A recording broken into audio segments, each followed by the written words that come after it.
The following is a presentation of the St. Louis Chess Club. Pieces flew across the boards as kings clashed at the GCT Finals in Sao Paulo. Top-seeded Maxime Vachier-Lagrave won his first rapid game to build a 4-point lead going into blitz, where Prague rebounded with a win, but it was too little too late. The Americans went down to the wire with the only decisive result being a penultimate round victory for Fabiano Caruana, advancing him to the finals. The pairings are set, and the battle for the title is about to begin. Day 4 of thrilling chess, coming up next.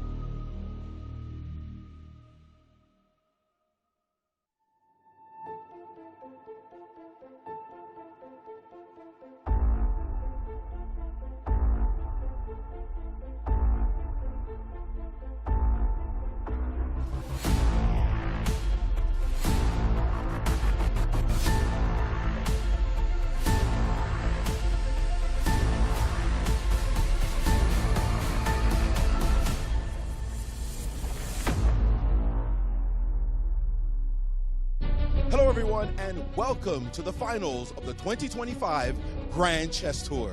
Well, they traveled from Warsaw to Bucharest, and then on to Zagreb, and then St. Louis, and now two players have emerged here in Sao Paulo to fight for the title. One, Fabiano Caruana, who has won the title before, defeated Levon Aronian in an epic match that was just this close.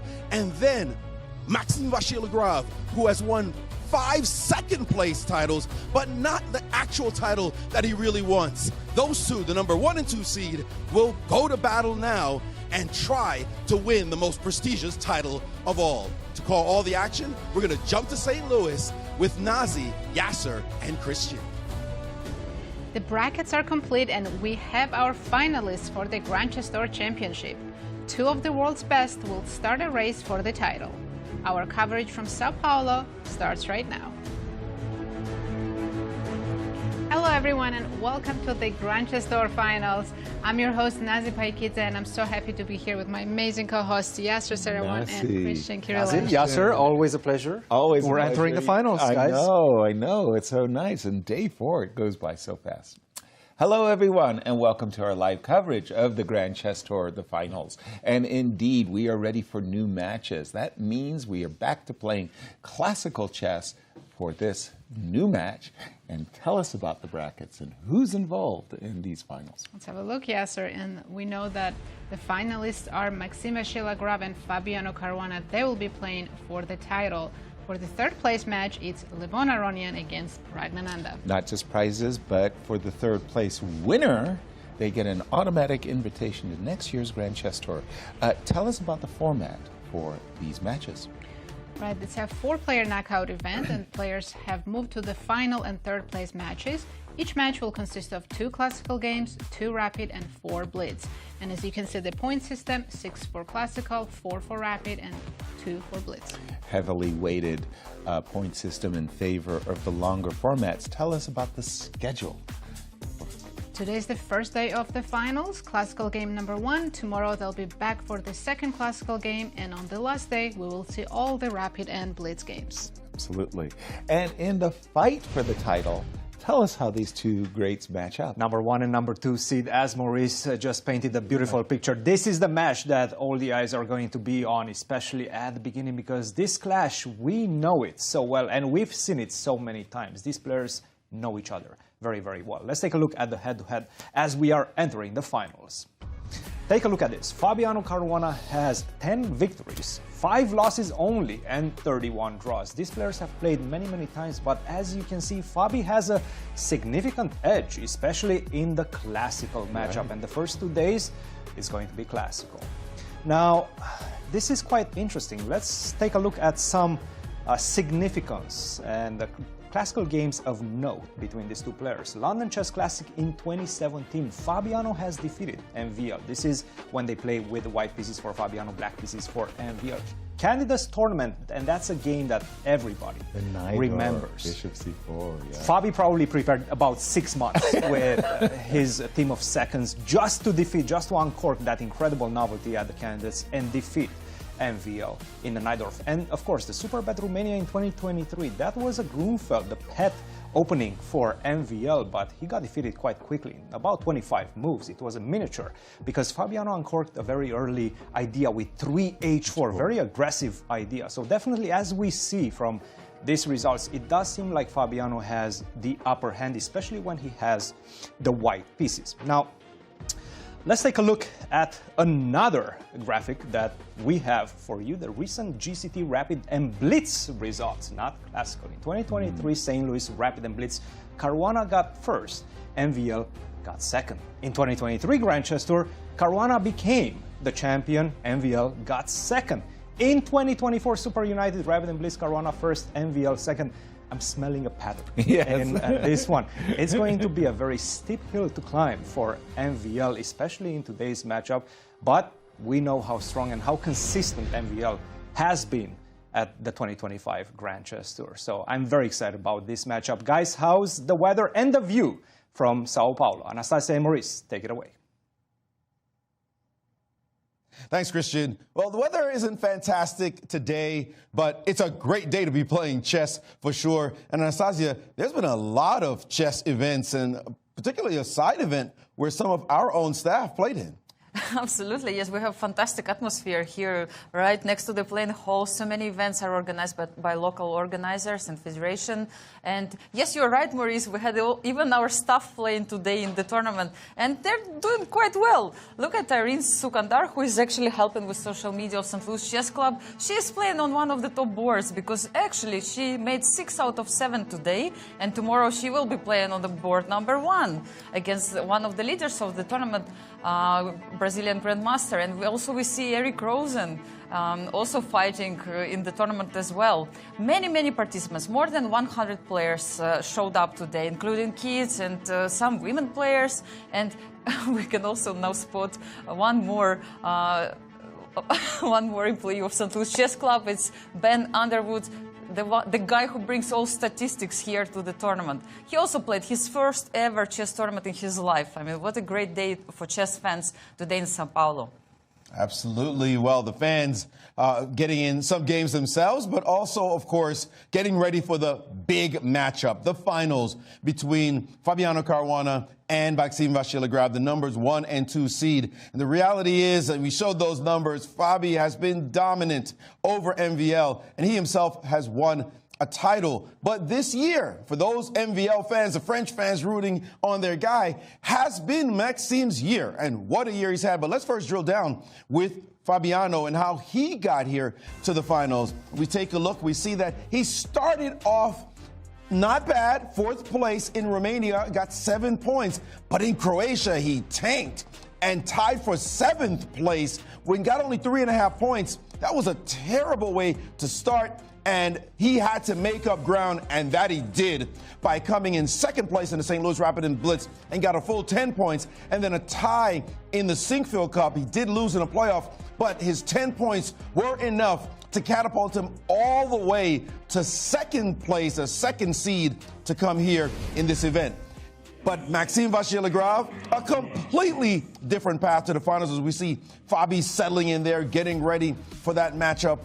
We see that Maxime himself was a totally different story. In Poland, he came in 2nd place behind the wild card, Vladimir Fedoseev. He got 10 points. And then in Romania, he tied for 1st and got another 10 points. He started off just bang, bang. And then in St. Louis Rapid and Blitz, he had a creditable result, 3rd place actually, an excellent one. He could have just mailed in the Sinkfield Cup, just sack a few pieces, who cares? Because dead last and some other shenanigans would have had to happen for him not to qualify. He qualified quite comfortably, and now he is guaranteed 2nd place. Again, 5 2nd places out of 9 he has scored. He's not happy with that. Will he finally get it done right now, right here, with this big match coming up? Well, we are excited to see it happen, and we'll call all the action for you here in Sao Paulo. Guys, back to you in the studio. Thank you, Anastasiya and Maurice. Nice to see our production team so very well represented there at the Blitz. Tell us who's going to get white in these in day one of these matches. Right, let's take a look at the pairings in the finals. First, white color goes to Fabiano Caruana against MVL, and in the third place match, it's Levon who has the white pieces against Praggnanandhaa. And of course, they'll be switching colors tomorrow. Tell us about the title, the prize money, the glory. There's a lot to play for, and total prize fund for this event is $350,000. First place takes home $150,000, second place $100,000, third place $60,000, fourth place $40,000. Just fantastic prizes. Fantastic. As we're going to take a look at the playing hall, and I was surprised to see that Fabi was actually the first to arrive. The MVL, consistent at the board, but also usually arriving ahead of his colleagues. Games have started already. We have a first move D4 by Fabi. That's a bit of a surprise, right? Against Because Levon? he's played D4 so far. Yes. In pretty much all of his games, if I'm not mistaken, even in Rapid and Blitz. He's tried the Joko Piano yesterday against Levon. So, you know, funny thing is, D4. I also took a look at Levon's first move. He's been playing D4. He just played E4. Switch to E4. So Fabi and Levon switching their These guys first must moves. have talked to each other. Now, one thing that he definitely inspired him to play D4, Fabiano, is the fact that MVL has pretty much played and given a lot of knowledge to Fabiano. He's played against D4 because this is what Pragg has been playing in their respective match. So exactly. Fabiano has a lot of information that he can work with after that match, and that's exactly what he did last night, alongside, of course, his second Grigori Oparin, who is there in Brazil. And as we can see, he's repeating something that we've seen yesterday in the match. Pragg did this against MVL, got a better position. So let's see how Fabiano is going to handle this one. Yeah, if he will try to repeat the success. Well, the thing is, the whole Bishop G4 by MVL that got him into trouble. Bishop Yes. G4, Knight F3. Whether MVL will go into that line, I'm not sure. any sort of data sets that you can get from the first match, you're going to use that, and that's exactly what these players are doing. Hey, do you not like this type of position? Do you not like this structure? I'm going to try to tackle you in that one. And that's exactly what we're seeing. And that's pretty much the only game with the black pieces in which MVL was more or less losing. Yeah, he got a very difficult position. And except the one that he actually lost. But that's kind of a surprise weapon in the Blitz. Let's see if I just do a little updating here. Oh, Bishop G4 So again. Bishop, Okay. Bishop He is E7. repeating exactly how he played against Pragg. Yep. And I'm sure this is somewhat good news for Fabiano as well, because he must have looked at Did this. Pragg play Knight F3 after Bishop G4? He did, yes. Yes, he did start with Knight F3 and then Queen C2. So let's see what Fabi has prepared for this opening. For me, it's interesting to see as a player evolves in their career. You know, you try out some openings, they work, some they don't. And at one time, Maxime and the Grunfeld were wedded to one another. There was no way that Maxime was ever going to be pushed out of his Grunfeld. Well, today, it's been Queen's Gambit declines for the last 5 years. At some point, or also so. play Queen's Gambit accepted, or I think that's also kind of a recent yes, addition I remember to his some repertoire. of his games. Yeah. Yeah.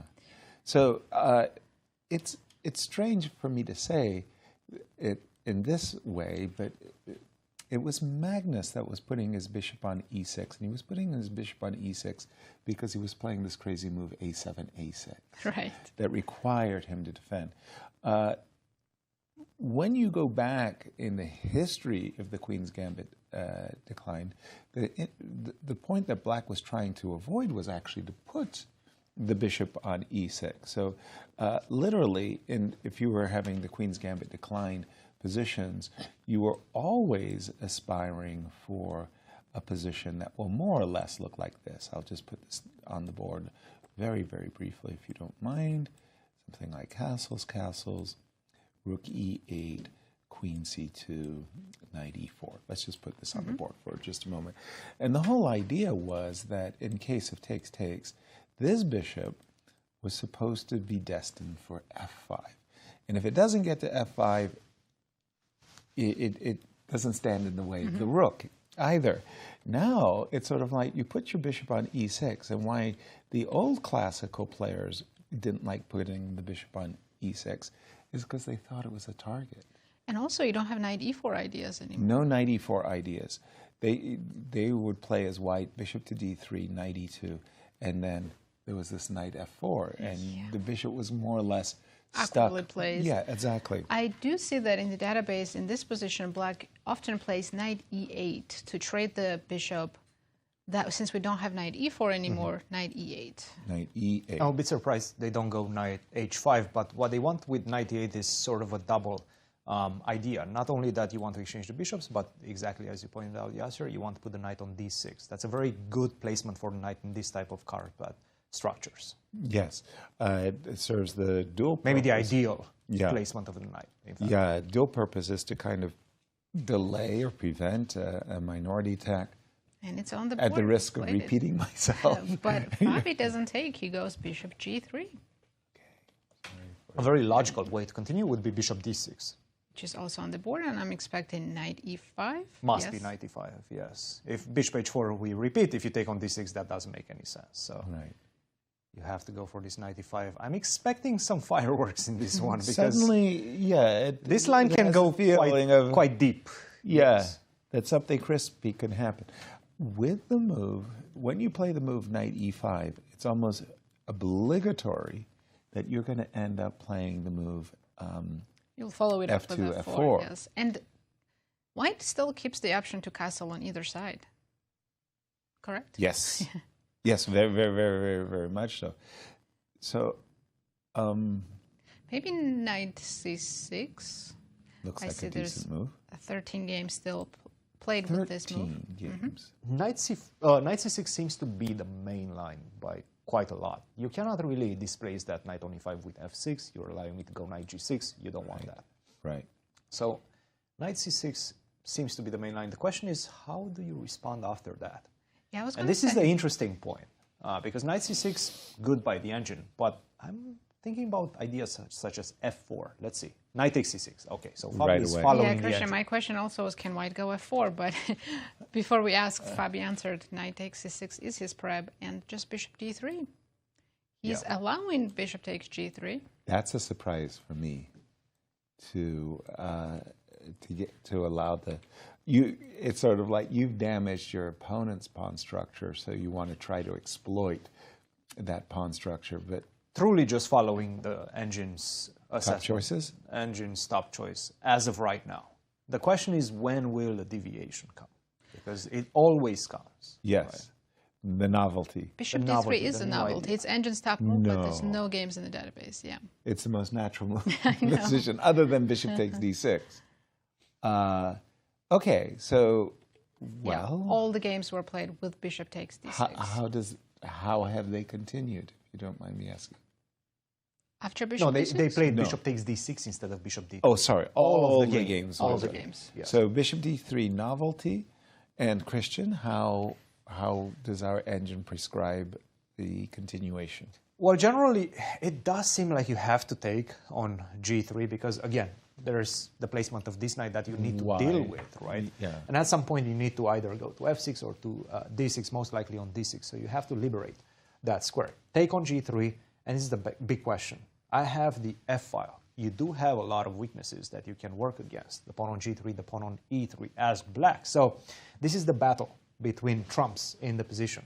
Queen to g5, queen to f2. I have to defend both of my weaknesses at the same time. Knight to d6. Do we see h4 and then maybe even an idea of long castle? Or do we see the simple short castle? Short castle. Short castle. Okay. So now the plan for black is what? The engine seems to believe that you want to continue pressuring down the e-file and maybe with the a-rook so that this bishop can reroute somewhere else, right? Not on e6 because, again, on e6 is kind of in the way, right, of your pieces. So rook a to e8, rook a to e1. And then g6 or bishop to c8. Let's go bishop to c8, which is a very natural move in the position. King h2. I'm trying to understand the plans, right? And I do think that you get ready with all of your pieces, maximize the potential of all your pieces, and at some point you're going to have to go for e4 in the position as white. Can I stop that with f5? Seems to be a bad move. So strategically, you don't want to play f5. You don't want to stop me from going e4, because then I can start playing moves such as queen to d2, get away from the f-file with my queen, maybe double up with the rooks, but also I have another weakness that I can play against, and that is the pawn on c6, right? So this bishop is sort of dead after the move f5. You don't want to do this. You just want to allow white to go e4, and then that's going to be the battle. Do you have a weakness as well as white, the pawn on d4, which is going to be an isolated pawn, and black is going to have to deal with the weaknesses of the pawns on the queen side. There's no attack. It doesn't seem like we were expecting something spicy. I'm not sure it goes that route right now. But looking at Fabi on our camera there, I see a look of a confident man. Well, he's still in his prep. He's still in his prep. He's got his He's prep gained on almost the board. 6 minutes on the clock. 100%. Yeah, Exactly. He knows exactly what he's doing. Exactly. My approach might have been, well, would have been much different than as you've just described it. I'm sitting there saying, when I have a pawn weakness, I'm really anxious to solve it. So I'm sitting there saying, as black, if I'm in MVL shoes, I really want to play the move c6, c5. So queen d6, right? Exactly. So the move that I would find the most appealing is queen to d6, give me the pawn on g3, like Cristian just played in the previous variation, queen f2, c5. Yay, I get to solve my pawn. Maybe knight. Do you really solve it though? Let's check knight b5. Okay, and guess I've got to go back. I don't. So I'm thinking to play the move c4, maybe c6, kind of kick you back. Yeah, I'm with you, Yasser. I do want to get rid of that c6 pawn, and then I don't see how black has any weaknesses after that. Right, and So deal with it. So if we go queen I'll d6, answer Cristian, that please. question. After queen d6, in fact, I'm sacrificing my pawn. So when I went queen g5, you didn't want to sacrifice I don't want to give you the e3 pawn. e3 pawn. I don't want to give you the e3 pawn. So Okay, from so g5, I do have to defend Right. the e3 pawn. But this one doesn't seem to be as important. Now, So you have a couple I of options, by the way. No, I as eat, black. I eat. You can eat, but you can eat on h3 as well. Oh. Right, because I take on g3. Now, queen to g2 doesn't work. I take on e3 with a check, and I grab the bishop on d3 as well. So That's you have to go nice.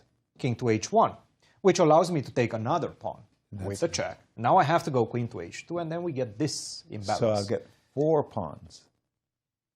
I picked guess you know 3. how to count, because I don't. I thought it's only 3, but it's actually 4. You're right. I think we're getting 5. Maybe even a 5th. You might be getting this one as Well, well. rook to d1 I was anticipating. It yes. seems like white is doing quite well after bishop to c2. Again, a very strange position. You have 5 pawns. 5. You have a lot of pawns for my piece, but it does seem like all these open files against your king, they seem to be quite important. Remarkable. Yeah. 5 pawns. And there might be some very serious tactics. For example, let's say you get off this diagonal. Let's say you go queen to c5. Rook takes g7 might be coming. Hello. You take with the knight, queen takes h6, that's a mate, right? Yep, on h7. On h7. And if you take with the king, Uh-oh. and now you understand how the queen, in cooperation with the bishop, cutting the board in half, taking away this very important square h7 from the king. Now I just simply go rook to g1. You're getting mated in this position. King h8, the same thing. If you go up, king to f6, queen to h4. This seems to be, I mean, you're not even calculating at this point. You understand that there's something happening in the position. It'll be a checkmate. And in fact, there's kind of a funny line here. Boop. It's a funny construction, right? With a queen on c5, it seems like you're not even getting away because of your queen. So you're getting mated in all of the lines. Okay. This is something that Fabi has seen, guaranteed. Okay. He's waiting for that. He's hoping for that. He's praying that he's going, MVL is going to go for that. Okay, well, let's take a look. Bishop takes g3, f takes, queen d6, castles. I think he's going to take on g3. If they get here, he's going to take on g3. Well, again, I love damaging my opponent's structure. So for me, taking the g3 pawn is really nice. But taking the h3 pawn and then going backwards, okay, so go back with the queen on d6. Oh, you do want to take on h3. Ah, because no, then I am taking your sacrifice. piece. I am taking so your I have piece, to yes. take on g3. I apologize. Right. So you have rook f3. If you don't give me the piece, which I don't think is not practical. No. Like especially with Fabi blitzing out his moves. No, I agree. You're not going to go bishop takes h3. So, and now Queen back. d6, and I have strategical compensation. Put the knight on c5. Well, Knight to a4. right. Yeah. Knight to a4, then I'm going to get the rook to c1, put some pressure The knight is down the c file. The knight is bad, misplaced right? on, The yeah, knight is on bad. F8. So On E8, sorry. if the knight is bad, then what if we go queen to h4 so that the knight can go to d6? Now I can immediately target the pawn on c6. I am getting my pawn back. Right. Bishop d7 falls for knight takes d5, in fact. So this is Okay, quite nice. sorry, I've got a totally different approach, if you don't mind. Bishop takes g3, Yes. fg, queen d6. You still go for queen d6, yeah? castles, c5.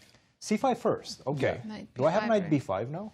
Queen takes g3, Rook f3, the same thing. queen g5. But I'm taking on c5 with the queen. This is not good. What Strategically, it's not good. all we did was trade a pawn. Trade pawns, but you're losing some pawns on this side as well. I am? Yes. Well, if you look at the quality of the pieces right now, like everything for white is playing an active role. For black, the knight on e8, the rook on f8, the rook on a8, they're not very active. I was trying to solve the problems with a6. Yeah, and but get you to take a6 on I think c7. I can take. Yeah, and then I got rid of my weakness. I got rid of my bad knight. Knight c3 is Also fine down as a well, pawn. but knight c7 is also just a +1 advantage. You're down upon. I was going to play rook c8, rook c2 and attack. It's Yeah, not there. this bishop on d3 is Bishop doing quite a d3 good has job. an issue. Quite a good job. I have yes. issues. Okay, nice. Well, we're going to see some really great preparation. I just want to highlight this Yes. rook on f3. It's such a beautiful rook, right? It defends everything, this whole side for white. Not only that, but you're also ready all the time to double up and put some pressure on the f file. So it's an interesting sacrifice. Right. One that is championed by the engine. So it's there should be no surprise. But MVL most likely has looked at this, but he's trying to remember it right now. Right. Again, a surprise from Fabi, it seems like, and I do believe that Fabiano, we can say that he won the opening battle so far. So far, absolutely. We have two games going on. Nasi, tell us what's happening in the other. Absolutely. Let's check with Levon and Pragg. It started as e4, which probably was a surprise to Pragg, and we have a Sicilian on the board. Well, a kind of a Maroczy that. Okay, so from this move Time-out, order, right? yes. So Strange move order.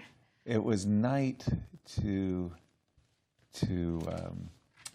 d4. I'm trying to think of the famous game from the World Championship in Moscow where it was like knight a3. Recall this game?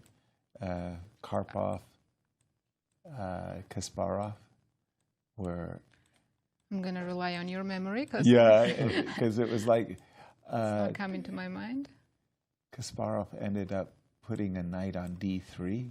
He was a pawn down. He went like bishop f5, knight to d3, and the knight was this octopus on d3. No, we're just looking at a straight Maroczy buying situation. We used to play hedgehog style positions after castles, Queen c7 queen to usually. c7. Yeah. Do you prefer to play this with white side or black? This type of structures. The weird part is I didn't have a favorite. I found myself so comfortable on both sides. I enjoyed. I was expecting you were going to say you dislike both. No, I really like. There's certain structures that I really enjoyed playing with and playing against, and this was one of them. When I was playing King's Indians, I like to play the white structure more. The way I would do it was in these positions, by the way, I do it a little bit differently. 85? I would have my pawn on b6 and the bishop on b7. Ulf Andersson and many others enjoyed actually capturing the knight, taking one pair of minor pieces off the board. They thought that the cramped position wasn't so bad when you had a pair of knights swapped. What's our theoretical battles tell us about It's all this? the lines that you're showing, Yasser. There's not.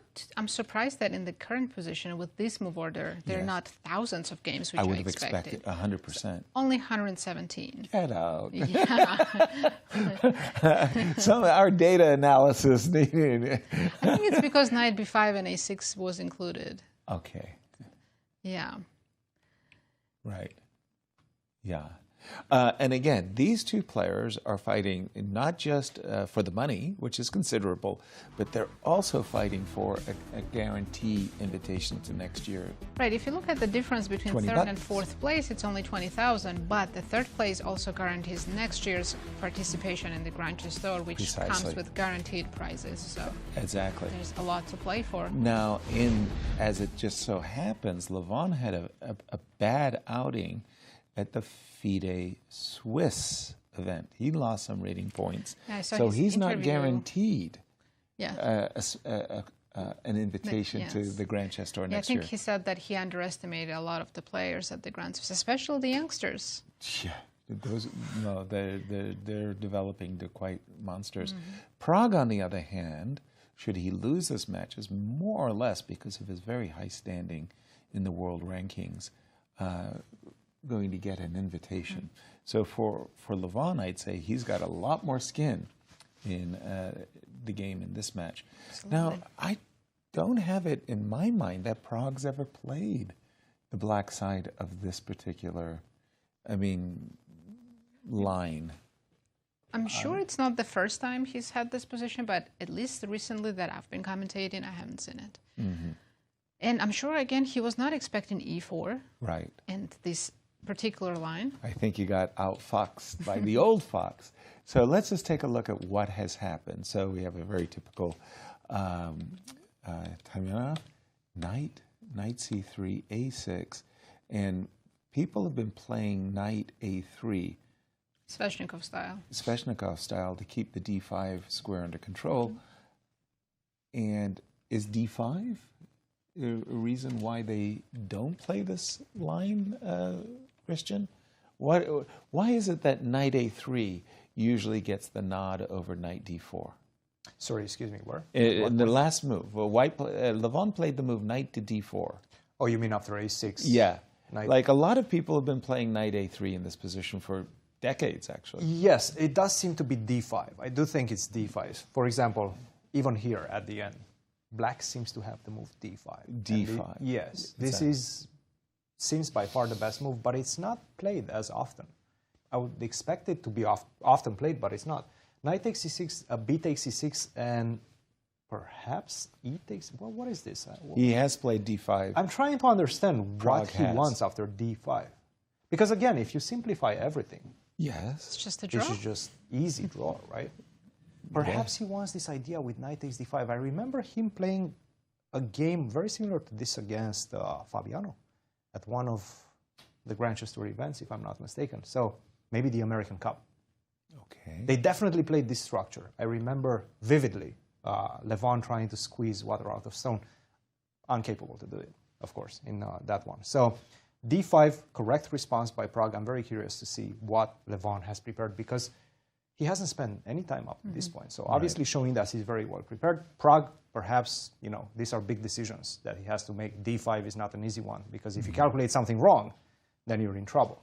E takes d5. And we've got the same. Yeah, I moves think as we're going towards described. this.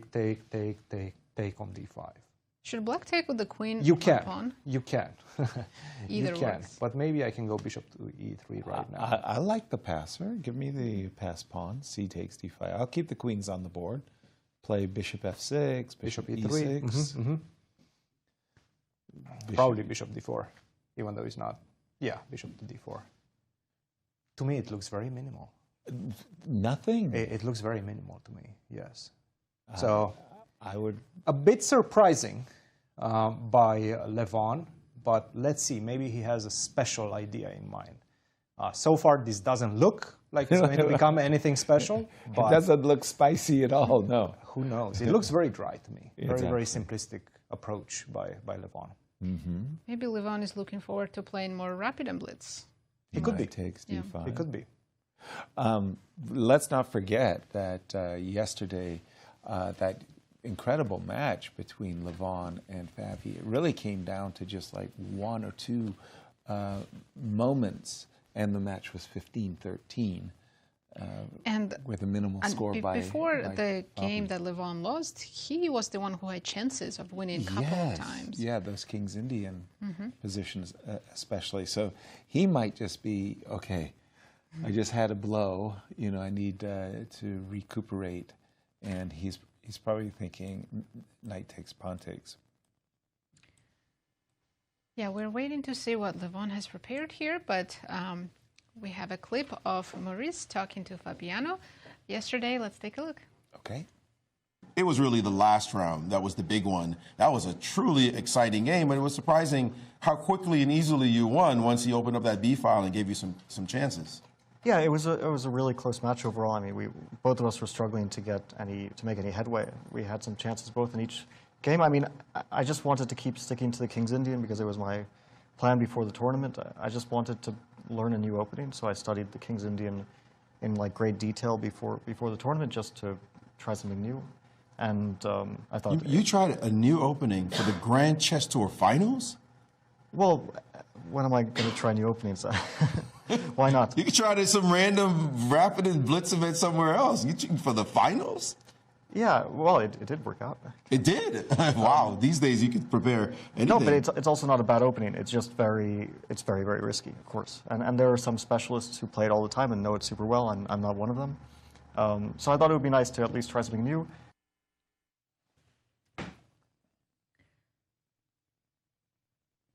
As well, that was trying something new. Well, here we are. I'm just impressed that he said he studied King's Indian just right before this in 2 weeks. Yeah, exactly. It takes a lifetime to study. We're going to call it a crash course, is what Hey, it worked. he did. He It worked. Levon with his new opening. He had some difficult moments, to be sure, but yes, he did. We do have knight takes d5 on the board. I'm going to switch my board to the other the game. Fabi position. There we go. Because MVL Critical has moment. really gone into a tank, and we have been looking at two very distinct approaches, I want to say. Queen d6 or Queen g5. We haven't looked at alternatives such as knight f6 either, but attacking the pawns on e3 and g5 just seems like the most consequent. And we do have Queen g5. I was going to say, after Cristian showed us those lines where white sacrifices the pawn and has great compensation, I would go Queen g5 just to avoid those lines. To force this Queen f2 idea. Right? And we do have Queen f2 more or less instantly played. Now, Knight d6 probably comes also naturally.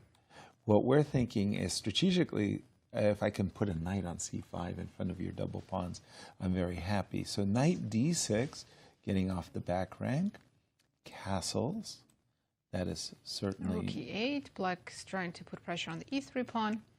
Okay, look, See, I went to play rook c1. Yeah, we looked at rook e1, but I was like, our advantage is on the c file, why not use it? Bingo, why not indeed? You know, it's funny, I was saying that we don't play, the old guys never put the bishop on e6 because it was in the way, right? So like the first thing I want to do is somehow, you know, just move it back. The problem on d7 is that eventually you will be kicked out again with a tempo once the knight gets to c5. So give me a for instance. Rook e1, yes. Rook e1, rook e7, knight. Both f4 and c5 look. What? How are you getting to f4? I can get to f4 without giving up a pawn. So let's go knight a4. Knight a4, okay. And I'm a simple man. Rook e8. On knight c5, you're just going to put the bishop on c8? Yes. So you do achieve, you know, a Thor, you know, this god of thunder. You have a good counterplay. E3 pawn is pretty much lost. I can maybe defend it with rook c3 or h4. Yeah, it's a tactical way you can defend it, as you were just pointing out. By the way, now I noticed it for the first time, but when you moved your rook from f1, I could play bishop f5. Yeah. Because your bishop is available now. Yeah, your rook was stopping me from doing that. And it's almost like a French defense where you aspire to trade off your light square bishop. Well, black is trying to do that. Yeah, if those bishops come off, black will be relieved for sure. I feel like at this moment we didn't achieve whatever it is that, yeah, look at him go. He's just blitzing every single move. 7 now, I believe. You know how... That's good and bad news for MVL. He knows he's following the main line most likely. But also Fabi is not stopping anytime soon. It's the most... I mean, don't you feel intimidated? I do at the board when you have an opponent who's just slapping the clock every time you've barely finished, releasing your move, and he's all, yeah. It's very annoying. But a little frightening, though. Also, yes. Frightening, frustrating at the same time. Also, there's so much pressure on the clock at that point, right? I mean, the guy is building up a very nice cushion on the clock, 25 minutes already ahead. And you know those last few moves are so important of the time trouble situation. Well, Fabiano already is building a nice advantage when it comes to that stage of the game. Also, Maxime is one of those players who is, relatively speaking, a very swift player. He's not used to being behind the clock. Precisely. Give me an estimation by the engine. How does the engine feel? Well, this is the line that we looked at before with Rook A to E8. So this is, in fact, the first, I would call it main line. Right. There's no games, there's no established theory, but this is the main line even by the engine. Rook A to E8, Rook A to E1. And then the engine is saying that after G6, black seems to be very much okay in the position, very close to equal, 0.1 insignificant advantage for white. Okay. But if you play G6, you are creating a hook on G6, right? I can start attacking it. H4, queen to D8. Now I can get E4 in as well. Queen to F4 perhaps becomes a point of consideration, but let's say E4. D takes E4, you take with the bishop. Now, I'm not sure you want to take and allow this knight to start jumping around the dark squares, right? Newly established beautiful dark square on F6. Probably not. I mean, again, the engine can defend everything in chess, but from a human's perspective, seeing the knight land on F6, you don't want this, right? Yeah. So then how do you approach this? If not G6, let's say you don't play G6. Again, this is a very psychologically difficult move to make because you're creating too many weaknesses. Let's play Bishop C8. Bishop C8, right? Okay, getting out of the way. And then King H2. Again, where is the follow-up for black? Okay, Rook E7. Rook E7. I'm bored. Perfect. I'm boring. You're almost lost. E4, I'm almost lost. Almost lost. It happened so quickly. It happened in one move.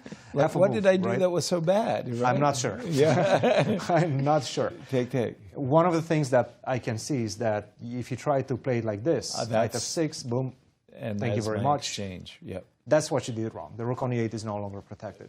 Gotcha. So it only took a very natural move and a continuation of the plan, right? Again, if you don't play Rook E7, what's the plan? What is the plan? Probably you have to go F5. Then you get to the realization, okay, I need to probably go F5. F5 and knight E4. And then when you go F5, whoop, I switch on the other side. I've established everything that I wanted on this side. You no longer have bishop F5 to exchange. Remarkable. The bishop is kind of stuck. The structure is kind of stuck on that side. So now I can focus on the queen side where you have all the weaknesses as black. Remarkable. Very smart play, I have to say, by white in this one. The practical approach by black is not going to work for a very long time. And at some point, you're going to be thinking, what do I do next? Again, Rook E7 doesn't work. He's probably going to realize that he's just losing. Maybe Rook E6? That's reasonable. This makes more sense, right? That's reasonable. You have ideas of Rook F6. The Rook is defended on E6. Still E4. Still E4. And still, knight takes E4 seems to be interesting as well in this one.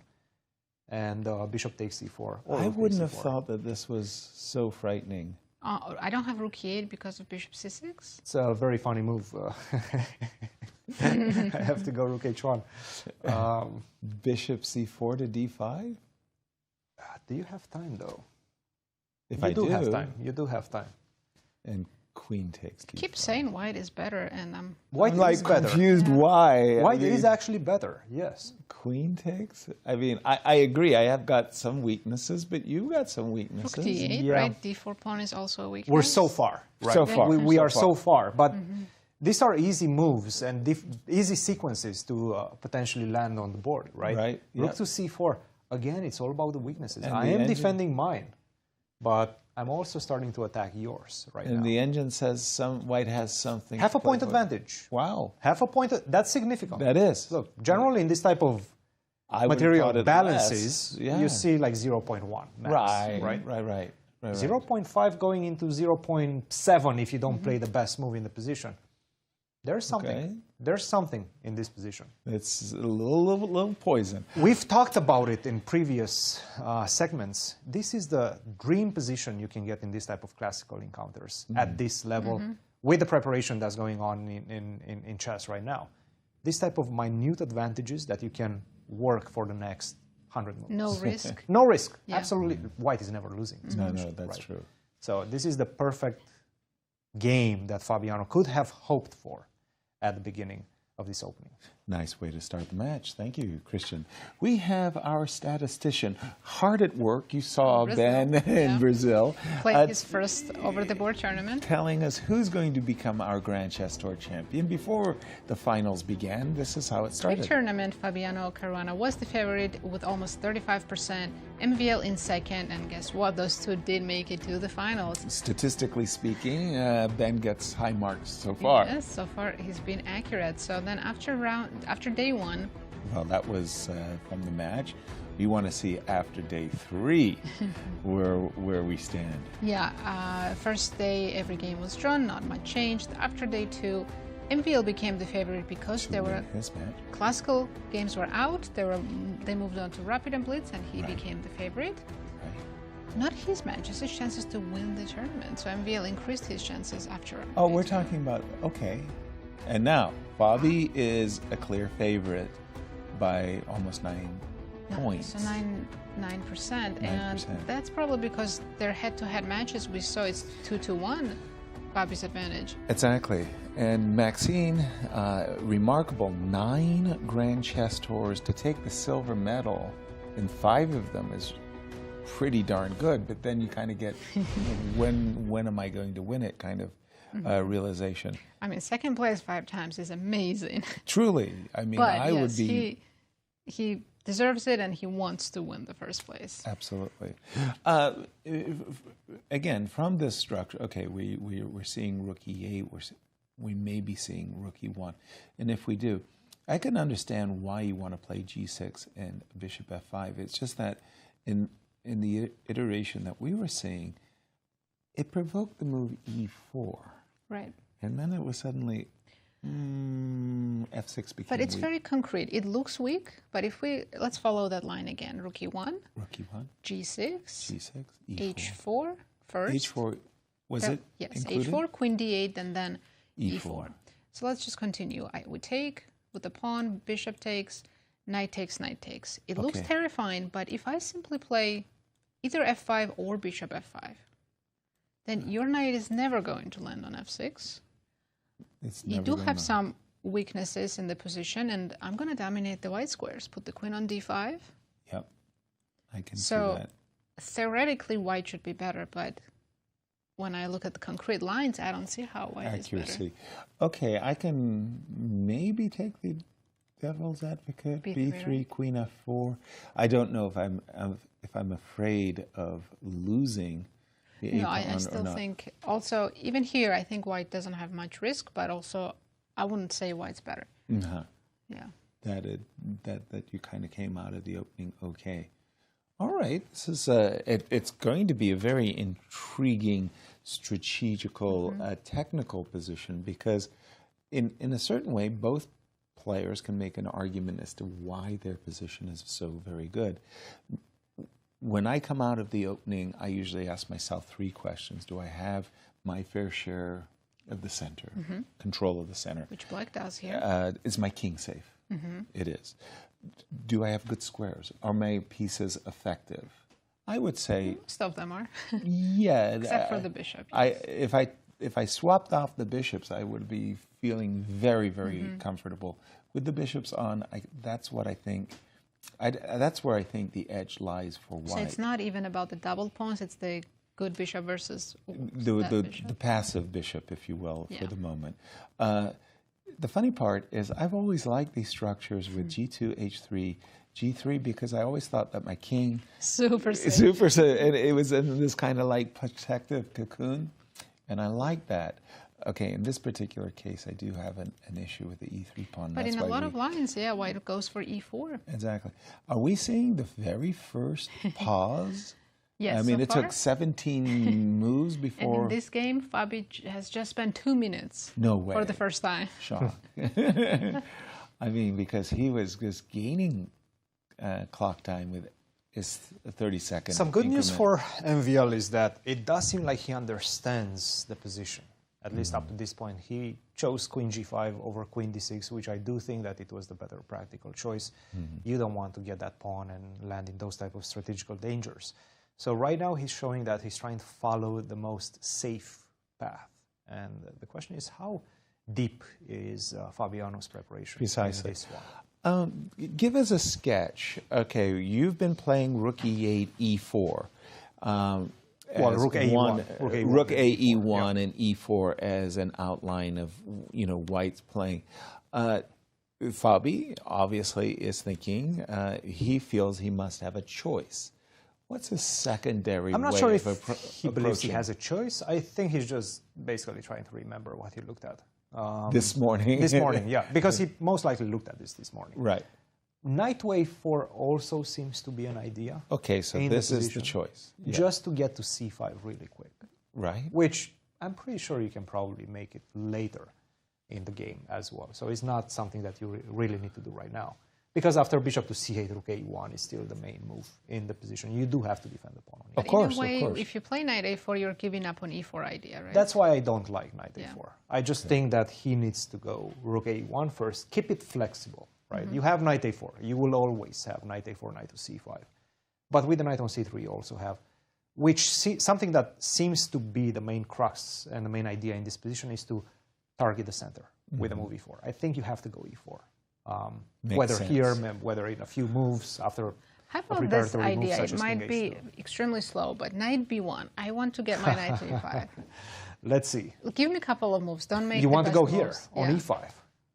Okay, I'm going to make silly Waste moves. waste some time. I'm going to make yes. silly moves, right? See, I think, Look, if you get here, You'll regret the silly Yes. moves that you just made. I agree. It's a beautiful Knight on E5 if you get it there. Yes. Yeah.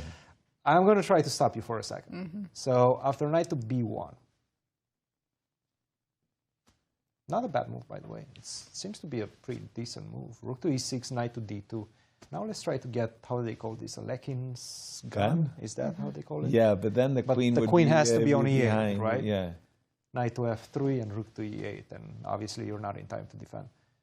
Seems like. Perhaps I also have ideas of Knight to E4 in this position. It doesn't, it seems to be a bit slow. of course. Just a little bit slow, right? Because you do want to get E4 going as soon as By possible. the way, those wonderful grandiose maneuvers are fantastic in what I described as closed position. This position has that kind of half open. Probably you're taking a little too many tempi. But I'm warming up to the idea that it is necessary to play E3, E4. Or necessary to play for E3, E4. I think it was Maurice who had a TED Talk where he was talking about this type of ideas of thinking with the endgame in mind, right? And we know what the endgame is that position where you have a queen and a rook against a queen and a rook, everything else is traded. And you're playing against the pawns on the queen side. Right. And maybe Maurice can tell us more about the TED Talk. In Sao Paulo. I don't know if he's listening to the show or going around. I saw that VIP room. They had some real maybe serious sitting in the snacks. lounge, chatting, enjoying Sao Paulo. We're talking about you, Maurice. He's having a nice munchie. So Rook AE1 and Rook AE8 on the board, and Fabi looking to match that. I think move, that's Rook what AE1. he should be striving to achieve. Yeah. If you don't go F5 again, Rook to E6, this would be basically something that we're looking to get in the position. Right. And look at the bar already exploding. With the rook on E4, and I helped you, I think, with that trade because You did. It's You not did. like that trade's okay. Because it's not like you're threatening to take on e6 and develop my bishop. No. So do I have a moment here that I could improve the play for black? You could try to go for rook to f6. Again, this rook is sort of passive, tied to the defense of the pawn on f7. I love rook f6. Guys, Rook f6 seems we to be a do good have a move, move. Fabi chose rook c1, not rook e1. Okay, rook a to c1. It's a line, Yasser, you and I were considering. I'm a pawn grabber. Yeah. I mean, it's not enough for you to have a weakness. I should take it.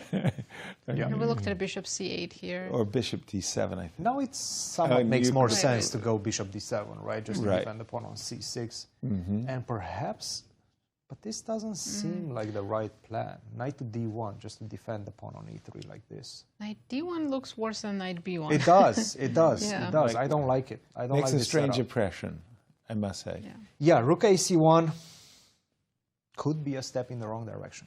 One question, Already. Cristian. If he Yes. goes rook f to e1, does black trade the bishops with bishop f5? Yes, I see. yes, It works immediately. yes. And in fact, it gives black the advantage right now. Right. So, Isn't that remarkable? We were How talking quickly. about what is the standout piece, and it's the bishops. this is something that I always tell my students. I mean, whenever you try to assess a position, and especially this type of position, you need to understand what each trade does, what each exchange of pieces does. Achieves, yeah. Who has the better quality pieces? Who is going to be favored by the trade? And this is something that obviously the players know, that if you trade the light square bishops in this position, it's black that's going to be favored. Because you gain access over the square e4, right? You're going to be able to block this idea of me pushing e4. So these are the ideas that these players are thinking about right now. Absolutely, but it does feel a little bit wrong to play the move knight d1, though, as It a does. reaction. It does, Too it does, passive, right? yeah. As a reaction to. Bishop d7 On the board. On the board. By the way, we've mentioned it throughout our broadcast, is the consistency that Maxime has shown throughout the entire Grand Chess Tour. You saw his record, first, third. Look at that. And Fabi 90. instantly plays knight d1. So I'm thinking this is still part of his prep. I mean, he's only made a 2-minute thing. Yeah. He's Over rook comfortable c1. with having knight on d1. Here, the idea of rook to e6 to f6, Still so that I looks can good. play a future bishop f5, would have my attention. And by the way, the reason we haven't looked at the second game is Let's have a because look. there's nothing to look at. Oh no! No move has been made. Prague has been thinking for the last half hour or so. Over No, whether I to still- recapture on d5 with the Yes. queen or the pawn. Exactly. So Yeah. we will stay with this until there's a move there. Yeah, it was that one of those type of moments where Korchnoi once thought for an hour and 15 minutes, and Hour and 50? 1:15, 1:15, an hour and 15 minutes. And I asked Victor, like, what were you thinking about? Yeah. And he said, well, I originally calculated this, but then I started thinking about something completely else, the movie, the lunch. Yes. And then the next thing I looked at my clock and an hour. It happens more often than you'd think. Right, Yes. you're calculating, and then you just lose track of everything that you just, knight d1 on the board. A very surprising approach. I would not have guessed after his very impressive opening prep to put the knight on d1. So now if you're in MVL shoes, Scratch. thinking, okay, I'm still in Fabi's prep, but how can white have an advantage with the knight on d1? So I should be equal. I just need to find the right plan and Right. follow it. Right. And I'm having a really confounding time arguing. I'll play something completely against my nature. Okay. I'm an attacker. I'm taking a page from the book of Michael Tal, 94. An incredibly bad move You're living yourself with the bad bishop. with a bad bishop. And I'm going to be Is playing your for argument attack. that my knight also became bad? Exactly. That is exactly my argument. And my other argument is I do want to play h5, and I want to play h4. And if I could provoke you to play h4, then I don't want to do that. And you don't want to do that. No. Then I'll provoke you to play g4. Then I'll play f5. So in other words, I'm going to sacrifice a pawn. Yes. Yeah. Like, go, let's have some fun. At their expense, I want to say, by the way, too. The one drawback I'm having is when I get to this position, and it all looks so very exciting for me, is I'm not threatening to take on g4 right away. You're pinned, yes. I so actually just take your a7 pawn. I actually have to lose a tempo doing something wasteful. Rook f6 or something, right? Yes. But I think it's worth it to sacrifice that pawn. Black still looks Still very looks like active. I've got some kind of initiative going here, even though I started from virtually nothing, right? I mean, the knight on d1 still, it's not No, attractive. you're right. At first, when I saw knight d4, I was like, "That's a Come on, stop it. terrible That's a position. terrible. mistake." But now, Now you're you can. convincing me. Yeah, It's a possibility. I do have a bit of a free hand against the king side, if you will, because the queen on f2 is a little stuck. The rook on f1 is a little stuck. That is very interesting, knight d4. Not a But move I would absolutely not recommend. necessary. Absolutely not necessary. Yeah. Why not start with h5, right? And we have a move, rook Rook e6. It's a move we looked at many times in different setups here for black. Very standard developing move. But here it comes with an oomph. We do want to play for that whole rook f6, bishop f5 business, because if we can wrest control of the e4 square, knight to e4 will hit the queen Black on is f2, better. hit the pawn Yeah. on g3. We're playing for more than equality. after that. Exactly. So how do we... Okay, Fabi's still in his prep, or he wouldn't be blitzing. Dare I ask the salient question, Christian? How deep do you think Fabi's preparation goes in this line? I mean, obviously, he's still just generating. It's like a move generator, right? How much further do you think down the line he's gone? That's a very good question. I don't know, but look, whenever he's out of theory, generally he's going to stop and think. Right. He hasn't done that too much. Sure, he thought about rook c1 for a little while, but Whole that was 2 minutes. he still has 1 hour and 30 minutes on his clock, right? Right. That was about a couple of minutes. And right now, queen to e1 is not a move that you make immediately just because you think it's a good move. It's a move you make in 30 seconds because you've seen it before. Exactly. You've analyzed it at home. That's what I thought. So the idea seems to be that he's just trying to basically stabilize the structure on the king side. The g3 pawn most likely will be defended by the king coming to h2. Very The knight on d1 is defending the pawn on e3 quite nicely. For example, let's go rook to e8, right? Exactly. King h2, King to h2. rook f3. What do you do next? Well, I want to go rook f3, queen a5. No. Oh, sorry, black. for black. I For black. apologize. That's, well, this seems to be the big question of the position. Like, I understand what I'm doing as white, because once I establish the defense of my structure, I'm going to start picking up some pawns on the other side. Queen to a5. A challenge. c7 is weak, a7 is weak, right? Right. What do you do as black to create the counterplay that you need in order to stay afloat in the position?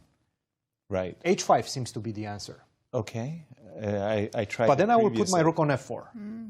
Oh, I'm stopping you from going h4. That's right? clever. It looks like a beautiful rook, by the way. g6 seems to be somewhat important. I'm really curious what's happening if I go fishing for those pawns. Wow, I saw the bar went way down. Bad and that's the answer. Bad news happen, yes, because Yeah. you can actually sacrifice and you're just losing. Wait, rook f3? Oh, C1 rook on is- C1 is the hanging. rook on c1 is also hanging. Yes. Let's show to the audience what Nazi has missed. Thank you. Yes. So it does seem like you still need to be a little bit careful. Let's just go once again through the same You variation. can't completely King H2, abandon the king side. g6. Right. You got to. Maybe the rook has to step back to f3. Just put the rook back on f3. Go queen a5 next. Okay, that defends Queen c7. a5, we're just going to go I'm fine. going to queen. That's trying to pretty defend. funny. I mean, I'm trying to get in time to defend those weaknesses. You did it very cleverly, I must say. Yes. That was funny, though. Again, right now the assessment seems to be going towards black, as in going towards equality in the position. Balance. It's zeros. It's the first time I'm seeing zeros, triple zeros in this one, and it's probably going to change soon. But it does seem like Fabi believes in this position, believes that despite of the assessment, black's moves are quite difficult from a practical perspective. So this is what he's banking on. This is what he's hoping. You know what? You're going to spend a lot of time. He's right about that. 56 minutes for MVL right now. And at some point, probably you're going to take the wrong turn. And when you do take the wrong turn, that's when I'm going to pounce on the opportunity. Continue the line, if you don't mind, Cristian. Rook E8. Now let's play Rook F3. Let's just leave our king, and I'm going to go for business. Still play H5. I'll go H5. Okay, and I'll abandon the king side. Queen A5. Now you go Queen A5. Now H4, I'm guessing. No? Okay. So this doesn't work anymore. Yeah, of course. Because of this probably you can just go Rook to F1. You're right. Or Queen Queen to D2. Yeah. Yeah. Right. Okay. So if Rook E3 works, by the way, I'm taking all my moves back. Just want to warn you. Not that easy. Not that easy. You are right about that. Do I go back Queen D8 so I can defend the pawns? The best move is a move that I'm trying to avoid making. Because he's not going to do this. I don't think he's going to go back. Oh, because you want to play Bishop F5. Okay. You want to play for this Bishop F5 idea. I got you. It doesn't feel It's like not the a right move. Yeah. So let's say you go for this Queen B8 Business, defense, right? yeah. Queen A5, Queen to B8. This seems much more natural. Now you're starting to look at a pretty significant advantage. The thing is, long term that would stop. I got to A5 on the other side in one move. Right. You spent 2 moves to get on the other side. Now I'm going back to this side. You're going to have to spend 2 moves to get back on the other side. That's hilarious. And I'm going to gain a move each time we do this dance of the queens, right? But now you got your Alec Hines gun. Rook on E8 to E7, followed by Queen E8. Aren't you proud of yourself? But now White Knight can come back to the game, maybe. Yeah. Knight to C3, Knight E2, Knight F4. You start to... Okay. You're leaving the rook on E6, I know. right? Yeah. Very, very, very intriguing. Complex, very complex, but again, game. it favors the player that generally has the better knowledge and understanding of the position. For sure. And right now, MVL really, really needs to dig deep because it's going to be an uncomfortable position for a long time. He sure looks like a lonely man on stage, doesn't he? As he is... Yeah, Bob is walking around. So let us check the third game. Second game? The second game. Oh playing my for gosh, third place. they have really taken a what's left lot on of... the board? So Pragg finally decided to take with the queen on d5 after a long thing. It was a very long thing. Take takes, Bishop E3, Bishop E2, Rook D1. And Levon, I think that match from yesterday took a lot out of him. Of course, his energy must be depleted, yeah.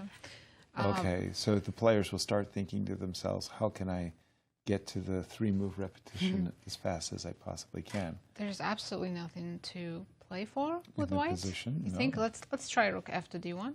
Of course, I know objectively it's a For sure. triple zeros, but Here, Bishop F6 or... Yeah, Bishop F6. Why not? not afraid of the bishop endgame because kings are so far away. And I've already got my pawn on Yes. A6. If the Yes. pawn was still, you know, under Attack, the watchful eye of that bishop, I would take it back.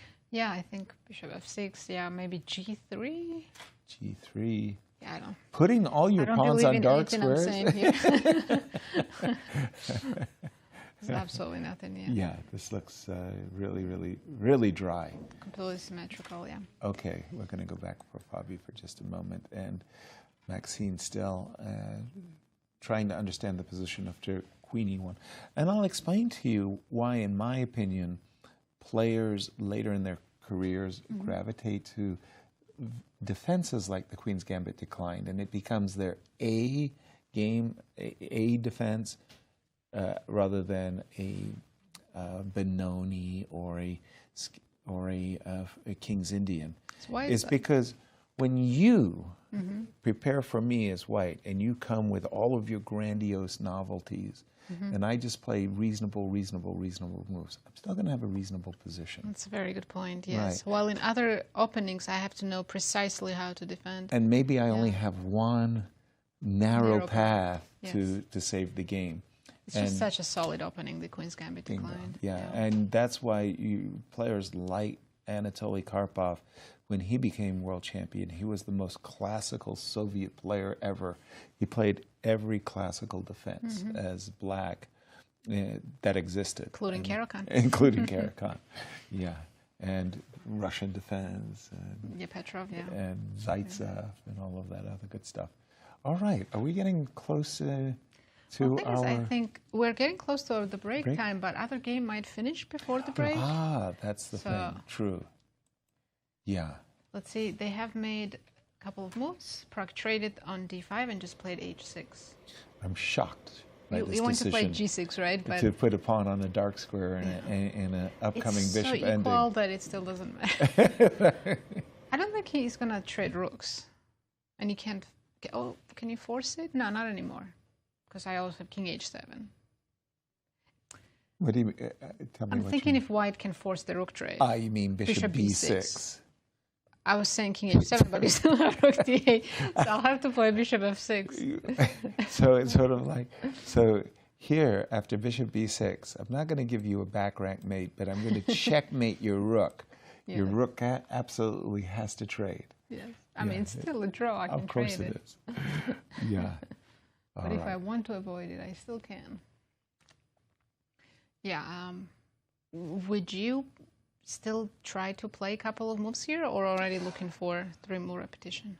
If I was white, I would play a few more moves. Why not? Because in my mind's eye, okay, you may not completely have equalized. Maybe for some insanely crazy reason, I've imprisoned your rook. So since you pointed that out, I'm going to start with bishop c3. Bishop c3. Yes. I was about to say, because I pointed it out. Or put the rook on c6. Pardon me, king f1 was included, just to get out of the back rank mate. And gosh knows, on a good day, I'll make a beeline towards the a-pawn. Bishop c3, very good move to stop rook a5. The other idea is you could say, okay, your rook is marginally, only marginally better placed than my rook. So I would expect rook c8. Sorry, but your bishop c3 is fine. Honestly, any move here that doesn't blunder a pawn is fine. Yeah. All right.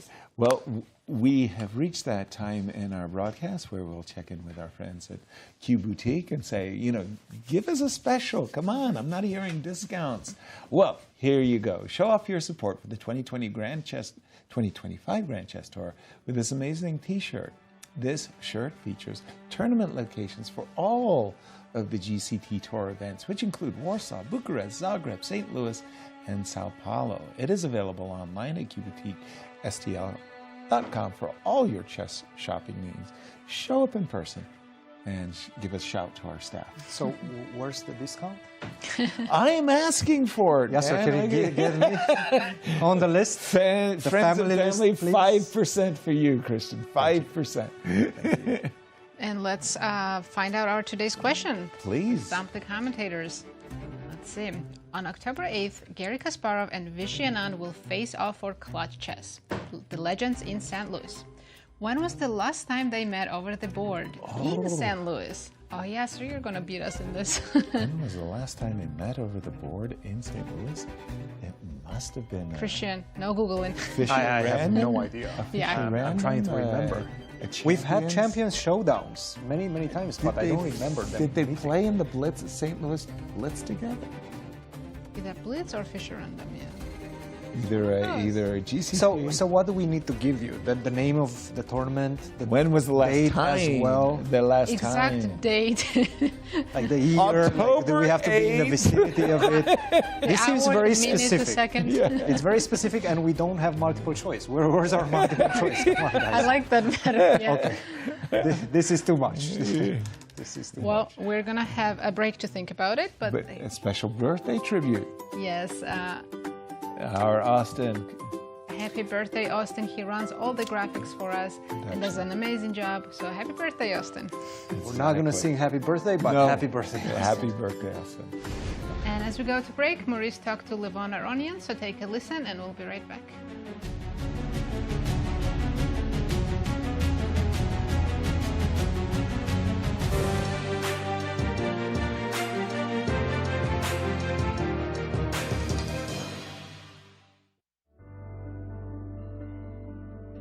Welcome, Levon.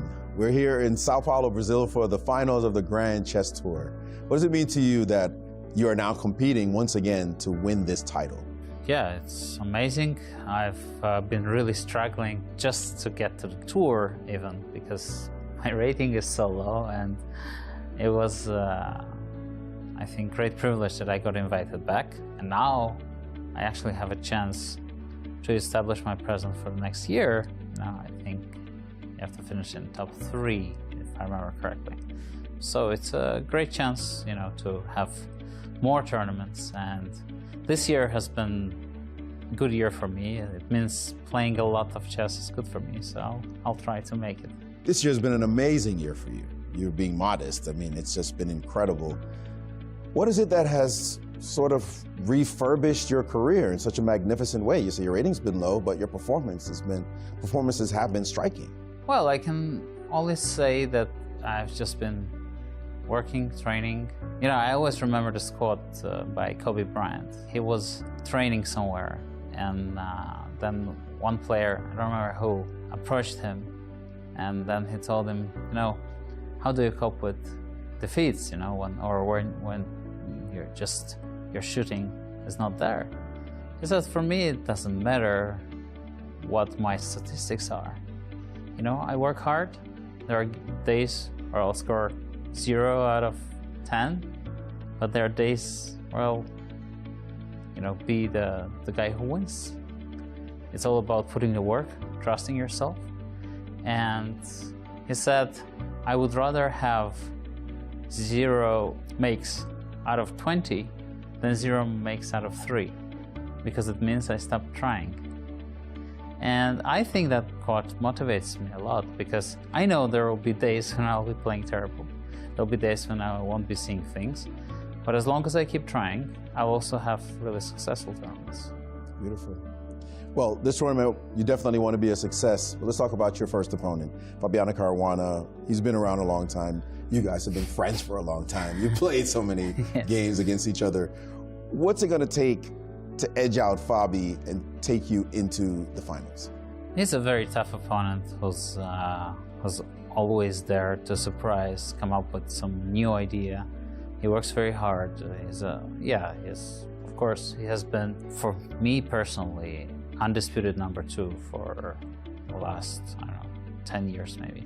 Yeah, say that. And yeah, you know, to beat Fabi, you definitely need a bit of luck, and you definitely need to surprise him. Yeah, because if you're going to get into his prep, into the positions where he feels comfortable and in his zone of knowledge, which is really humongous, then you're going to be in trouble. Yeah. So, yeah, I have some thoughts what to do and what to try, and let's see if it will work. And another problem, of course, is, you know, we occasionally work together. It's always a problem. You don't know which opening to play against him, because, you know, you've discussed something, you both know. It becomes kind of a matter of also ethical choice. Yeah. Let's talk about the other duo, Maxime Vachier-Lagrave. You've known him for years and years, good friend, and Praggnanandhaa going at it. How do you assess that match? Prag is a slight favorite, but if he doesn't manage to get ahead in classical, I think then Maxime becomes a slight favorite, because I think Maxime in blitz and rapid is, I don't know, top 5, top 3, is really consistent. And well, that shows the fact that he's the first seed. That kind of shows that he's so confident in this time format. Let's talk about your family a bit. You've brought them to Brazil early. You spent some time in Rio. Yeah. How has that inspired you coming here to Sao Paulo? It was wonderful. I think sharing time with people who you love and discovering new places is one of the joys of life. And I really got the most memorable impressions of the city of Rio. It's really gorgeous. Everything starting from the mountains with the ocean, the nature, and even the favelas, they have their own charm because they're right there in the most kind of special places in the city, you know, by the sites. Well, thanks so much for joining us, and good luck in the tournament. Thank you.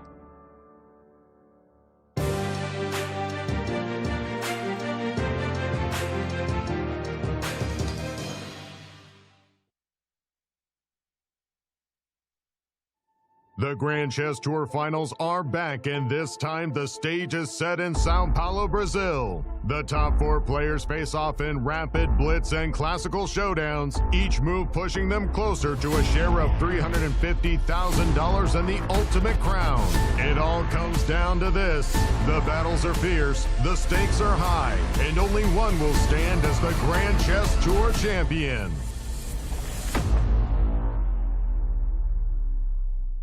Two legendary world champions, Garry Kasparov and Viswanathan Anand, will do battle once again in Clutch Chess, The Legends, a special exhibition match celebrating their incredible legacies. Kasparov, a chess icon who held the title for 15 consecutive years, and Anand, a 5-time world champion, will compete in an epic Chess 960 match with $144,000 in prizes on the line. Catch this unique moment in chess history live from the new state-of-the-art facility at the St. Louis Chess Club. It's an unforgettable event you won't want to miss. Clutch Chess Champion Showdown is here, and 4 superstars take the stage. World number 1, Magnus Carlsen, Hikaru Nakamura, Fabiano Caruana, and reigning world champion, Gukesh Damaraju. With more than $400,000 on the line, daily win bonuses, escalating point values, and the one-of-a-kind Champions Jackpot, every game could change everything. It all unfolds October 27th through 29th, live from the brand new playing halls of the St. Louis Chess Club. Don't miss a moment of chess history in the making. By now, you guys probably know there's a lot to see and do in St. Louis. But when it comes to the art scene, there's more here than meets the eye. From Laumeier Sculpture Park and the City Garden to the stunning Cathedral Basilica, one of the largest mosaic collections in the entire world. So if art is your thing, St. Louis is on display all year long. Ooh, now that's an exhibit. St. Lou is always exploring. Hi, my name is Brian Woods. I am the music director for classical programming at the World Chess Hall of Fame and Galleries. It is a monthly series that we put on featuring performers from the St. Louis Symphony, from Opera Theater St. Louis, Winter Opera, and some of the finest freelancers we have here in the St. Louis area. Every live performance is completely different. So when you come to a concert here at the World Chess Hall of Fame, you can expect infinite possibilities all within this rubric of music. We're the Manos! Welcome to our show! Go, go, go!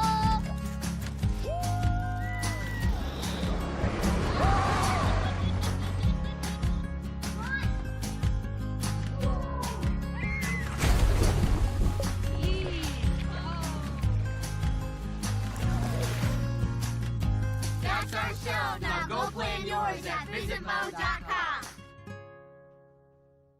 When you visit St. Louis, you'll probably want to watch the Cardinals or the Blues. What about after the game? Heading back to the hotel would be a major error. Instead, boogie through the city and discover the music that gave the Blues their name at the National Blues Museum, Broadway Oyster Bar, or even the legendary Blueberry Hill. So whether you love the Cardinals, the Blues, or the Blues, come play with us. Hey, you guys know I can't play this, right? St. Lou is always exploring. Hey, everybody.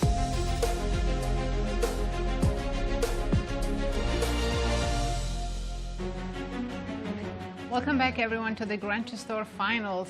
We're in the days of finals, right? Finals. Let's take a look at the brackets again and remind everyone who's playing in the finals and who's fighting for the 3rd place. But first, let's answer the question. I don't have an answer. I'm going to throw out a 2017, 2015... Okay. That's a big range, yes. Year where they played in a Fisher Random. Okay. I'll say 2016 then. I'll go earlier than that, 2012. Let's do it. Whoever's closest. Yeah.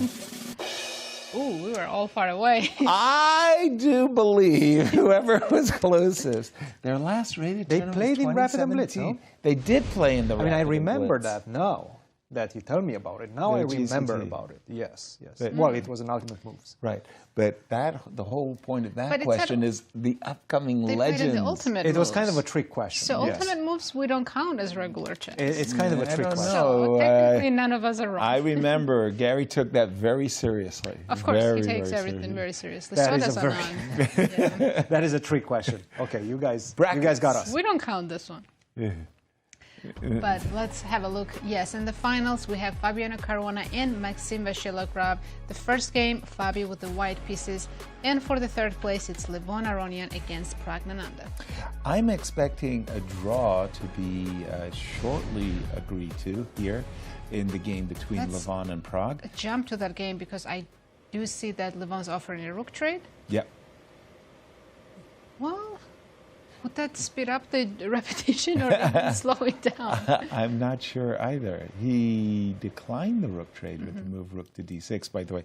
I would too, just to be extra safe. Just because, I mean, White's king is closer. much closer. I don't want to have to worry about that. I understand, but if I do get my king in time to the queen side, is there anything? And then we do have the pawns on the dark squares, so that would be something else to worry about.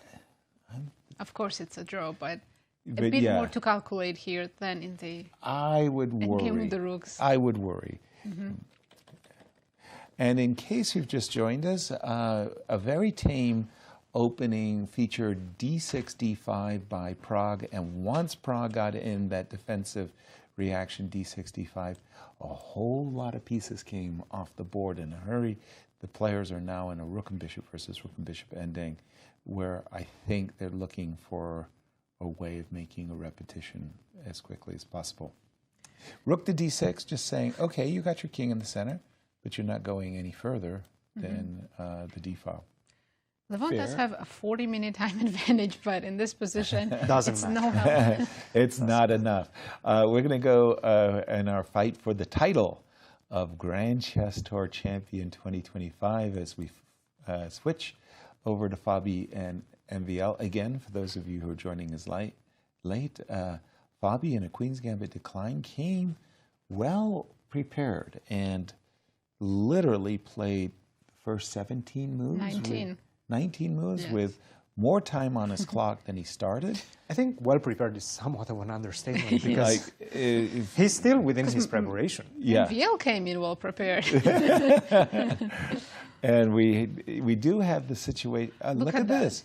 He Rook played the best move. That is a E7. very good sign for MVL. If he knows or understands that he needs to play this move, this is very good. Very Well, good news. Yeah, of bishop Someone F5. tells me that Fabi is about to make a move again. Like he's expected His body this. language. Yes, he is. Queen Queen F2. F2. And look at that. Stopping He wasn't, Bishop F5. he wasn't interested in Queen A5. None of that allowing counterplay against his king kind of situation with Bishop F5. I'm slightly worried about Black's queen because it doesn't have many squares to go to. So you're thinking H4 could be an issue or something? But I do see that after I just move to H5, then it's completely fine there. Right. Just something to keep in mind. White cannot win that queen or even attack it well. But it's just a little bit awkward. I hear you. I hear you.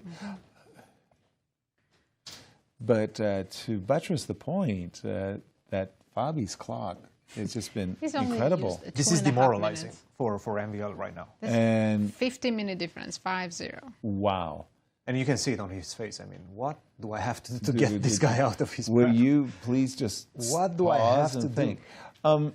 Okay, just because you are making me a little bit nervous about what's going on over in the country, I'm thinking to play H5. And the reason why, it's not that I want to aspire to play H4. No. I'm actually just giving myself an additional escape square in case of the move H4. And I don't think you're playing H4. Additionally, I do want to play, okay, I'm going to Yeah, play. we've been seeing G6 a lot. I do want to play G6. I don't want to allow you to play G4. Yes. And I do want to play for the trade. And at this point, after G6, you can't really stop me from going Bishop F5. The only thing is I do have to protect C6 pawn before I go Bishop F5. Or I'm willing to make that pawn sacrifice. So, Might for even do example, that, let's yes. let's throw a waiting move. and I do go ahead and let's say do this, munch, munch, munch, and you munch. Let's say we take on c6. Are you taking on e3? You could, but then I take the c7. Okay. Excuse me for pausing include because h4, right? Yeah, That that looks was very exactly my question. Should I include h4? I absolutely, yes, would. But if you take it? Oh, didn't consider taking. I mean, if I play g4, then Yeah. I was thinking that the knight could roost on the g3 square. Okay, so if we do this, at the end of the day, Are I we win. blundering f7 though? We're blundering. No, f7 Oh. instead of c7. That Here. might be more. No, rook e3 and take f7. I'm worried about that. With good reason. Yes, because. With very good Yes, reason. yes. Yeah. Rook f8 maybe. Yeah, I don't like this for. So I absolutely We have can- to prepare the move bishop Right. f5 still. And and h5 do- on the board. Maxime's making all the best moves. The problem is My that goodness. I think this might not throw Fabi off, because this is the computer. First move, line. The Yeah. first move of the engine. Wow. So he might still know what to do, which I think it's rook c5. Okay, which I is think a his reasonable move right now looking- will be rook c5. I made a passing move with the move b3, but rook c5 looks reasonable. Yes. If I play knight b7, it dropped to c3. I have to say I'm very impressed with MVL and the way he plays this position. He's making the best moves. He's being Problem is he's going down on time by a lot. Right? He's being challenged to play all of these. Well, what is it that rook c5 actually does? Ideas of rook to a5, and g6 is a good move in this position, So because now if you go pawn hunting after bishop f5, I have more than enough compensation. In fact, I might be better with that. Yeah, because of the e3 pawn, right?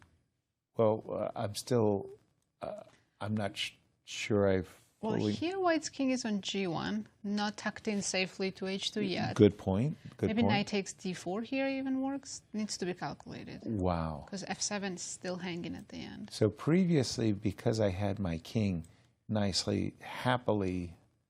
Yeah, there was no this check, but here, I don't know, if you take on f7, maybe queen c1, and who's made in who? Yeah, I could easily, the cocoon could easily end up being a prison. Yeah. Oops. Okay, that was why maybe the move king h2 was required. So sorry, I'm just going to refresh the board. Apologies. for b4 this. quickly played. Quickly played. Quickly. He spent about 30 seconds. Yeah, it's crazy. This prep is quite. It's quite off insane. the chart. He's playing from home. Yes, I'm trying to remember. He's seen this maybe position the greatest game of preparation an hour ago, or I've like 2 hours ever ago. played, and I don't think I've ever been even close. It's move remotely- 24, guys. remotely close to It what is move Fabi has produced so 24. far. Funnily enough, in my match with Macking, I had prepared deeply our sixth and final game. I needed to draw as black, and I was nervous about the game, so I really prepared it. And Henry just went right down the primrose path, and I made my draw. But this is a remarkable achievement by Fabi. His preparation is, I mean, words fail. That's it. How do you prepare that well? Well, his second is doing a great job. yeah. Give the man a raise. And Fabi has a great memory also as well. Wow. Yeah. And if you just joined us for this one as well, Fabi has played an incredible opening sequence that just like a move generator, has played his first 23 moves and only spent literally under 5 minutes on his clock, whereas Maxime, who has been playing very, very, very well, has been considering his moves at each turn and weighing them carefully. According to Cristian, MVL has played very well, but the clock is becoming a key factor as the difference is so great between the times. When you play at this level, having that extra time can... Almost full hour. Yeah, it's very oftentimes the difference that rewards the player with the extra time. B2, B4, basically it says, I'm not pawn hunting, but I'm just making sure you will never, ever play the freeing move C5. Or even A5. This is starting to shape up like one of those positions in which white is just going to close everything. Like you're probably going to go as black, G6, maybe put that pawn on F5.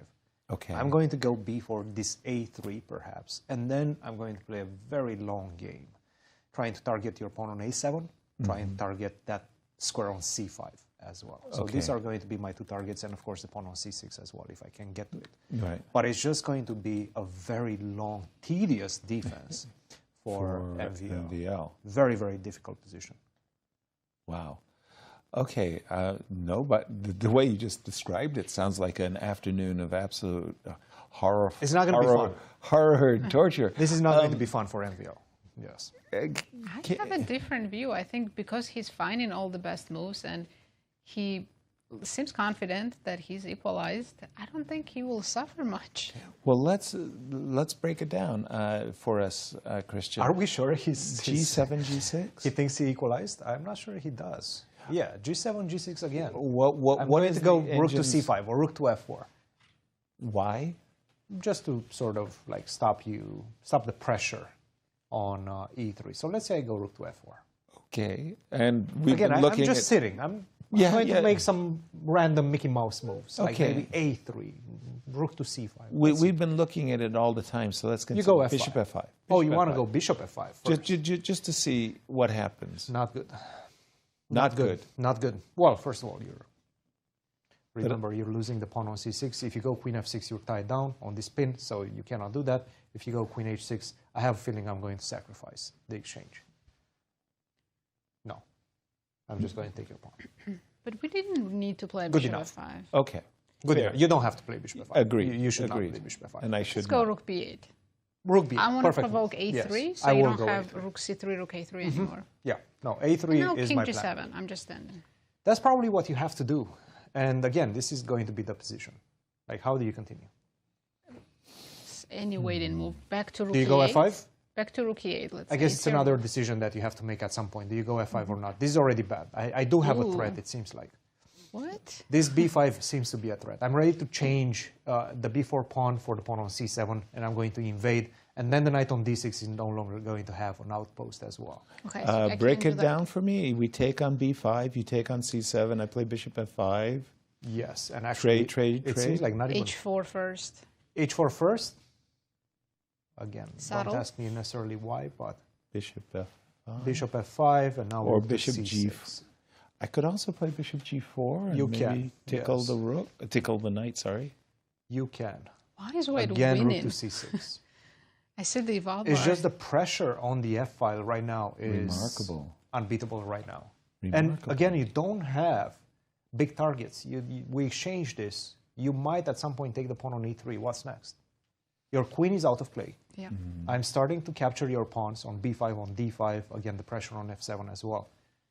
And this is the King big is problem. very safe on H2, F5, isn't bishop it? takes F5. Your queen is completely out of play right now. Yeah. So I can't allow B5. No. So G6 was played. Again, this is the position. Finally, maybe Fabi is out of his prep, or at least he doesn't want to play any more fast moves. Question, Christian, can we play B5 now? That Why is does a it very not good work? question. And no, you cannot, because now I take, and I do Say have H4 bishop to still. F5. If you do go H4 first, Queen H6, Oh, it's with a takes tempo, C7. bishop G4, and I lose the knight. You do have the rook, Mm-hmm. yes.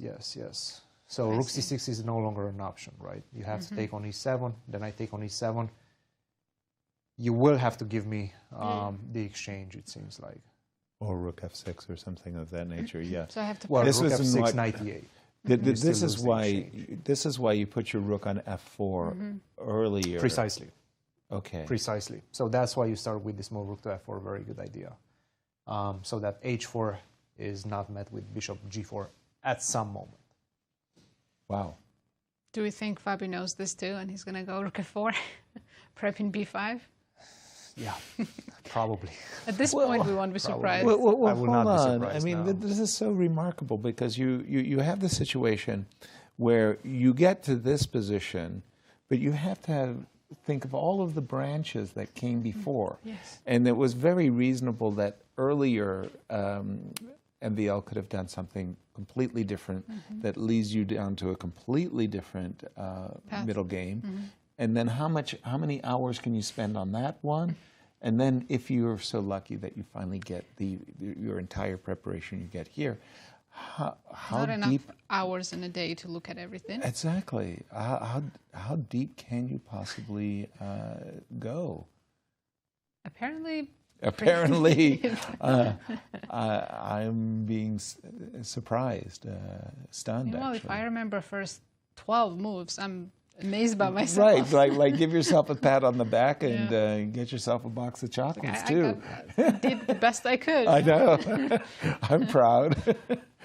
Wow. I mean, I'm thinking of my training with Viktor Korchnoi for the World Championships. And, you know, our idea is if we caught him, Karpov that is to say, in a novelty, and, you know, we analyzed it to a degree, but not anywhere close to the depths of this one. And Well, this of is just a normal looking position. Because it's different times, then with the engine, everything is so much faster. Yeah, everything just accelerated. That does mean that you can definitely prep a lot more openings, but you still have to have the room in your brain to remember it all. Yep. Exactly. That's not easy. That is not easy. No. Wow. G7, G6. I like those nice little moves of King H2 and Rook F4 that Cristian has been teaching us.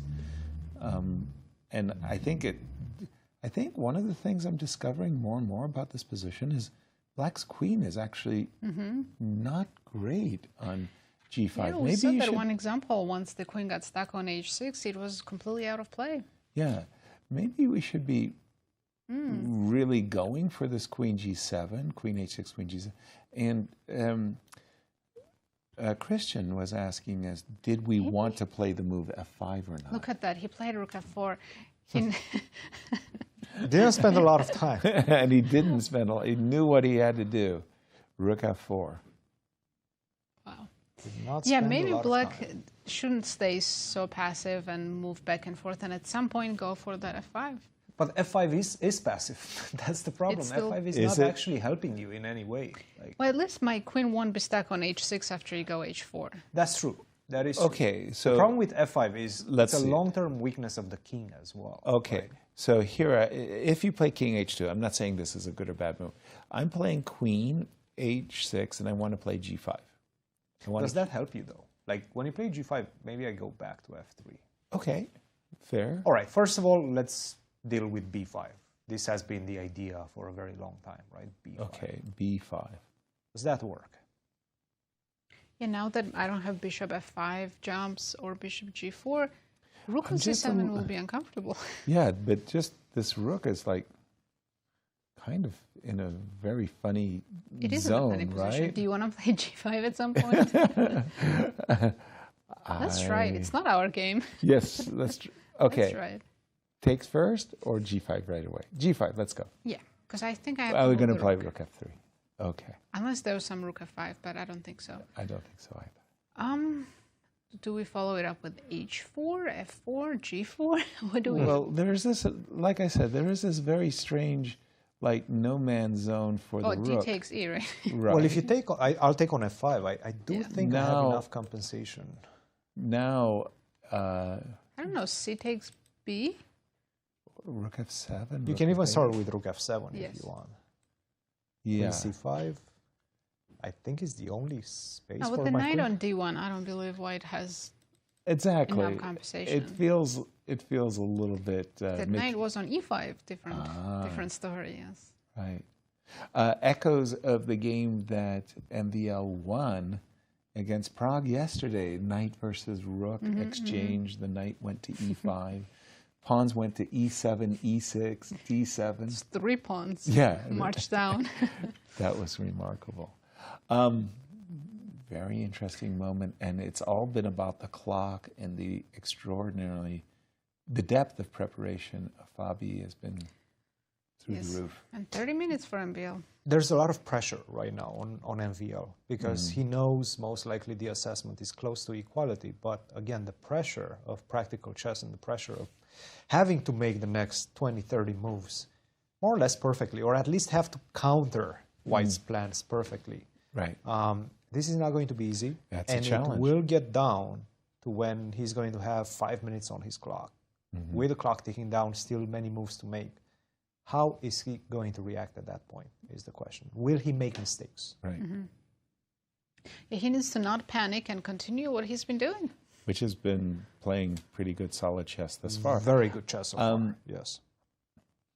One idea that is coming to my mind, again, is this idea that the queen on g5 being a kind of a target. Okay, rook e6, by the way, is a kind of a preparation that maybe the queen... Remember when we came over... But didn't he just play rook e7 like 2 moves ago? So now if I go b5, how do we respond to b5? Okay, so let's yeah, just it was see. Here. He played the move rook e7, played the move H5, h5. g6, and now he's back. And now he's back. So if b5, did he miss this move or is he allowing this move? I think we have... It's a little uncomfortable, right? We take with the pawn, rook c7. For sure. Maybe he wants queen d8 then. Can I take on a7 or? I'm a pawn grabber. My rook might get stuck there. I'm a little worried. Well, I'll ask the question then. I'll be brave. Yeah. Because I can take my move back. Honestly, even knight c4 and looks like I'm blundering f7. Position, it looks like black should have enough compensation here, but I was hoping that tactically... You would somehow snag the rook as well. Like, you just make some nice little arranged move and play queen b8 and somehow ensnare the rook. I know what you're thinking. So, Cristian, a question for you in this moment coming up. MVL has just played the move rook e6, and it's kind of like challenged Fabi to play the move b5. Can Fabi get away? It's the best move. It is. b5 is the best move, yep. And what is Maxime's response? He has to take. Rook takes c7, and now he needs to get his queen back, which makes sense. That's why he played rook to e6. Right? And we grabbed the pawn. And now we go rook to c5. No, we took a pawn. You actually want to take. I couldn't catch You're not afraid of queen to b6. Historians will call me courageous. This seems to be bad news for you. We're moving that rook to e7, okay. Yes. Again, the bishop f5 idea. Bishop f5 ideas. The bishop f5 idea. King h2. Bishop f5. Bishop f5. Munch, munch. I have enough compensation. For sure. E3 pawn is very weak. Enough compensation. Yeah. More than enough compensation. Actually. More than enough compensation. The rook is kind of stuck on f4. It should be on the queen side. It is. No, that's not what you want. Okay. That is not what you want as white. What you wanted rook c5. Is go rook to c5. Yes. Okay. Target the pawn on d5. Okay. By the way, not an easy decision. I mean, you might as well take the pawn and then realize I was thinking that I should, but too much compensation. A6. A6. Yes. Not the only move, but probably the best. And now it doesn't seem like you have enough time to take on d5. Because after bishop to c6, rook to c5, the white squares, I'm getting my bishop on e4. This is good news for black. In fact, it's probably just simply better for black right now. Not compensation, better for black. You don't want to do that. You don't want to take on d5. What you want to do is go knight c3, or maybe even this silly-looking move, bishop to c, to try to transfer bishop to b3. Not easy, by the way. Not easy. White still has a slight edge, but look, if this is out of Fabiano's prep and it allows b5, I think it's a good practical decision for MVL. I think this is a good moment for MVL because Fabi does need to play b5, and he needs to follow up with very precise moves after that if he wants to maintain his advantage. And if he doesn't, MVL more or less is back into the game. Rook f4, rook e6, b5. If I would be Fabi, I would just go something like rook to c5 and play it like this. Well, you... No more b5. I thought you were playing it very nicely with king h2. You suggested white should play Fine move as rook well. b8 and a3. Fine move as well. Yes, king to h2 and just play it slowly like this. You have to go something like queen to d8, maybe go a3, why not? Right. Wait for you to have a reaction. You're probably not going to go something like g5 because... Let's invite Maurice to join the conversation as well. Maurice, back to you in Sao Paulo. Yes, this is such a fascinating game. It's an unorthodox structure, not something you see every day. And watching them play this out is just interesting. Should Fabi look for pouncing chances like b5, or should he play slowly? I think situationally, you want to play against the clock. Let Maxime figure out what to do. Keep playing slow, improving moves. I'm with you, Yaz. That move like king h2, for example, a3, moves like rook to c5. Those moves tempt your opponent to try to break out of the position. You don't want to necessarily force anything. And, you know, of course, Maxime is a great calculator. So as soon as you put him in a position where he has to calculate, that's going to be it. He's going to obviously start working on concrete moves. But if you can just slow play it, make him think for 2 minutes, another 2 minutes here and there, suddenly he's under 10 minutes and he's in time pressure, and you just look for exactly the right time to pounce with something that will force him to think and possibly even blunder. So there's no specifics that I have in terms of moves on the board. You guys have covered all the bases, but I just wanted to insert there, I think strategically right now, it's all about the clock. Play slowly, play strategically, and make Maxime suffer trying to figure out how to maintain equality for the next 16 moves. It's not the worst time situation, by the way, we should point out. That's something that he may be able to maintain. But if you just keep up the pressure, it could be that you get your opportunity somewhere near move 40. Guys? Thank you, Maurice. And that is the challenge that Fabi is laying down. Shall we take a look at our fight for the third place as we're going to switch over to Levon Prague. For some time, we've kind of been expecting that the players will have discovered a 3-move repetition, but... Levon is improving his position to the max. We do have the moves that we left at g4 on the board. Okay, a kind of intimation that I may be playing for rook a5. Okay, no longer. I'm surprised that Prague hasn't moved his king yet, but maybe it's time now, right? Bring it out. King f8, king e7. King f8, king e7. Very, very logical ideas. The only difference in this position, both rooks are active, both bishops are good, pawns are about the same. It's just the king. White king is more centralized, black's king is not. Exactly, and that is why I think Levon is, well, I'm not saying hoping, but he's thinking, you know, like, I've got ways of improving my pieces still. My king on e4 would be, as you just said, much better placed than the king, which is sitting on g8. Put the king on e6. I don't think we have anything to discuss. So king f8, very, very... I might try f4 and then king f3, king e4 with white. Move. Yeah. I mean, of course, we're just analyzing a dead equal position here. Dead even. Yeah. Clock time's not a factor in this one, or is it? No, there's a big difference. 1 hour, 15 minutes for Levon and 32 for Prague, but 32 is so much time in this position. Right. And only 10 moves to go until the time control as well. Still, there's some echoes. I think you can give Prague just 30 seconds in this position. He will draw every single game. Yeah, he's that good. King f8, king e7, I'm with you.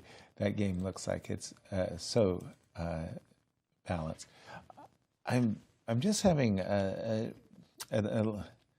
I'm not a patient player. I'm not good at sitting on my hands and doing kind of nothing. Rook e8, rook e7, So rook we'll e8. switch to the other game. Apologies. Yes, I'm going to go back to Fabi for a moment.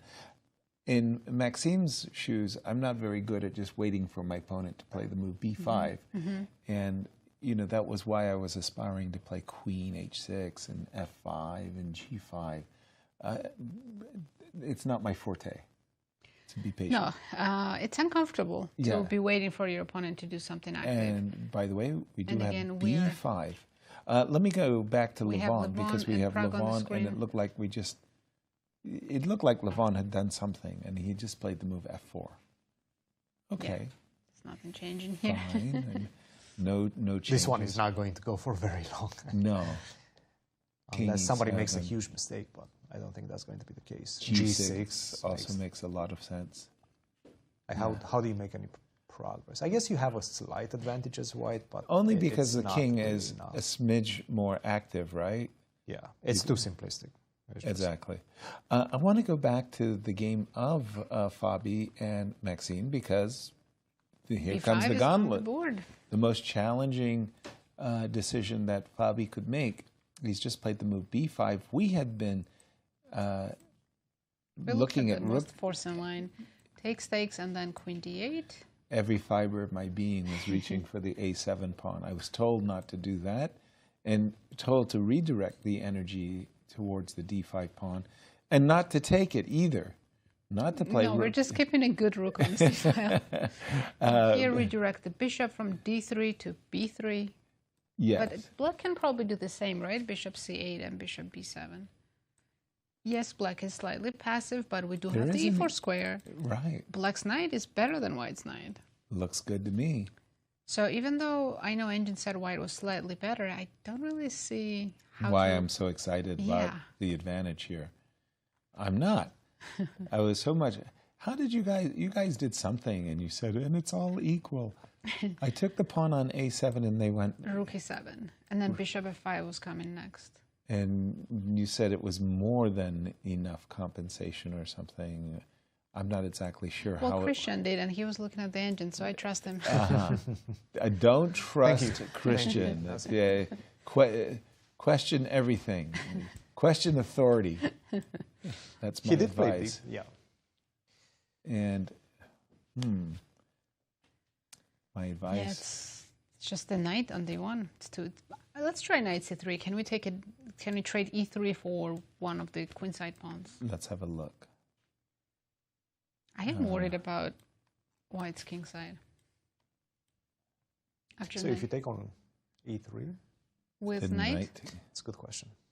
You'll tell me in a second. It is a good question. Okay, I took a pawn. It feels that knight is not getting out somehow. Maybe like queen b4, perhaps. Queen b4. I have rook. You can definitely take on knight 7, rook e7, right? You're not taking my knight without me taking your knight. So for the moment. For the moment. But that knight on c7 is yeah. Well, let's have a bit look. Wobbly. Yes, and now I'm trying to combine some attacks on the first rank, but they're not really working very well. When d5 is hanging, yeah. Yeah, d5. Whoa, wait a minute. What am I looking at? Queen takes d4?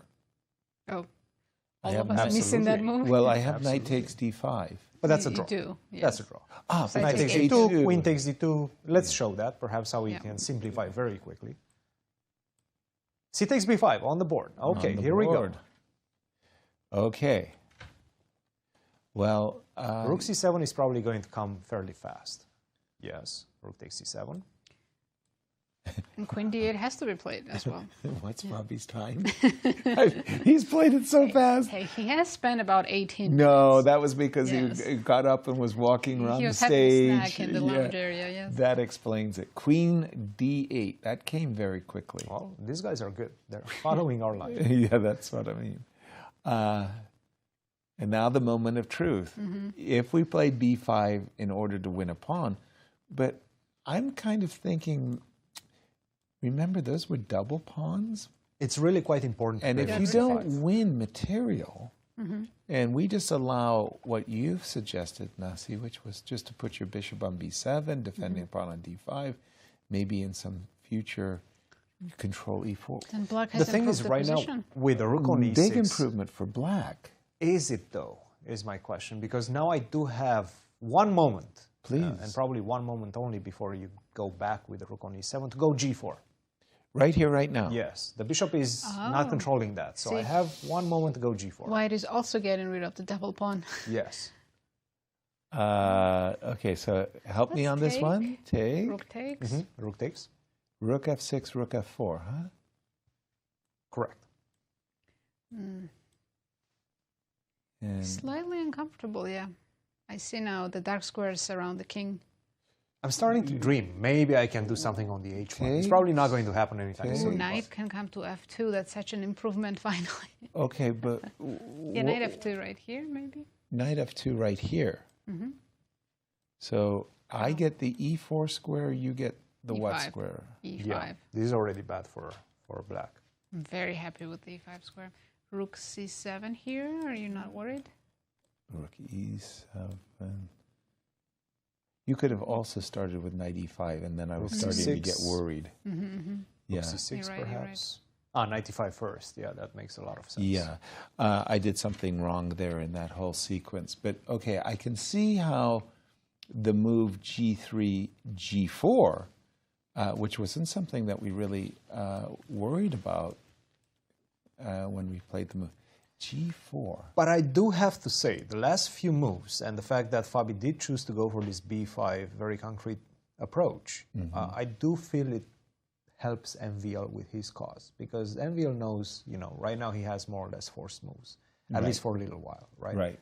This queen to d8 came extremely fast. You did. C takes b5 came quite quickly as well. So, and Fabi's not in his prep anymore.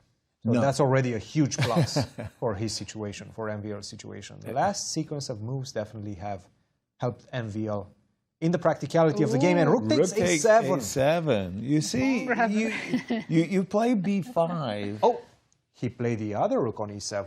Which is also fine, right? But you don't have bishop f5 idea. Yes, no more It's bishop a big f5. difference. So when Fabi played the move b5, he was going very, very concretely for this. Going for the d5 pawn, Which you can't take anyways. it felt wrong. Okay, so now we're a pawn up. Instantly playing rook e8 to e7 is interesting. So what is his idea, since with the other So rook our we knew, focus it was clear. this move followed by bishop f5. Right. Now we played this move. Okay. He wants to go queen b8 and kind of trap the rook. Is that it? Queen He d8. definitely is looking like something like that. Rook back drops back to a3. It is b4 and bishop a4. The knight is hanging on d1. Yeah. Okay, so If you give me a move, if you okay, play king h2. Queen b8. Queen b8. And if you go rook a3, Yep. b4. Okay, pause. Because a moment ago, You can go back, right? I couldn't go to a5 because you were, What if I go b3 here? Your minor pieces are both undefended. well, we can defend them both with our, Queen d2. with our brilliant, Oh, bishop c2 is available. and it's magic. All my undefended pieces suddenly were defended. Even here, I feel like black has such an active position. He does. But I've got an extra pawn on g3 somewhere, or e3 is the extra, I guess. yeah, I guess. It's not like, look, I have won better pawns in my life, but the question is, do I have an edge or not? And I can easily make an argument that black is Honestly, fine. I'd rather be black here. Really? Just because Yeah. of the active pieces, yes. Yeah. So maybe in the current position after rook e7, of course we played king h2, which is kind of a waste of a move for white. Can white still try g4, the line that Cristian was recommending? Okay. After rook c5, so it's slightly different position, but I'm still curious. Okay. G4. You gotta take, right? Yes, of course. Sorry, I kind of got mesmerized there. Takes. I'm assuming. Takes rook g4. I guess if black still focuses on the queen side, queen b8. Excuse me. Queen to b8. Okay, I am dropping my rook back. You know what? Maybe knight c4. Actually, I would love to get a pass pawn on the queen side if you take. I am kind of lurking towards lunging. If you take on e3 to trade and maybe bishop g6. That's no, what there's I'm. rook e1 checkmate. Ooh. Checkmate. It's. I never had to worry about that diagonal before. Now I have to worry. Where did the pawn on G3 go? How dare we play the move Yeah, no, black G4. is completely fine here. Of course. No, that's... Maybe G4 doesn't work here. That queen B8 protecting H2. Very strong. That was a harassing. You know, I think MVL is probably happy with this change. He improved his position and got a type of position that he likes to play. He is about to have initiative for the pawn. Exactly. Grunfeld players love being down a pawn. Being down a pawn. It's like it's like they're in the wheelhouse. They love and it. He's making Fabi think, which is a big victory. Think, but also have decisions to make, right? This was already a decision, taking the pawn or going to rook to c5. Stepping in the wrong direction, taking that pawn on a7. It wasn't necessary. I think we're going to see Fabi, for the first time finally in the game, take a thing. Finally having a long pause. The more I'm looking at my queen on f2, I'm not a big fan. Can I do something really most direct, go and maybe... So you have an extra pawn, you want to trade pieces? Go to the endgame. What an idea. Wow. What a concept. What a great concept. That takes me back to my caveman era. Let me try knight c4 still. Okay, so yeah, this I think Yasser guy that's is good. You know, with the d pawn. I mean, otherwise, well, my knight will end up with the d pawn because I want to improve my bishop as well. Okay, so I have to. But concrete lines, right? Let's say rook d6. Rook to Queen d6. b6 is coming. I've got that one as an answer. I feel like I'm a tempo behind. Yeah. I went to queen b6, b4 very quickly, but I don't think we I'm should getting go it. knight c4, right?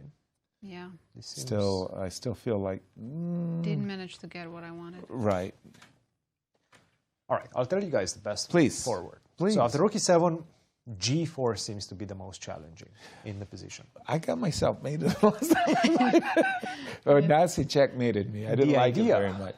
Being that after you take, I go queen h4. That was not my follow-up. No. And if you take, I go rook f3, and now you get checkmated. Be very careful. What? Kind of crazy, yes. Come on, that can't be a checkmate. Sort of crazy. I don't expect it to land on the board ever. How is that even close to checkmate? Queen f8 it's to g7? somewhat close. I mean, you're starting to suffer on this side, right? Am I? Yes. Sorry, instead of the move rook e8, queen f8? Queen f8, rook takes h3, queen g7? Knight c3. No, we don't want this with Hold black. on. h3 is... How is this? Knight d5's coming, rook Well, a8. rook a8 is also there, knight takes d5 is also there. There's a lot of pieces coming your way. I think we lost very quickly. And you cannot touch the pawn on e3. Right. This one I'm just going to take and take on d7. And d7 is hanging. You're having too many pieces hanging in the position, right? Gotcha.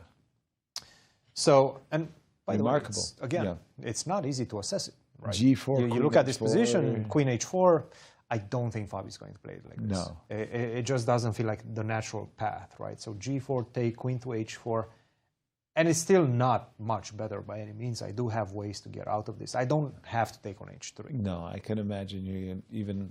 I can go queen to b8, continue with my usual plan. Queen to b8, rook to a6, rook to e8, get out of this attack of your queen on h4, and just play it like this, right? Get ready to meet your challenge down the f file, the h file, excuse me. Makes sense. What has white achieved with this, right? Rook h8 is coming. That is a good question. Might have created some weaknesses. Some weaknesses, perhaps. And of course, Engine disagrees with us. I know. I'm still a pawn up, right? Yeah. But again, it's not a huge margin. No. It truly is not a huge margin. I think this is a very practical position for 2 results. 3 results, sorry. Right. Like black can win this one as well. Of course. So rook to e7, this is the position we have right now. Again, the last sequence of moves, I feel, really helped MVL with his cause, and we can see it on the clock as well. It's reflected right now. Fabiano is spending some time. Beside the move g4, Christian, I actually played queen d2 against Nazi. Yes. With the idea, I wanted to meet queen b6 or queen b8 with queen a5. Queen a5, okay. And how would the engine assess this one? Equal. Equal. Just equal. Yes. Not the only move. I mean, I have other moves as well. Right. Knight to b7. But it's one of those equalities that goes on, right? Yeah, of course. It doesn't simplify. It's not one of those simple equalities. It's a game that continues, and both of these players will have opportunities to make mistakes in this one. Always give your opponent plenty of opportunity to make a mistake. Absolutely. Yes. Do not deny them the opportunity to error. That's how you win games. Exactly. That's how you win games. That was how I won a lot of mine. Okay. Very fun game. Very fun game with a lot of balancing factors for both players. They really need to pay attention to the whole board, right? You see white, I'm switching from G4 ideas to the queen coming to A5 ideas, to being a pawn up and stirring the game into the endgame. Black, on the other hand, is looking at queen B8 ideas, maybe getting the bishop exchange. Like, there's so many factors that you have to balance and juggle as both players. Black's queen was on G5 a couple months ago. Yeah. Suddenly, the rook is trapped on A7, and sort of like, what? It's a very complex position. Again, for us, it's somewhat easier because we have the engine. They don't. They know something, some ideas. They have some ideas about the position, but of course, there's so many things to calculate in the moment. Thank you, Cristian. I'm just going to take a quick gander at the match of Levon and Prague. King's on E4, pawn's on F5. That's all white can do. Levon is, he's trying to squeeze blood from stone time here. To play G6, right? Just trade one pair of pawns. King F8, G4. I thought he was going to play G6 around these parts, but Prague just goes ahead and... I can still play G6 now, right? Maybe it's time. Yeah, because at a certain moment you start to get a little bit worried that G5... It's taking too much space, yes. Yeah, you're kind of getting bullied a little bit here. Okay, let's see, G6. Yes. I like this. I like the idea of simplifying. Because if you go G5, I'll take on F5 first. Okay, I'm not exactly sure if you're threatening to take. Now, see, if you take on F5 immediately, I'll take with the rook. I'll play just bishop move here, bishop E7 or bishop D8 or something like that. Bishop D8. Yes. Let's try that. You can do D5, and I've achieved so much. Your bishop endgame looks better. Your pieces are better, but all my pawns are on white squares. That is true. How am I going to? Rook D1, I guess. That was your crafty idea of bishop to D8. Yeah. And so we get this bishop ending. But as you say, with everything on light squares, there's no weakness, right? Yep. This is the maximum you can easily defend this one. And if you ever... Oh, right. It's even the wrong color bishop, so... Exactly. Even if you win A6, yeah. No. No, definitely. This looks like a draw is an inevitable result. And we do have some moves for... Fabi played rook F6 as an answer to rook E7. We didn't consider this. Maybe because I thought black had simply king G7 here? After king G7, you can repeat or you take on E6, right? Yeah, I'm still trying to understand what it is that the rook on F6 does. If we take. Well, you know, we have an extra pawn. But it is, as you said, the E3 pawn, right? Right, but without rooks, you don't have pressure, that much pressure on my E3 pawn. That is a good point. Okay, so, all right. And we like maybe after rook E6, I would take with the rook. Because I want to play rook F6, bishop F5. Keep some attacking pieces. Exactly. And Maxime is about to play king G7. Yeah.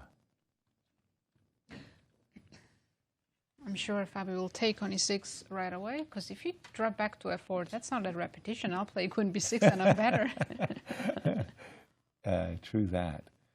So, okay, so what Fabi was basically saying is the rook on F4 was not as good as the rook on E6 for starters. Like the rook is kind of misplaced on F4, and therefore let's trade a pair of rooks. And knight C3 very quickly.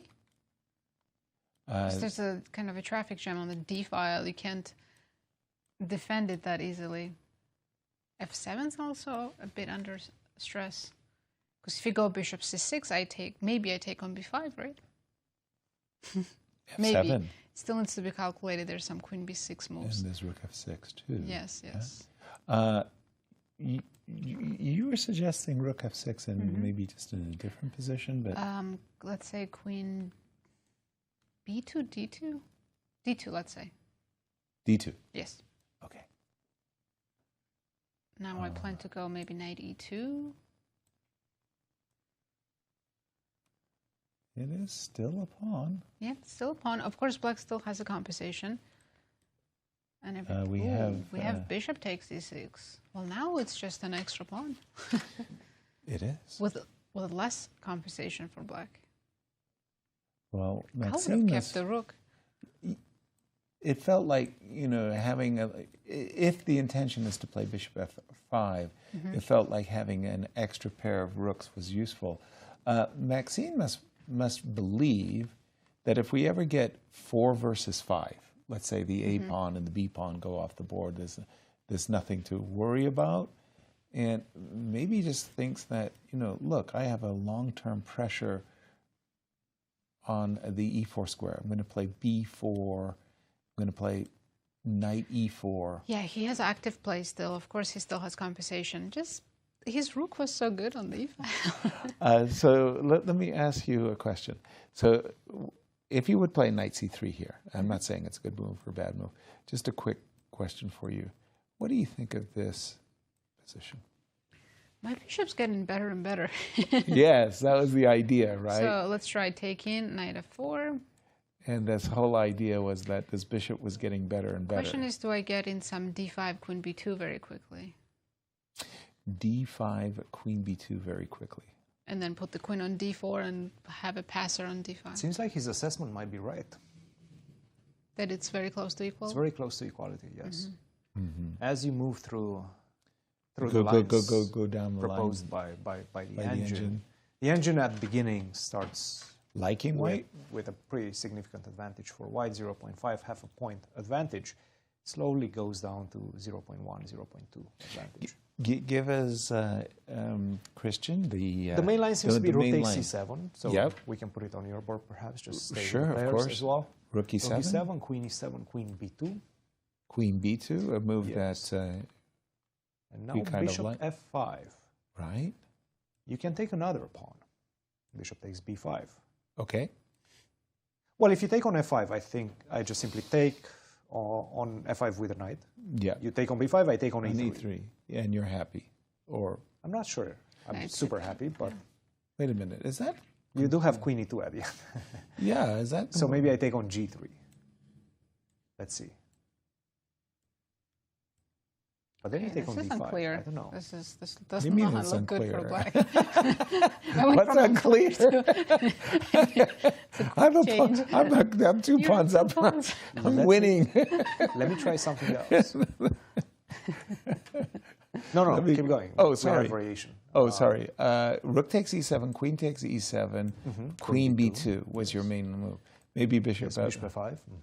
You like bishop f5 still? Yeah. Are you, maybe we're taking with the pawn on f5, but that's crazy to mess up our pawns on purpose. No.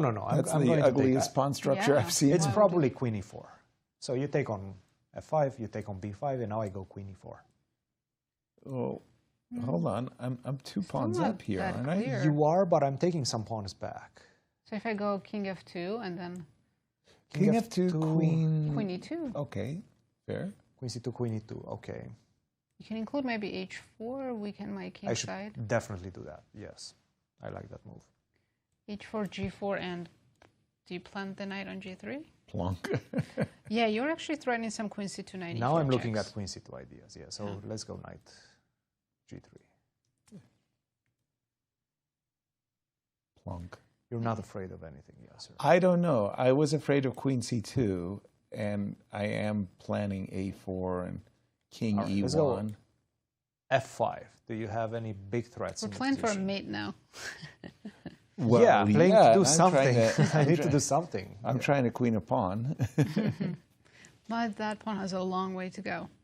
Well, 1,000 steps. Starts with the 1 step, yeah.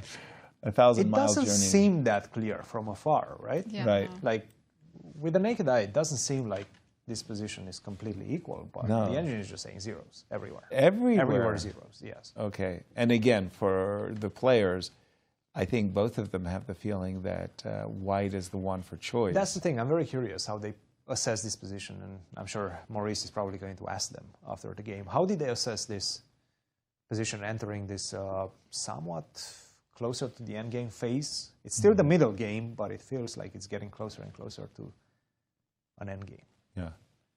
Well, I mean, if you were to ask Fabi right here, right now, I'm sure in his mind he's saying, oh, it's a two-result game. Pawn up. I'll take it. What do you mean, who's better? Yes. Unclear. That's perfect timing. I'm 2 pawns up, and I have a fast 8 pawn. You're going to have to work on your influencer. As soon as I said, I was like, what am I saying? It's game over. Yeah. All right, let's go to the other game. Let's see if there are any updates. Your Jedi mind trick was not. G6 is still not played, but... I'm going to switch to Levon and Prague.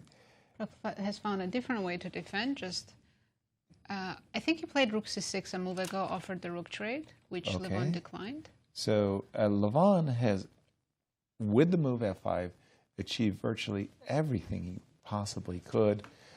He's kind of taken over more and more squares, and progressively Prague is saying, okay, I have very few options. Rook c6. Rook b4 was a response. Now he went bishop b7. So if you go rook d4, I'm guessing he wants to cover it with rook d6. Yep, that makes perfect and then sense. Rook c4, rook c6 is a way to end this game. Right, and I think he also wants to offer that rook. kind of trade as well. Whoa, what am I saying? King d5, right? Right. And then g5. Probably still, because the material is so reduced. Yes. It's. If I play bishop d4 here, you still have g6, right? G6. Yeah, it should still be a draw. But yeah, again, Levon has achieved the maximum that he could. A very powerful king on d5, but no inroads. So no, even though he has almost a full hour lead on the clock, this position has been triple zeros for the last 30 moves. Exactly. And he's probably not going to change anytime soon. Mm-hmm. Yeah, I think Levon will accept threefold repetition somewhere here. Although I'm with you, I think as black, I would have played g6 quite some time. It still worries me there a little bit. Right. Right. You know, like, hey, look, you're getting awfully close to my camp. But because it's always available, g6, you can play at any moment. Mm-hmm. That's why you're safe. Yeah. All right. And I look at the clock times, 15 minutes for Prague. Mm-hmm. Yeah. I think they're also close to move 40. 5 moves. 5 moves. So yeah. They might not reach move 40. If they can find a repetition, rook d4 check. All right. I'm going to return to our title championship match. Do you have him? Oh, just he was going to play rook c7 check. We'll jump back if they start to remove repetition. I'll keep an eye on it. All right, very good. And I'm back at the game of Fabi. After the move, bishop takes e6. This is the longest thing for Fabi. Down to 49 minutes. But this is but this is exactly the moment that you're not supposed to think, because the rook on a7 was actually the wayward rook, and you want to swap the rook off. He's probably considering what? Rook a7, queen a7, and immediately will play the second move. That's what he's calculating. Okay, because I was about to say, if you play rook a6, I want to keep that rook there. That's what I'm thinking as well, that actually the rook is kind of misplaced. And no. Not happy with the rook on the a5. So a little bit surprising that Fabi is spending a lot of time in what we think is a forced capture. My guess is he's played rook e7 in his mind, queen e7, and looking for the next move. And I think the suggestion was for queen b2, no? Yeah, that was the engine stop move, and here bishop f5 was the response. Which is not that easy, because you have to see that queen e4 idea. Being down 2 pawns Not voluntarily, like you didn't have to. Not obvious at all. Not intuitively obvious, that is for sure. Just having an unnatural thought. There's bishop c2. What is it that I'm missing? What bishop c2? I'm thinking knight takes b5. Oh, you mean in that line? Queen takes b5, bishop c2. Yes, yes, that would force it. Then I have queen e2. Let me just show the audience. You do. And I'm a pawn up and a queen ending, yay. I would say this is probably the most difficult line to assess from afar And you for hide black. your king on h2. Correct. And you're telling me that there's still triple zeros? No, no, no. After bishop takes b5, I pretend I don't care. I go knight e4. Wow. Okay, Knight that's not that e4. simple. Yes. You pretend you don't care. But you pretend that- secretly do. I want to take your g3 and I want to get closer to your king now. I'm trying to checkmate you all of a sudden. Wow, Yeah, I that's... can see how if I play king h2, I'm walking into like queen d6. Queen d6. So And queen d6, queen I'm in c7 trouble. ideas. Yeah. Yes. Right. This is the plan. Again, really not that easy to understand that this is just fine for you. Wow. Yeah, I take on g3. I think this is it. Okay, You so... take, I take back with the knight. h4, yeah. That knight, once it got to d1, it hasn't moved. It's staying there forever. It has not earned its keep. It's been a real... And probably I can start looking at queen b4 ideas right now. Queen b4, queen e1. Yeah, agreed. The knight on d1 is Seems not... like there's enough compensation. What's the opposite of an all-star? No I mean, star. I think it comes from Argentina. I was playing against an Argentine opponent, trying to remember his name, and we had an analysis. And he kept grabbing his knight and calling it something, and it turned out to be donkey. What is this donkey doing on D1? But isn't all-star just a basketball term? Or No, it's for all of the all sports. all the sports. You have an all-star in all-star football, team, basketball, baseball. You have the all-star, the dream team. The dream team. So what's the opposite of an all-star? A bench warmer? I guess so. I guess. You know, the guy who never plays, he just cheers. He's in the G League. That's a good description of that night on D1. The summer G League. Tend to think about it as my 3 of clubs in the hole. Night on D1. But I do have to say, I mean, look, MVL hasn't spent a lot of time in the last few moves, and he assessed it very correctly, because this is, in fact, objectively equal right now with best play. And he's playing fast. He's once again putting more pressure. Right now, he's the one putting pressure on his opponent's clock. And he's saying, you know what, you're out of prep. You have nothing left. Right. I managed to find the best moves in the position. I managed to equalize. And he might be right. He might be right now. Again, shows his consistency, shows how good he has been in the Grand Chess Tour. And he seems to be in took the worst of the preparation and just withstood. really great form. Right now, I would say he's in the best form in this tournament out of the 4 players. Exactly. Imagine the fear, just facing Fabi's 25-move prep. I know. And you're dropping down to your last 30 minutes. Exactly. Pretty much all of the pieces are still on the board. It's such a complicated position with so many factors, and you manage to find your way out. Seems like effortlessly right now for MVL. Very impressive. Very impressive. Just listening to what you just said, Nazi, when we were making our predictions for the tournament, and you got to go first, you started by allowing MVL, and you went bing, bing, bing, bing, and you chose MVL, and I did too. You influenced, because what you were saying was that he was really, he had showed the best form of any player in the Grand Chess Tour so far in 2025, and I agreed. wholeheartedly. He's really been Sometimes consistent. I make good sense. Yeah, well, you nailed it. By the way, they are repeating. Yeah, we have been waiting. Pawns have been traded, and they just First started game repeating on the our moves. match for the third place. It looks like we're going to see our first draw. Good defense. Absolutely. Just good defense by Prague. I think it was perfect defense. I'm looking at the accuracy levels. It was 99.7 for Prague. You missed it by just a smidge. Hard to defeat a player who doesn't make any inaccuracies. Right. And he's claiming threefold repetition. Chris is confirming. I like That's that. a draw. I'll let you have it, Chris.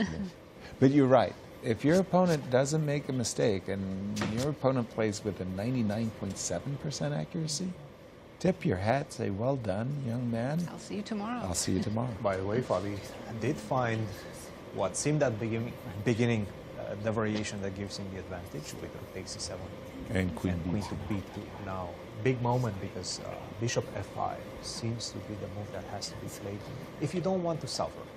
I don't want to suffer. I wonder what they're discussing because there's not much to discuss in that game. Yeah. Once a big Prague moment played right the now. move d5, Yeah. he equalized pretty comfortably. Bishop f5. Bishop It's takes easy f5, right now to knight just takes play f5. something like queen e8, right? Queen takes, and queen e4 was your move, right? Yes. Yeah. But instead of bishop f5, Yep. it's easy to just say, you know what, I'm going to defend the pawn on b5 Yes. with queen e8. There's But now some you're starting to suffer. Because E4 is coming, right? Does it work tactically? I don't think it's working right now, just because I'm taking with the pawn. And then You do go d5, but I'm taking on d3 as well, I think. It's probably not enough. And suddenly, I'm close to being a pawn as black. I don't know how it I happened. would include bishop b5 though. sorry. Here, Yes. after f6, I can include bishop b5. I'm not giving you a d3 pawn. I don't know if we take. Okay, knight endgame extra pawn. I'm happy. But I will take that pawn on e6. That was my The question is which pawn is stronger? Because your a pawn is definitely very good. Like your a pawn is probably extremely strong. And maybe fast too. Yeah. Maybe. I really don't like living. And maybe bold. I don't like leaving a pawn on the a file like that. It feels wrong. somewhat artificial. Yes. Queen b2 on the board. Challenge for Maxime. I love It is a variation. It is a variation, and it's definitely playable. E4 is definitely a move. Okay, but I love this variation that you would say Queen e4, yes. with queen e4. That's a very clean way to play. And you're looking at c2, you're looking at g3. Even though you're 2 pawns down temporarily, it feels like somehow So much the activity. dynamic Yeah. factors are Such full. a Greenfield play, moment. right? Exactly. So Big moment right now. Bishop Yeah. f5 is quite an important one. By the way, not just Grunfeld, but Najdorf players As are well. always looking for that dynamic counter chance. I guess if not bishop f5, if you're not sure that that holds, then bishop d7 is also available. Yep. But then it's more passive, right? White can go queen b4 maybe and Yeah. torture you a little bit.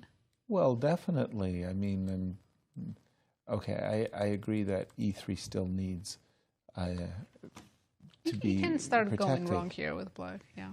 I much prefer the bishop f5 variation. Yeah, it's a very concrete way to equalize and pretty much forced to end the game. Right. So once the queen's on e4, knight on f5, then there's a lot of ways to end the game with a draw. Critical moment, 24 minutes for MVL. It's a lot of time. That's I still have plenty to of say, I really admire the way that MVL handled today. It was a real challenge. He was under a great deal of duress, and he was really behind on the clock, but he navigated his way to this position very concretely, sacrificed a pawn. We think he's about to sacrifice a second pawn, but to give himself enough counterplay that it's all justified. Charming, really impressive play. Absolutely. Like Cristian mentioned before, imagine how scary it is when you have Fabi sitting in front of you and he's 30 move or 25 move prep. Garry Kasparov was just a force of nature. When you were sitting across from Garry and he was going bang, bang, bang, bang, bang, and just hitting you with his prep. What was it was his amazing. signature move? Is taking off the watch or? Yeah, that was when, well, he always came to the game and took off his watch. When he puts it back on. When he put it back on, your time's up, let's go. Dinner is... You know you're in trouble, yeah. He made it very clear. There's some players, I think Hikaru does, he removes the jacket and when he puts on, he's also like, yeah, okay, I'm ready to win and leave. Let's get out of here, yeah. There was Fabi wasn't even sitting at the board for the first 30 moves. Right, yeah. And that's frustrating. Exactly. There was a fellow from Hungary, Andras Adorian, and he was playing against Velamerovic, and he was very nervous at the board, and Andras was taking on and off his sweater, like constantly, like in and out. And one time he took off his sweater, went to the bathroom, and Velamerovic grabbed the sweater and threw it out the window. Enough is enough. Enough is enough. Adorian came back, is looking for a sweater, looking at his sweater, looked at his opponent. Pointed at the window. Get out of here. You and your sweater could go. Queen B2. That's a good story. My generation had characters. Let's just say it like that. Players were allowed to do more things. We had our moments. Now definitely. I think that would be against the rules. Bishop F5. Tell me. He played it. You tell me in the FIDE handbook where they say you cannot throw your opponent's sweater out the window. Yeah, that's actually good. I don't think there's a regulation that says But you do that. that once, then there will be there will be a new regulation. This is an impressive fight. Very. By MVL. Maxime. And again, he's played the last 6-7 moves very quickly. Very quickly. Very quickly. He was at 30 minutes before this whole B5 sequence started. So he's been spotting the best moves ever since. Fabulous feeling, judgment. Yes. That he has had. It's the feeling. Yeah, it's the feeling. Yes. Yeah. And how long ago did he start playing Queen's Gambit? Because it seems I'm like going to give it a 4 to 5 life. years, but he was a Grunfeld player. Maybe even less than that. Maybe even less than that. He's taken up Queen's Gambit accepted, Queen's Gambit declined. He's played it at the beginning. He didn't have very good results with it. And he was moving back towards the Grunfeld. But now he seems to be back. Yeah. It's funny, too. You go through trainers. You have various trainers. But I think at one point, everybody has a trainer who is bashing you with tactics. Learn to play aggressive. Learn to be this formidable attacker. But let's pause the tactics and toss it to Sao Paulo. Maurice with Prague. Thanks, Yaz. We are with Praggnanandhaa after pretty nondescript draw. If you don't mind, I'd like to talk about the effect of yesterday, because obviously yesterday must have been pretty disappointing. How did you come into today reflecting on what happened yesterday? Yeah, it was certainly disappointing. The first rapid game was crucial. I don't think I played well there. But then I managed to come back in the blitz. Third game was basically the most important one. I played a really good game till some point, and basically I had this one easier win, a first one, and I saw like 3 moves of it and missed the last one. And I did have time there. I could have spent some more seconds, but yeah, and then it started to go downhill from there. But yeah, if I had won that game, then it could have been. No, I was just equalizing the match, so it's a fight in the last game. But yeah, these blitz games can go either way, so it's not something. It's not entirely in your hand. Sometimes these last few seconds can go out of control. So I was mainly upset about this first rapid game. I didn't feel like I put up a great fight there. So with that behind you, you're only able to play for third. How much motivation do you have? Your rating kind of secures you a spot on the tour next year if nothing drastic happens. Is there a lot for you to play for, a lot of motivation to play well in this particular match against Levon? No, he's just a strong player, so playing such a match is just interesting. And today, as you can see, I wanted a fight. I did play. I did try to play some Sicilian lines, so we'll see. I'll try to fight in every game I play. And in terms of like tournament, finishing third will be good from now, but it's not something that's in my mind. I just want to play decent chess and see how it goes. You see this as some warm-up for a future event maybe, or maybe even a future World Championship match? You're certainly a contender for the title at some point in your career. No, I think it's too, it's like too far ahead to think about this match. Yeah, it's just a match, and I'm playing against Levon, who has been at the top for a long time. So it's a nice match to play, and I just want to give my best and see. I'm not really thinking too much ahead. Just want to take one game at a time. Tomorrow's game, you got the white pieces. We're expecting fireworks, going after him. It's a win in the Classical. It's so difficult. Two wins in 20 tries in the finals so far. It's so difficult to get wins. Will you try to break that streak tomorrow? Obviously you'll try, but is it something that's critical for you that you really would love to get those 6 points? I'll try to give my best. It's not something that you can force against such a strong player. I'll try to fight as I'm doing in every games and see if I can create something. All right. Well, we'll let you get a chance to rest, and good luck tomorrow. Thank you. Thank you, Maurice. And indeed, Pragg, every opportunity to play a match with any of these great players is a great opportunity to learn, and the experience really will count. As we have our first result in the Classic.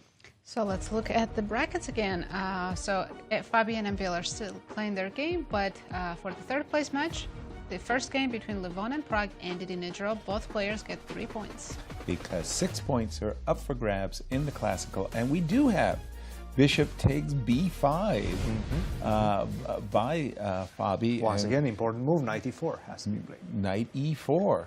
Yes. And it really is remarkable, this idea, like we're just giving up these pawns on the, we don't care. Are we kind of in the 3-result territory? I think we still are. I mean, even the fact that materially speaking, Fabi's for choice, but take a look. You get a knight on g3.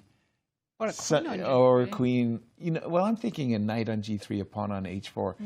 And always these back rank issues. As I'm going to pause our analysis and throw it back to Maurice and Levon. Aronian. Thanks so much, Yaz. Well, with Levon, Aronian after a draw with the white pieces. Same question I had for Pragg, I have for you. How did yesterday's finish affect how you're approaching this match today? Didn't affect much. I was preparing the whole morning, but I didn't think he would play the Sicilian. And I just thought, all right, I'll play something solid. And since I think recently, what I noticed, Pragg had some bad games in kind of equal endgames. So I thought maybe it would be a good idea just to test the theory if he's improved in that field. So I think he played more or less good. I didn't like his bishop d5 idea. I thought he should have just kept the bishop on e6. That would have been easier. And then I thought it was slightly better for me, but I didn't find a way to improve the position. Just touching back on yesterday, for you, it's more critical, I should say, than for him in terms of this third place finish if you're going to go on the Grand Chess Tour, because his rating will probably protect him. how much is that motivating you, or is this just a match like any other and you want to win? Of course, stakes are high, so there's more motivation. But at the same time, he's such a solid and good all-around player that I'm not going to do something crazy, at least not in classical. Yeah. He's a member of the younger generation. They're just coming in waves. Is it a special pleasure to play someone like this and maybe also beat someone like this? No, it's a great pleasure because, you know, I get to experience what it felt like for, let's say, for Anand playing against me. So it's interesting because, of course, it's very natural that the younger generation are playing a different style of chess and in some ways better. Yeah, so it's very interesting. Let's talk about members closer in age to you who are playing a match right now. Two of your very dearest friends, in fact, in Fabiano and Maxime. They're duking it out in this one. It started off with Fabi playing an interesting opening line very quickly. Maxime has defended very well, but we look at this board now. He's down 2 pawns. What is your opinion as you look at this position? Well, I actually analyzed this line to play against Fabi, as funny as it seems. With which color? With white. With white? Yeah, because wow. I thought that he would be going for this Queen's, Queen's Gambit declined. Mm-hmm. And, yeah, I thought it's kind of, it's playable because you get this kind of solid position and then you have some ideas to exploit this Queen side. So tell me, where was, if you be so kind, where does your analysis diverge with what they did in this game? Anything surprised you? No. I think this is all kind of more or less main line. Up to a point, I don't remember where up to a point, but definitely like move 23, I remember this before stuff. 23, like up to like B4, this kind of setup? This kind of stuff I remember, yeah. So this was in your computer at some point? Yeah. Okay, because we saw him blitzing out his moves, and we thought, wow, his memory's so good and preparation so deep, but you're saying, yeah, mine too.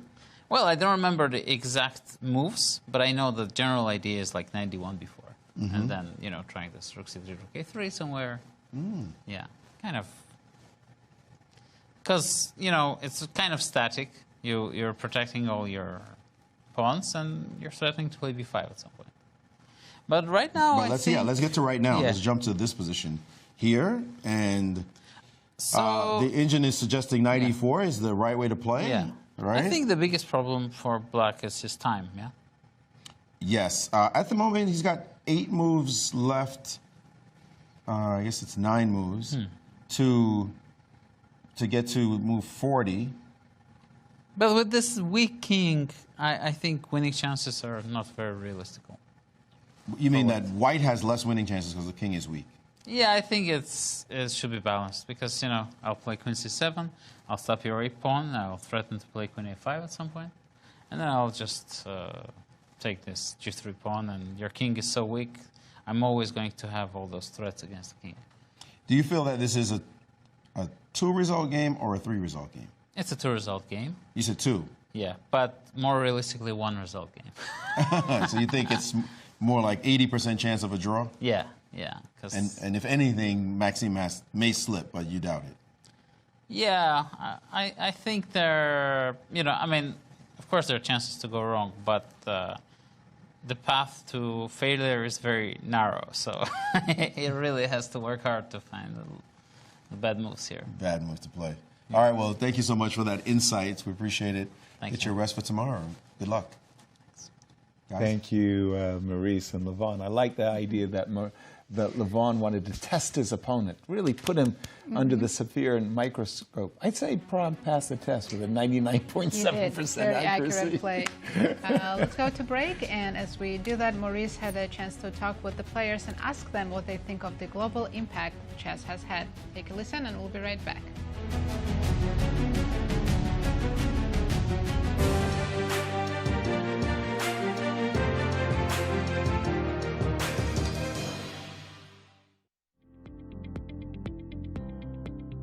The tour is now being held on a 5th continent. What's your feeling about its global impact to chess players all around the globe? Yeah, I mean, we've had 10 years of the Grand Chess Tour. I didn't personally play in Africa, but the tournament also in Abidjan in 2019. I kind of wish that I had gone to that event. But yeah, we've had tournaments in Africa, in Europe, and now in North and South America, and in Asia. So yeah, we've hit pretty much everything. I think it's great. The last time I was here in Sao Paulo was in 2012, so it's been 13 years, and that was a super strong tournament, and it was kind of a similar feeling because that was also a small field. That was 6 players, double round robin. Now it's 4 players with matches, but it's kind of a similar feeling, and I think it's great that we have tournaments all over the world on nearly every continent. It's my first time here in Brazil, so I've never been to South America, so it's exciting to see such arrangements, to give fans an opportunity to have a look at live games and to be here and to be present here in the playing hall and to be able to meet the fans and interact with them. So I think it's great to be able to do it in more and more different countries. It's a great thing for the game. I think we have a great chess culture here in South America. You have it in Brazil, you have it in Argentina, but you don't have that many top events like in the 2000s, 2010s. We had a few events actually in Sao Paulo, and of course World Championship in San Luis, I think in 2005. But in the 2010s, I've been once to South America before. It was in Argentina for the World Junior Championship in 2009. So it's only my first top event here in South America, here in Sao Paulo. And I can see, I already met some fans along the way and, received some messages as well, like I read some comments. You can see the enthusiasm of Brazilian aficionados and maybe also Argentinians and in general South Americans.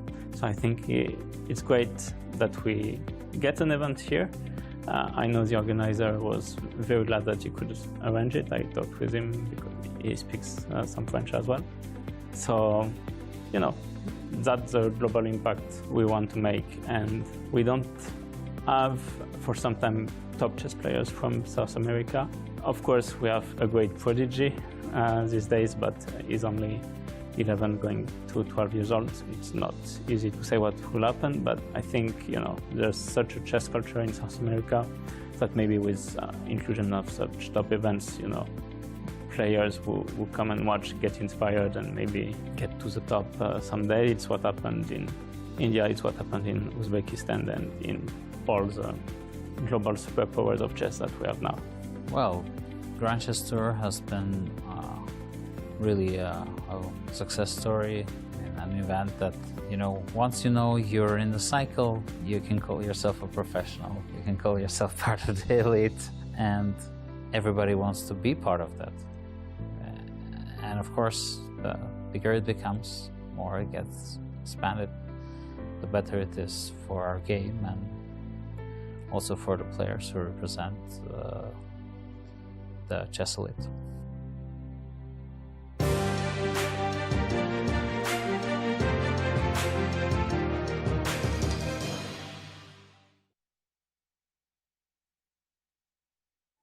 The Grand Chess Tour Finals are back, and this time the stage is set in Sao Paulo, Brazil. The top 4 players face off in rapid, blitz, and classical showdowns, each move pushing them closer to a share of $350,000 and the ultimate crown.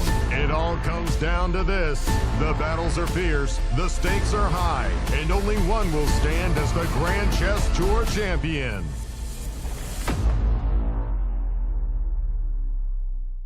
Two legendary world champions, Garry Kasparov and Viswanathan Anand, will do battle once again in Clutch Chess, The Legends, a special exhibition match celebrating their incredible legacies. Kasparov, a chess icon who held the title for 15 consecutive years, and Anand, a 5-time world champion, will compete in an epic Chess 960 match with $144,000 in prizes on the line. Catch this unique moment in chess history live from the new state-of-the-art facility at the St. Louis Chess Club. It's an unforgettable event you won't want to miss. Clutch Chess Champion Showdown is here, and 4 superstars take the stage. World number 1, Magnus Carlsen, Hikaru Nakamura, Fabiano Caruana, and reigning world champion, Gukesh Damaraju. With more than $400,000 on the line, daily win bonuses, escalating point values, and the one-of-a-kind Champions Jackpot, every game could change everything. It all unfolds October 27th through 29th, live from the brand new playing halls of the St. Louis Chess Club. Don't miss a moment of chess history in the making. By now, you guys probably know there's a lot to see and do in St. Louis. But when it comes to the art scene, there's more here than meets the eye. From Laumeier Sculpture Park and the City Garden to the stunning Cathedral Basilica, one of the largest mosaic collections in the entire world. So if art is your thing, St. Louis is on display all year long. Ooh, now that's an exhibit. St. Lou is always exploring. Hi, my name is Brian Woods. I am the music director for classical programming at the World Chess Hall of Fame and Galleries. It is a monthly series that we put on featuring performers from the St. Louis Symphony, from Opera Theater St. Louis, Winter Opera, and some of the finest freelancers we have here in the St. Louis area. Every live performance is completely different. So when you come to a concert here at the World Chess Hall of Fame, you can expect infinite possibilities all within this rubric of music. We're the Manos. Welcome to our show. Go, go, go.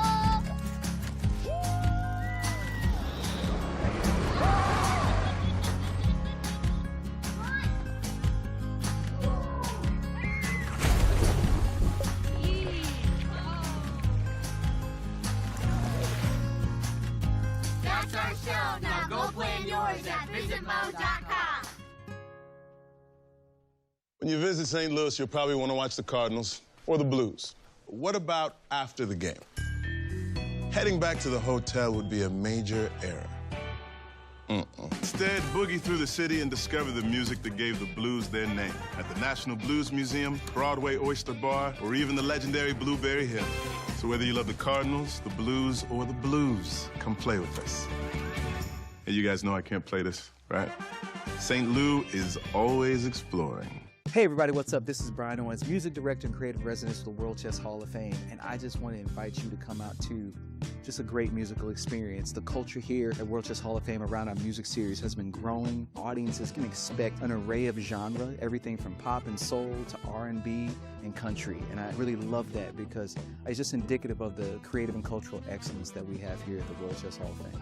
We want you to come out and experience it with us, and make sure you get your tickets because by next year, be sold out. So come on down, everybody. We all know St. Louis is a championship sports town, from the 11-time world champion Cardinals to the Stanley Cup champion Blues. But I bet you didn't know about all the championship places there are to get out and play here, like the World Chess Hall of Fame, Westport Social, and Topgolf, and now even our own MLS team. So whatever sports your team is into, you can always bring out your A game in St. Louis. Oops. Sorry, St. Lou is always exploring. We're the Corey family. Welcome to our show. We made it, guys! Yeah! That is my boy. Look at that kid!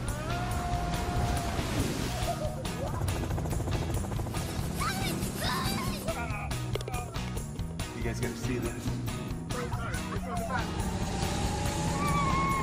That's our show. Now go start yours at visitmo.com.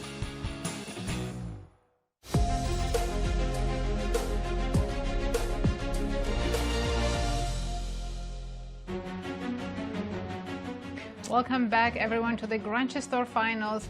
We're watching the finals match between Fabiano Caruana and Maxime Vachier-Lagrave. A lot is going on. Should we look at the results first? Absolutely, and the fight for the third place. That game has ended. Levon and Pragg have drawn their game, and both players even scored 3 against 3. When we went on our break, we thought that MVL was cruising to an easy draw. That may be a wrong way of putting it, but he erred. Oh, absolutely. Christian. A lot of things have happened since that were wrong for him. We took our break, and he has not played the best moves. In fact, right now, he seems to be losing. Wow. Let's take a look at what happened. Take a look at this. After bishop to b5, we were all praising MVL. You know, he's feeling the position. He's ready to go for the knight e4. Forget of the fact that he's 2 pawns down. It doesn't matter. You have enough compensation. Sacrifice. He went for the simplification. This is the forced way. The problem is it leads to a queen endgame. And queen endgames are so tricky, right? This is one of the things that you really don't want to allow on the board, because right now you miss one thing, this a pawn is running. And you're not delivering the perpetual. You're not getting the counterplay. And then you're just simply losing. And that seems to be the case. After king to h2, the best move h4 would have been, well, h4 is one way, but queen to c3 right now seems to be the best move. The idea being that if you do go a4, king to g8, or just simply getting behind that pawn. So I'm waiting for you to try to get behind. And this seems to be enough. He played the move, and h4 was another opportunity, but h4 is a little bit less clean. Queen to c3, the cleanest. He played the move f5, and you can see the bubble. This is, right now, a decisive advantage for Fabiano. And the way to get it is to just simply go a4, which he just played. He just made the move a4, the best move in the position, the simplest move in the position as well. Must be pushed. And now there is a huge difference. If you go behind the pawn as you were in the previous variation, it's not the same, because you just played the move f5. Your king. I'm going to be able to combine the threats. I'm going to give you the check on the dark squares, on c7 most likely, and then I'm going to push the pawn. That's going to allow me to push the pawn. If you go to h6, for example, then I can go queen to d2 and push the pawn. If I want, I can also do this move, queen to c8. And now I'm starting to combine threats of checkmate in the position. For example, you don't have time to do this because you are getting checkmated. King goes to g4, queen to e5. There's no way to return to defend against queen to f4. So this one is GG. Game over. In this one, after a4, 11 minutes for MVL. Not that many moves, 4 moves to go until the time control. But the position, I'm not going to say it's hopeless, because it's a queen endgame. Anything can happen in this one. But objectively, it's losing. From a practical perspective, white is having all the fun as well. He just played the move f4. Fabiano probably will take. I don't see any other alternatives. Queen takes f4. I hide my king. What's the follow-up? I have an extra pawn that's running down the board. Give me a couple more moves. Go queen e3 and queen a3, Cristian? But queen a1? First of all, I can go behind the pawn. And this seems to be absolutely damaging to your hopes. So how about instead of queen e3, I go queen c7? Probably the best move, yes. I was hoping you would go queen a1. Same idea. I have the same idea. I want to push my pawn, a5, but now I have a big threat as well, queen to e5. Let's exchange the queens. Look at the eval bar. It's over. It's over. Yeah. It truly is over. And I'm not sure it's that difficult, is the problem for MVL. I'm not sure it's that difficult. Again, f4, I'm not really sure what Fabi's thinking. Can he create, after takes, and king move, g5, g4, something on the king side? Yeah. Let's see who's first, right? I guess this is the big question. g4, a6. And this is probably what he calculated from afar. Perhaps this was his idea the whole time. To take a6, h3. g takes. G takes, not the only move, but queen g takes e4? Seems to be fine. And now There's I'm no starting draw? to... No, absolutely not. Not even close. I have queen f3 in some... I do have queen to f3. And then when I take on d4? Still not easy. No, check. Oh, what? But where do you hide queen e4? I'm going to... Well, I hide here. You don't have queen e5 because of queen g3. Oh, I also have queen g2 as a threat. My king should be on h7, yes. I think perhaps with the king on h7 this would be fine. Yeah. But without it, my a pawn is going to a7 next move. So let's say you go king h7, a7, and now you start giving me checks. And now I guess I'm just going to get my king all the way to the other side. It's going to be a long route, but you will run out of checks. Gotcha. Fabi's thinking because he might be considering... Wait, g4 cannot be. If he plays g4, it's a draw once again. He has to take on f4, go king to h1. Surely this is what he's calculating, and g5, g4, and this whole crazy variation. But it does seem like the a pawn is just simply too fast in this position. Let's have another look. Winning advantage for Fabiano Caruana right now, and what h1. a result that would be. Well, I mean, if he wins this know. one, gets a 6 points advantage in the grand finals. Wow. That's going to be a big, big leap forward towards the title. Let's see, a6, and we were capturing this pawn, yeah? Yes. And we were recapturing. Yes. Check. King h2. And we pause for just a moment. Thing is, you don't have that many checks. Like, you only have I truly one. don't. On f4, and now I go king g2. Maybe you can try to go queen g5. But king h1, right? King h1, yeah. With no the more queen checks. g1 Whoa, whoa, threat. whoa, whoa, whoa, whoa, whoa. Queen g1 threat. That's nasty. No more checks. No more checks. So Yeah, and if the king was on h7, I think this would be a draw. Yeah. What a subtle difference. Wow. Which makes me ask a question. So I'm here. If I play king 8, no, that's too ridiculous. It has to be too slow. Takes. No, king. h5 is hanging too. h5 is hanging, yeah. I don't think there's any reason for Fabi to even consider g4. I know he's spending some time, but I do think that he's just trying to calculate, because I'm looking at g4 and I really don't see why he would be attracted to that move. From afar, would you think this is winning? Yes, I thought it would be winning for white. The move king h2 was... Why king h2? No, I think we you said told queen me. f2. Right? Queen f2, sorry. Queen f2. The move queen f2... Not the only move. Yes. Taken? G takes f4. There seemed to be a slight delay there in the video somehow. I saw him playing the move g3 takes h4 on the video, and it's like the shadow, you know. We get to see it twice. Yes. Yes. Yeah, wow. What a chance for Fabi to take the lead in the finals. And we were praising Maxime, and deservedly so. He was making all the best moves. And then we went on a break, came back, and that move f5 was played on the board. And well, it wasn't just f5. It was knight takes b5 Right, and that bishop too. c2. Because for sure, when you play the move bishop c2, you're only playing for 2 results. But when you play knight e4, knight takes playing g3, for 3 results. Your chances of winning are very good. So it was a really stunning decision. I wonder if Maxime knows already that he messed up and this is lost, or he still thinks he's holding.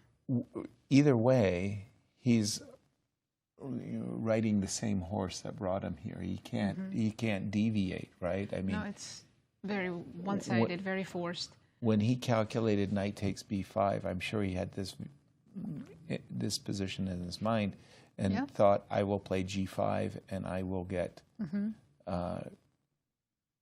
perpetual check chances. I don't know what he thought, actually.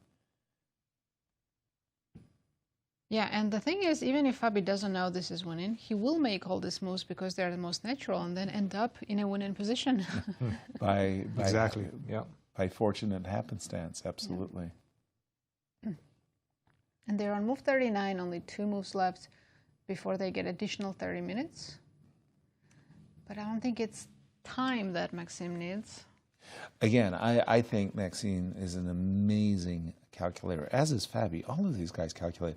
When he played the move bishop c2, I don't doubt for an instant that he had this position in his mind. Yeah. And for some reason, he was thinking that a5, g4, a6. By the way, Fabi has to play a5. If he starts with queen a1, then it's no longer winning. Which is tempting to go queen a1. You want to put the queen behind the pawn and no question about it, because there's no stopping the A train. The problem is that you're threatening to yeah, but you don't want to leave your king alone, so queen a1, you wouldn't play queen a1. But a5 just feels, first of all, there's no queen coming behind the pawn, so there's no drawback to that. Like, you can go queen a1 next move. Exactly. Exactly. It just, it's not natural to go queen a1 first. Well, the thing that Fabi could be calculating is something like this. Sure. And is this a draw? I believe so. Don't know how, but yeah, how is this one a draw? You could play queen e4. Or queen g3 or queen f2. So You could play queen g3. You could take on g2. Force me to capture the pawn on g2. Yeah, it's definitely not easy. Yeah, I'll take on g2. King takes g2. Queen g5. Queen g5. Oh, now you have that h4 square to give me checks from. So if I go Before king I was h1. hiding on h1. Yeah. Right. Not only that, but if you go king f2, for example, queen f4 check, you don't have a way to hide very well, because queen f3, queen takes d4. Queen e3? I would think this is still winning.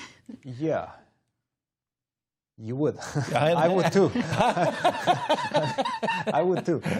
I was expecting this great exposition as to why it's not winning. It's not. Well, I actually have to go queen h4, not queen f4. Thanks for sharing. I thought that was brilliant. Yeah, I thought this was winning. Me too. I would. Yes, that's queen h4. Queen h4. Yes. Ah. Yes. That was nice.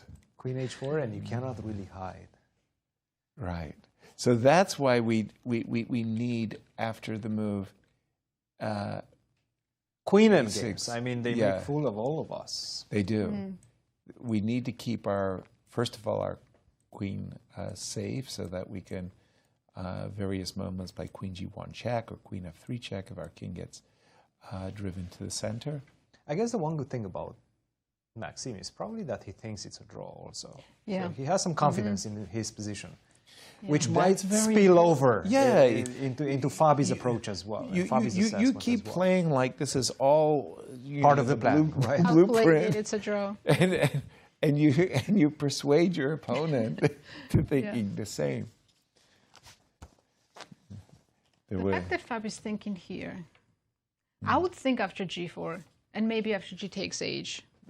Because there you're calculating pushing the pawn a7 and exactly if that works. But here, a5 absolutely has to be played. Well, in his defense, I do think that he understands the fact that this position, he's probably not going to be in time trouble anytime soon. Yeah. He has 30 minutes on the clock, 3 moves until the time control, but it's somewhat a simplistic position. Like there's not a lot to calculate. At some point, there is going to be you needing to escape the perpetual check. That's the calculation that you will need to do. Yeah. So push the pawn, but you can think. You can stop and think right now. There's no drawback to that. Yeah. Just to mention the blazingly obvious, the desirable queen takes h5 just allows one of our very routine perpetual checks to occur. You don't want to go king d1 and drop the d pawn with check. That is interesting because you can win d4, a4, I win g5, and... That's a draw without the d5, right? That's crazy. Yeah. So you can't take on h5, but you do play the one and only winning move, which is a5, g4, and a6. But Fabi, it's easy for us to say. His longest think of the game? First or second, yes. That he'd... For us, it's easy. Just push the pawn and you win. Right, exactly. No, the curse are queen endings for commentators, because these are quite frankly the most difficult endings. They require a great deal of calculation, and that's where the engine is so fantastically strong. They'll declare mate in 47. Yeah, or the moment you make a move. Table-based result right instantly, away, and you go, oh dear. Can't compete with that. You can't. As humans. Yeah. Still one of the very funny stories. I was commentating at Tata Steel in Holland, and it was the ending of Anish Giri versus Wesley So. Anish Giri, the top Dutch player, he was a pawn up in it. Recent winner of the Grand Swiss. Recent winner of the Grand Swiss, and now a candidate again. And he was a pawn up against Wesley, and they were playing for first place in early rounds. So it was like 8 o'clock in the evening. Everybody wants to go out to dinner, but no, we had to be there to the end. And I just said, I'm sorry to my audience. I'm switching on the chess engine. And instantly the chess engine said plus 47. Uh-huh. Like, how do you get plus 47? it's a queen and pawn ending for crying out loud. What Plus is 47? I don't even know what that queens? meant. Yeah, exactly. A move was played, draw. Instantly 0-0s. And then Wesley would make a move. Minus 47. Each move back and forth. For like 14 consecutive moves, and then of course at the end of the game, Wesley has lost. They interview Anish Giri, and he kind of tucks in his tie. I think it was a very well played game. Well, I've got some bad news for you. Yeah, the Queen games. Yeah, you don't want to check it with the engine after you play it. No. Be happy if you won. Exactly. And let's throw it to Sao Paulo and ask Maurice, what do you think about this ending? Well, queen endings, as you mentioned, Yaz, are indeed quite painful. I remember losing a queen ending to Dmitry Gurevich at the New York Open in 1988. One of the more painful losses I had. We spent 8 hours at the board. We were playing from 6 p.m. till 2 a.m., and I did not know the technique to draw. It's one of those, you've got to keep your king on the complete other side corner. I was a young master then, and him, an experienced GM, and yeah, I learned a very hard lesson that day. But when you study queen endings, you realize they are so complicated. And even when they're so-called simplified, they're extremely difficult to calculate because the queen has so many darn checks. And this one, I have to tell you, is fascinating because it looks semi-easy, but there's one factor you've got to remember, and it's how do you promote this pawn? Let's just take a look at this line as we go down this variation. We see that queen h5 is a mistake for sure, but the move a5 is the main line. So push, push, takes, push, and now we've analyzing stuff you guys have looked at already. And now you get to this position, and now the move queen takes d4, queen f2, and now we play queen e4 check, and you say, okay, here goes the position. What are you going to do now? Well, there's queen b1 check, and then attack the pawn, and just very importantly, this pawn push, and you say, I got my pawn there. And now this position. The engine says it's simply winning. This is over. But how do you get that pawn to go one more square? You can't get behind the pawn with your queen. You can't just maneuver to b8 with your queen, even if you were able to execute something like this check, and then you decide, let me go down here and go get my pawn to become, to get his promotion, because of course you're leaving your own king behind. So how do you get that pawn to push? It's not like you're going to play queen takes d5 with check. As I back up to this position, you're not going to play queen takes d5 with check somehow, bunch of checks, and I'll be able to do that. And you can't exchange the d pawn for your a pawn. So how do you promote? So I'm asking the engine, well, what are you supposed to do now? The engine gives the quiet move queen to e3, setting up potentials for some nice checks. And then king f7. Now what do you do? Again, your queen by itself is not going to do the job. So the engine points out, well, it's simple, dude. We're just going to start with king to g3 and bring our king into the game.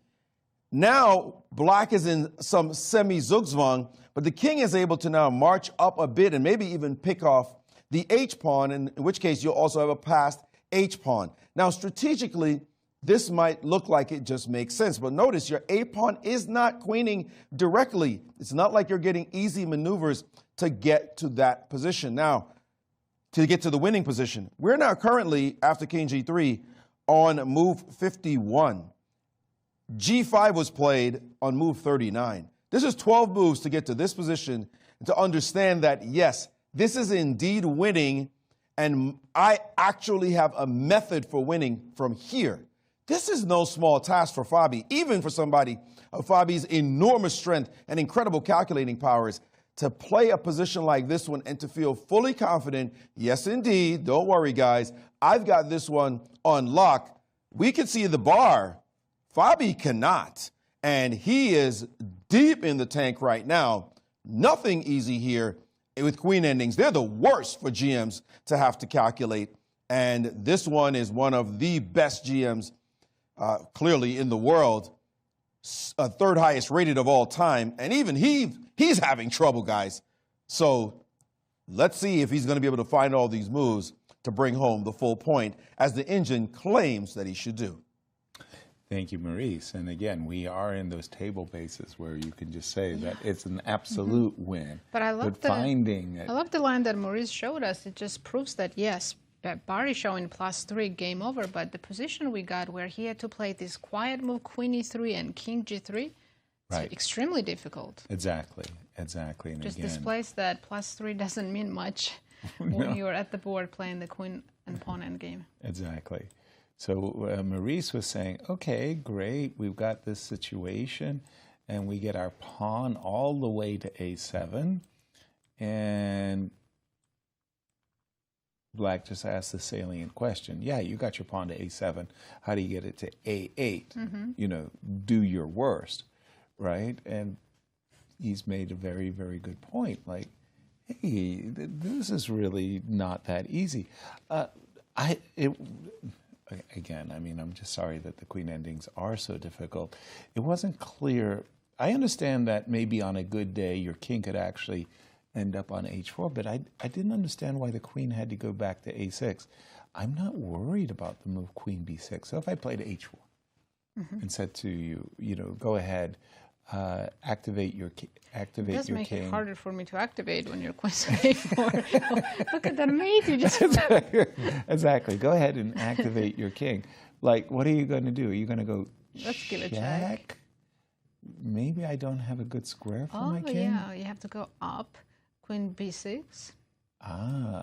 That's so you get to activate with a... Had to go to A6. With the tempo? Now maybe I can start running with the king at some point, so... It's a long H5 story. Is a good spot for your king. Actually, I'm trying to put it out of harm's way, just so that I can always keep it. Queen E3 here, and then I'm planning to bring my king out. Well, did you notice also that somehow the computer engine put the queen on E3, and we were... Apparently it's the best square. Yeah, we were asking ourselves, come on, that can't be the only winning method, and definitely challenges for Fabi, but because our formats and he's played A5, the best move in the position, give the classical 6 points. Yeah, let's just take a look at the format once again, the graphic, I mean. Right, so in classical games, each win is worth 6 points. Draw is worth 3 points. Rapid, win gets you 4, draw gets you 2, and in blitz it's 2 and 1. So they're in the finals. If Fabi wins in classical and gets a 6-point lead, it'll be extremely difficult for MVL to catch up with him. Absolutely.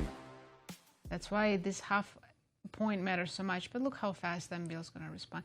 Thing is, he might be sure that this is equal in a draw, or he could be faking it and pretending it's a draw. At this point, you got no choice. There's no choice. Exactly. You got to play G4. You have to go G4. Yeah. I mean, I'm not even sure why he's hesitating, because there's Queen F6 also, maybe.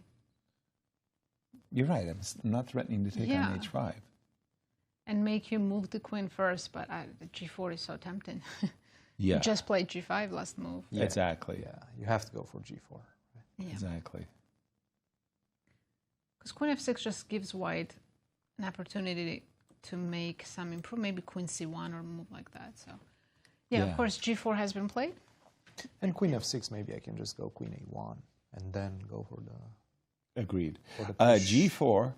And one of the things that we haven't spoken about is HG. Nobody wanted to play HG because we were worried that once we play HG followed by G3, we've got ideas Not of only invading. Perpetual check, but losing G2 pawn. Yeah, but I mean, having said what I just said, I mean, isn't that terrifyingly bad? Like, how bad is it? So, takes, push.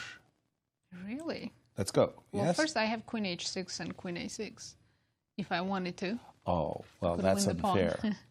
Sorry. Also, maybe Queen H6 just perpetual right away. Is it perpetual right away? Might be. Yeah.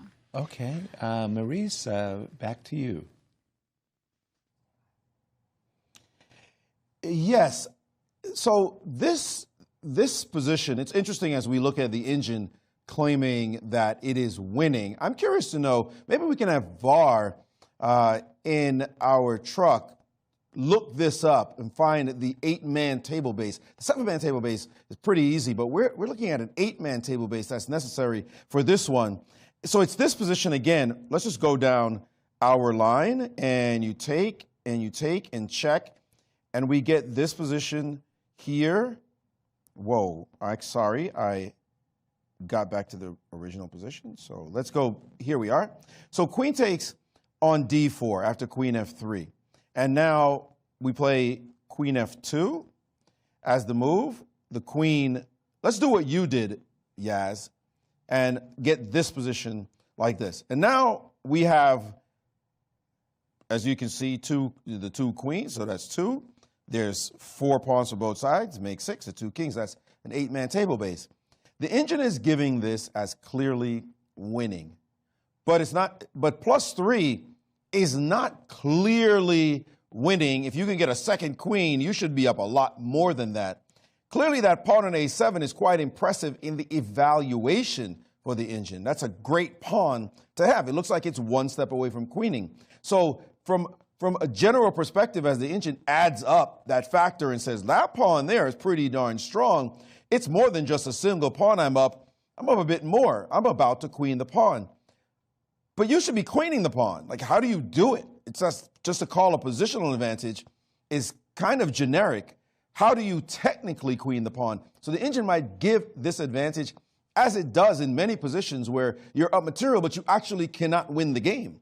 So it is giving this evaluation, but it's not necessarily calculating that this is indeed a win. Sequence like this, queen e3, king g3. This is how we're going to do it. We're going to bring our king up, we're going to queen there, take the pawn, and then this is out. So I'm very curious to know if this is not just an illusion, and maybe MVL has spotted that he can create a position where, yes, you have this pawn, but you don't have a technical way of actually executing the victory.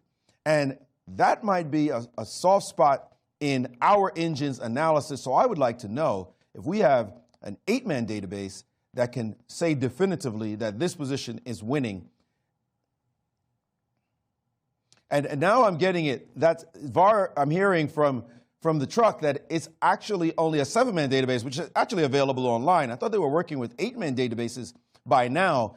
So that means maybe this is absolutely not winning at all. It's an absolute illusion that the engine is just evaluating based on this a7 pawn that white is winning, but in all truth, he's not.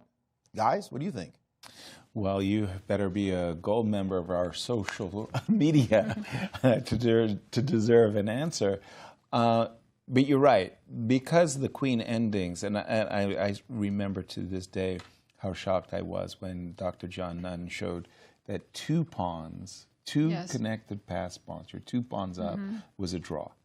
And that just rocked my world. So unless you have an absolute winning method, you're right. The engine keeps perpetually saying +3, +3, +3. But he brings a good point. If you're queening, it should be +10 or +9. Exactly. It shouldn't be, you know, the valuation should be going through. And sorry, Maurice, to hear about your loss to Dmitry Gurovich. I mean, I hope you will overcome it one day. I mean, 1988 is a long time to be on. Painful loss to stay with you for the rest of your life. G takes h3 on the board. We all know that. Let's just, we're here. Let's have a look-see, check. Yeah, I feel this is basically the position that we will see in the next few minutes. Let's get to that, if you don't mind, Cristian. I'm going to be tossing it your direction. Queen a4, a7, h4. Just put that position on your board. By the way, it does seem like this queen f2 is quite an important move. Is it? Yes. Already. Anything else? I don't think anything else is winning in this one. Wow. Queen f2 is going to be a very, very crucial move once we get to this position, which most likely we will get to this position. Queen to f2, queen to a4, and a7, right? And this is the key metric. This is the key position, of course. Again, unfortunately, you cannot go d4, because now I'm going to check you until I promote. If you go on the f file, queen f3, and I promote. If you go on h7, for example, queen to c7, once again, you have to stay on the 6th rank, on the 8th rank, queen to b8 followed by a8. And if you do that, I'm going to zigzag you. Queen if you d5, go on the 5th, queen Yeah. to d5. If you go on the 7th, then I go queen to e7, queen to e4, and finally I find... Now you've got a8 covered. Finally I find the square that promotes, right? Right. So you cannot play d4. impede with this diagonal control with the move d4.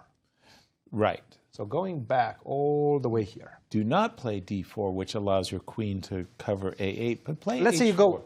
h4. Should you not give some checks? Well, no. We didn't want to. Okay, h4. Sure. Yeah, I was trying to say I'm giving my king the h5 But now square. I'm getting my queen a little bit closer. And I understand the plan. My plan is to just like get my king closer as well, escape the perpetual on the way. Queen e4 check. Queen to e4. King f2. Check. King e2. It's running to the queen side. I'm running on the other side. Like that's I'm getting towards your queen.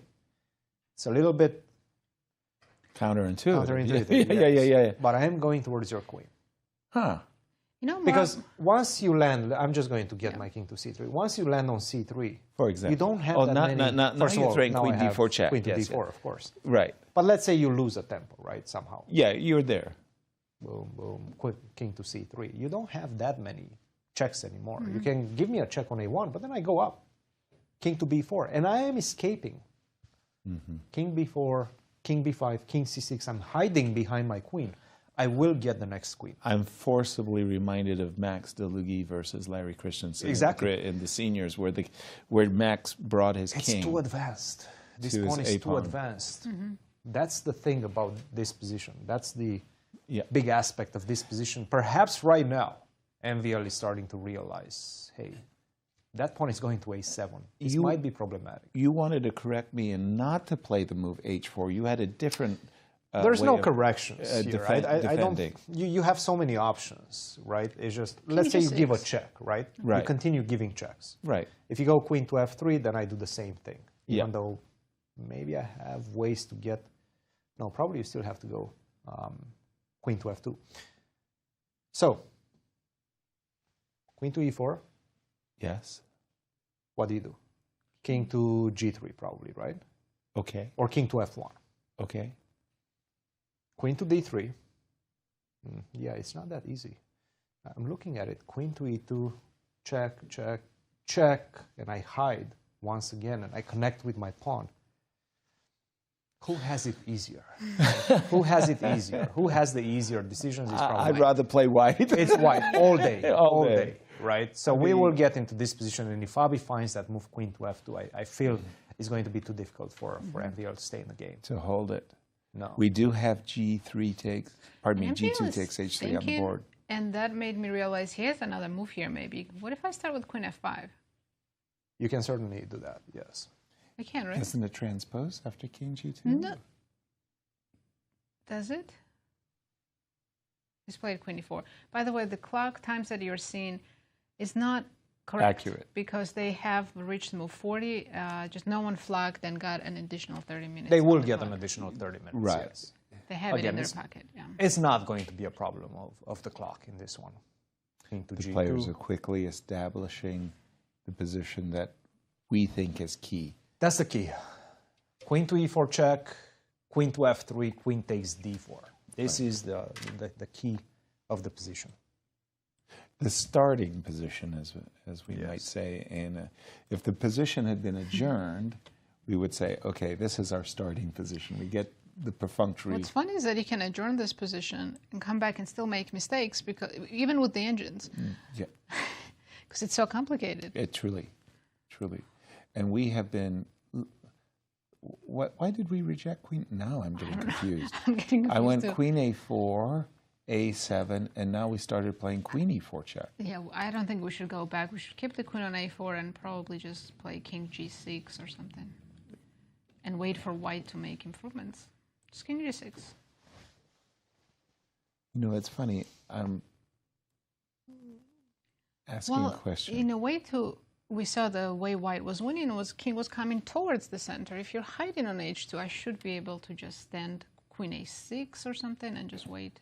queen a6. So after, for example, check. Can I go up to g5? Careful, Also careful. I could play safer and play king f6, but Right. yeah, I'm walking on eggshells here. I know. It is. So, apologies. A moment ago, and the engine has been pointing the way for us, was to put our queen not on a human e3. move to play queen e3. Yeah, and then it wanted to play king g3 and even king g2. Now I'll play h4. Now that I know your plan. Slowly worming my way up the board, right? King g2. This looks so drawn to me. Well, yeah, but again, this pawn has made it. Of course, white should have an advantage because you have a pawn on a7, but far. It just doesn't seem like enough to win it. King f3, king g4. Yeah. You know what? I'm glad that I'm not the one playing this. You know, it's funny you should say that because people say to me all the time, Yasser, don't you miss playing in competitions? And my answer is yes. And then I see a game like this. And my answer is definitely no. This is Especially too hard. From black side. Yeah. And they reach this position after 5-6 hours of really, really intense. You think of what Maxime had gone through to get to this position, that all of that preparation. So he fought his way. Only moves he had to find. Exactly. And he was always the one chasing that equality. Exactly. Like he was never ahead. He was never comfortably equal. Right. He was always chasing that equality. One bad mistake, which was allowing this knight takes b5, exchanging the knight for the bishop instead of going for the attack. That was enough to get this extremely difficult endgame, which exactly is going to be lost most of the times, just because you have so many difficult decisions to make. I guess the one way of putting it is I miss the competition when I'm winning. Don't we all? Don't we all? It's a nice high when you win. We would never stop playing if, if we only won. It's hard to put into words how terrible it feels when you have a bad tournament. Yeah, it just feels like somebody's just taken all of your spirit and energy away from you, and the sun has stopped shining. Yeah, it really feels that way. And the birds not singing anymore. are not singing either. No. Yeah. Yeah, to the outside eye, it might just be okay. You had one bad tournament, big deal. That's not how it feels, though. No, not at all. Oftentimes, it feels like the end of the world. Well, listen to what Maurice was just saying. I remember in 1988, I was at the New York Open. It was 2 o'clock in the morning. I was playing with Dmitry Gurovich, and that scorched my head. Yes, sir. Yes, Sorry to ask you please. this question, but what's your most painful memory? Oh, without question. This one is so Hey, easy. you're laughing about it. I'm That's laughing good. about it. It's hilarious. So what happened was it was in Zagreb, in the interzonal. And in those days, we had tournaments as a qualifier to the candidates. And I'm Korchnoi and I are playing the penultimate round. And with a draw, we both qualify for the candidates. Fantastic. Easy. We're going to make a draw. And so I played a hedgehog, got a You were black? I was black. I got a very nice, comfortable position, and I proudly made my move and offered a draw. You were allowed to offer a draw in those days. And my dear friend, Victor Korchnoi, no! Oof. So Victor, for absolutely no reason, he starts sacrificing. Boom, boom, boom, boom, boom, boom, boom, boom, boom, boom. And it was wrong. It was just a painfully wrong sacrifice. And I could refute it by forcing a repetition. There was a demon on my shoulder. It took over me. So he doesn't want to draw. It's the ego, right? Right. So he doesn't want to draw. Now I'm going to play for a win. So I calculated a variation, and of course, there was a hole. There's a hole. One small move. I lost the game. The next day in the New York Times, Brilliancy of the Year, Victor Korchnoi was the Brilliancy of the Year. I had a dead stone draw. Yeah. You know, no. That was painful. Then my trainer at the time, John Donaldson, he said, Yaz, don't worry about it. Tomorrow, you're playing this Grandmaster from Yugoslavia with a win. You could still make the candidates. And I did win that game. You recovered quickly. I had to. There was no choice. But losing that game was so painful. It was like, excruciating experience. Well, because you won the next game and you still qualified. I was mollified, yes. Yeah, exactly. Imagine if you didn't win. Oh, yeah, then I would be like Maurice. Still cursing my bad luck. Oh, boy. How about you? Worst ever. Oh.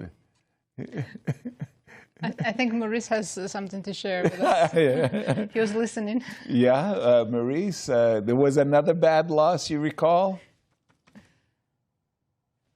No. You're just having way too much fun. I could not let you sit enjoying my pain and suffering. We share. I have to tell you that was quite instructive. I lost that game, but it was quite instructive because promptly, you get your lessons from your losses. And I was able to bounce back in that tournament. His tournament torpedoed after that. Playing till 2 in the morning, 8 hours, that was my revenge. Yeah, you beat me, but you had to suffer for those 8 hours, and he could not have a clear mind. Remember, we were playing 2 games a day. It wasn't a 1 game a day joint. It was 2 games a day. So for him to play until 2 in the morning was not what the doctor ordered. And so I got him back for that at least. That was some compensation for my own suffering. Right. Yeah, thank you. I remember, sorry, Nasi, I do remember you playing a game in the U.S. Ladies Championship with Anna Zatonsky. You were defending Rook. That doesn't even come close to that. That's even not that was painful because you were like 2 moves away from the 50-move rule. Yeah, and that would have been a draw. The top 10. Really? Oh, it's that bad, is it? Yes. Did you have Let's focus back on the game. Did you have one of those Grandmaster norm kind of situations? Too many times. Too many times. Too many times. Queen takes d4. The players are going towards the moment. This is the big moment where yes. Fabi has to find the move Queen f2. Queen f2, yes, it's a big move. And a7, and we have been discussing King g6, h4, Queen e4. The one move we don't want to make, funnily enough, is d4.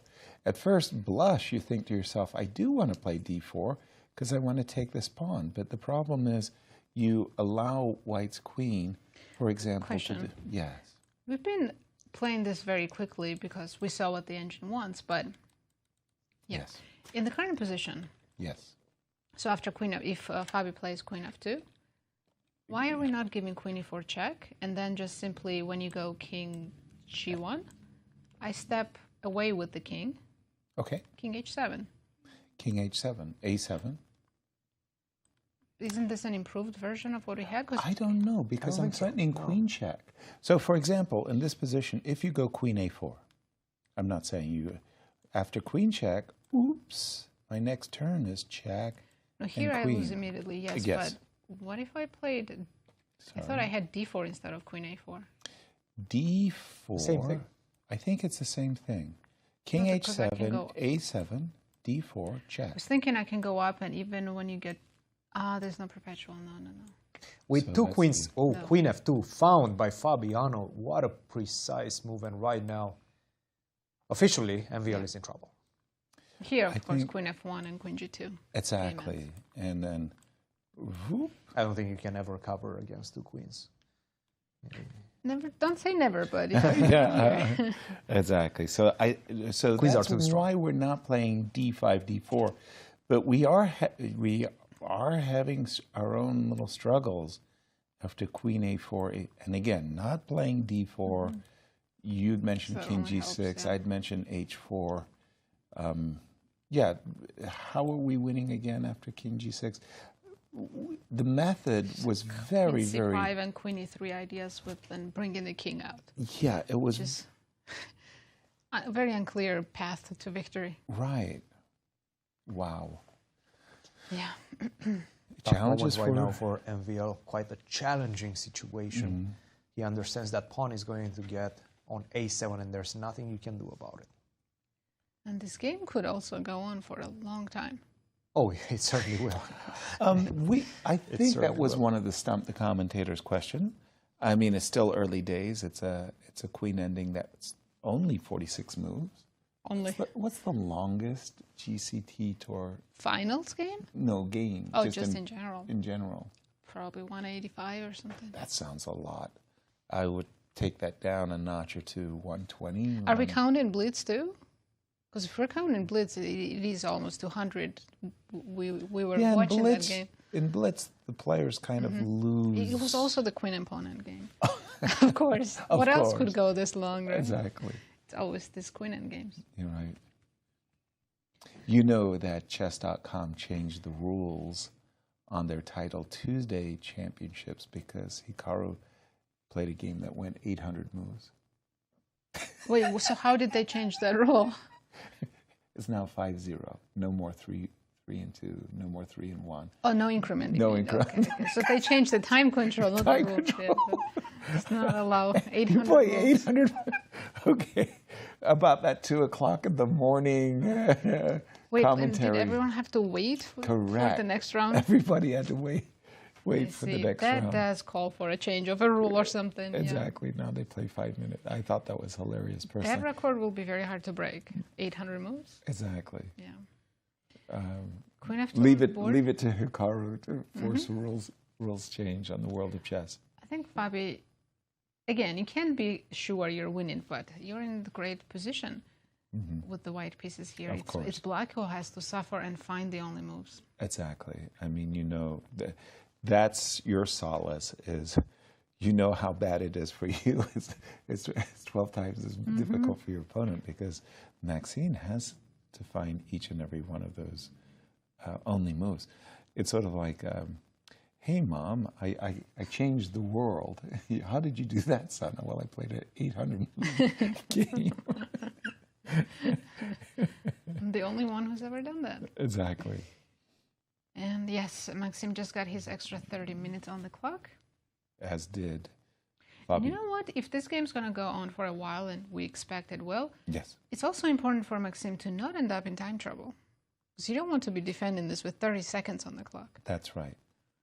However, in a certain way, he can't avoid playing the passive, I'm going to keep my queen behind the pawn so that you have to play queen b6, queen b7, queen a8, right?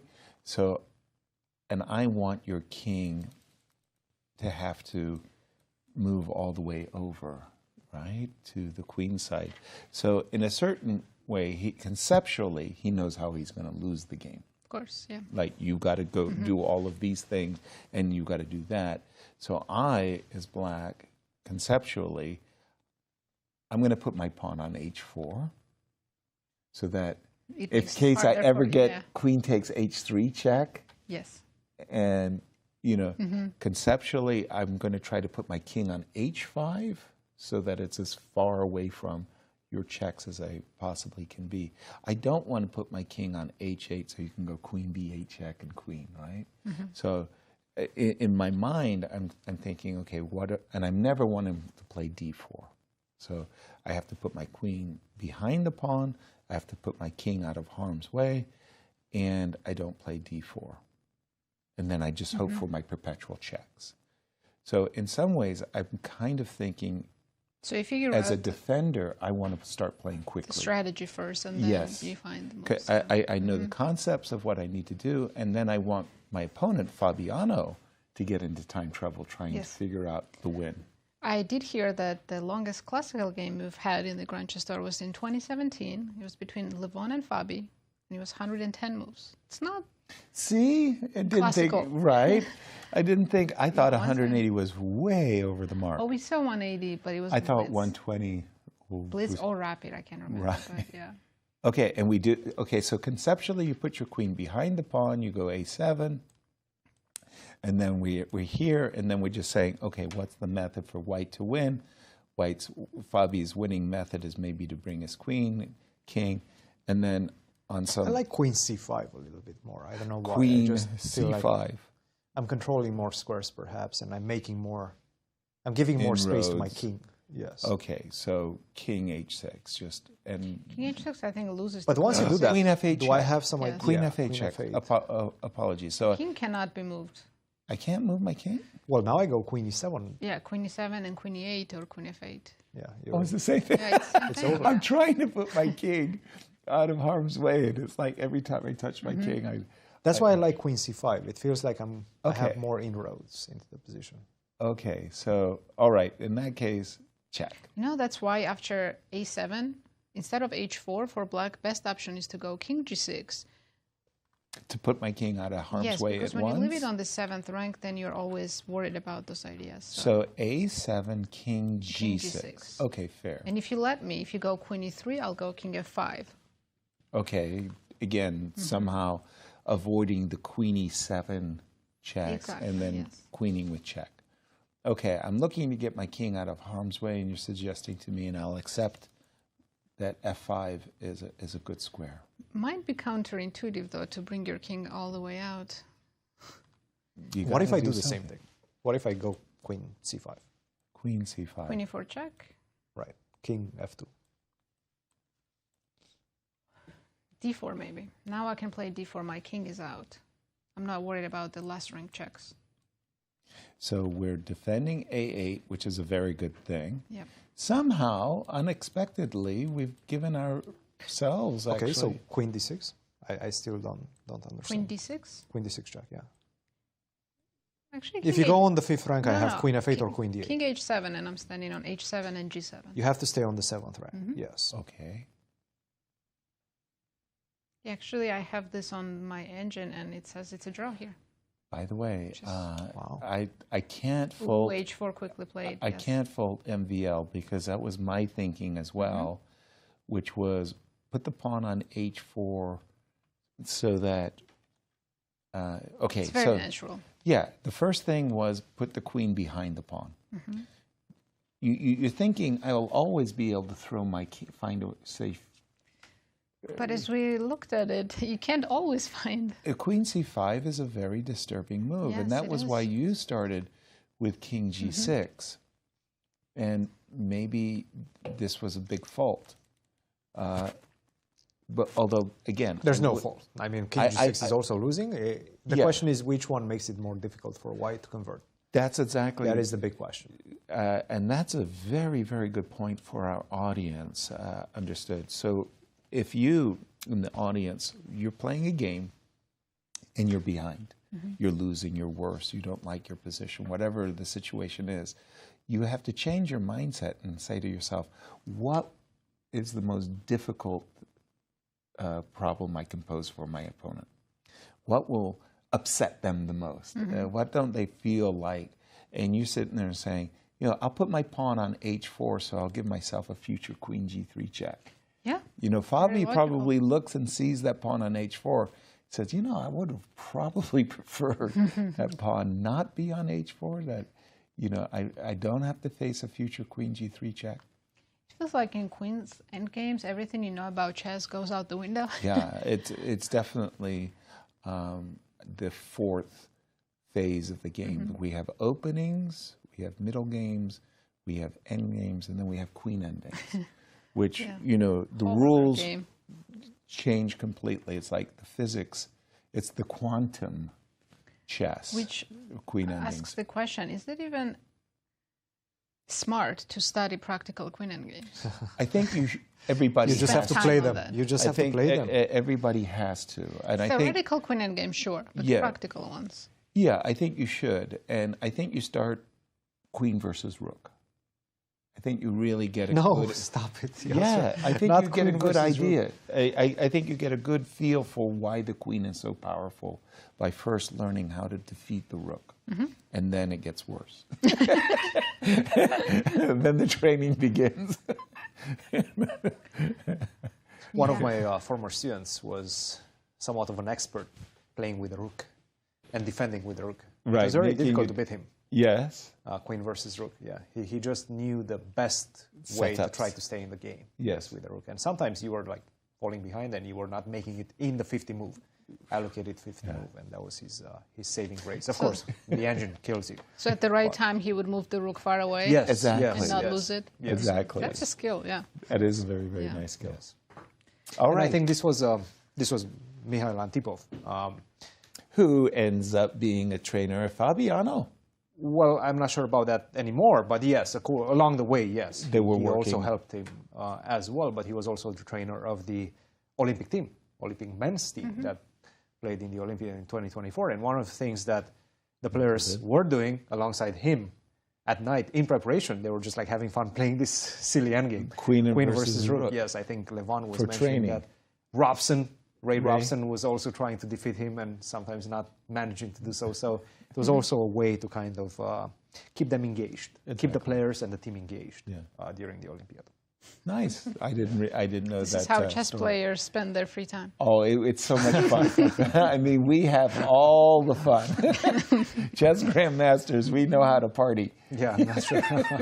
Not sure about that. Yes, we're going to sneak in the break as we've got a queen ending. Yes, players are going to play this for a while, so don't go anywhere. We'll be back shortly. All right.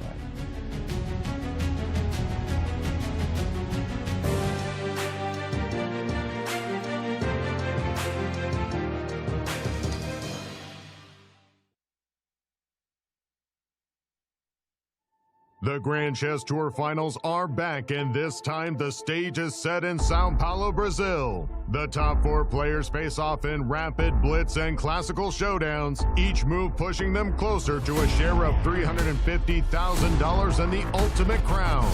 It all comes down to this. The battles are fierce, the stakes are high, and only one will stand as the Grand Chess Tour champion.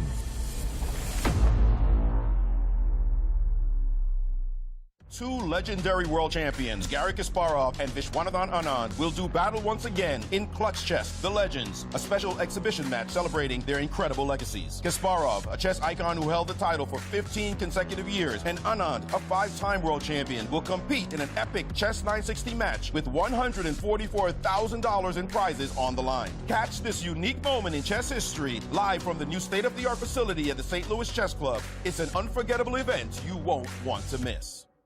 Clutch Chess Champion Showdown is here, and 4 superstars take the stage. World number 1, Magnus Carlsen, Hikaru Nakamura, Fabiano Caruana, and reigning world champion, Gukesh Damaraju.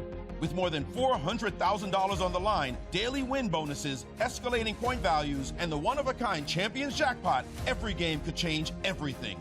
It all unfolds October 27th through 29th, live from the brand new playing halls of the St. Louis Chess Club. Don't miss a moment of chess history in the making. Hello, I'm International Chess Grandmaster Yasser Seirawan, speaking on behalf of the St. Louis Chess Club and World Chess Hall of Fame and Galleries. Our neighborhood in the Central West End and surrounding areas were hit by devastating tornadoes that scarred our neighborhood and hurt countless families. We, alongside the Grand Chess Tour, and with the support of our co-founders, Dr. Jeannie Karen Sinkfield and Rex Sinkfield, have launched a $150,000 matching donation campaign to support the St. Louis Community Foundation's Tornado Response Fund. We are asking our chess community to help in this effort. Your donation will provide immediate relief, food, and shelter to the people affected, and aid in rebuilding our historic neighborhood. Please, give what you can and help us in this effort to support and heal our neighbors. Thank you.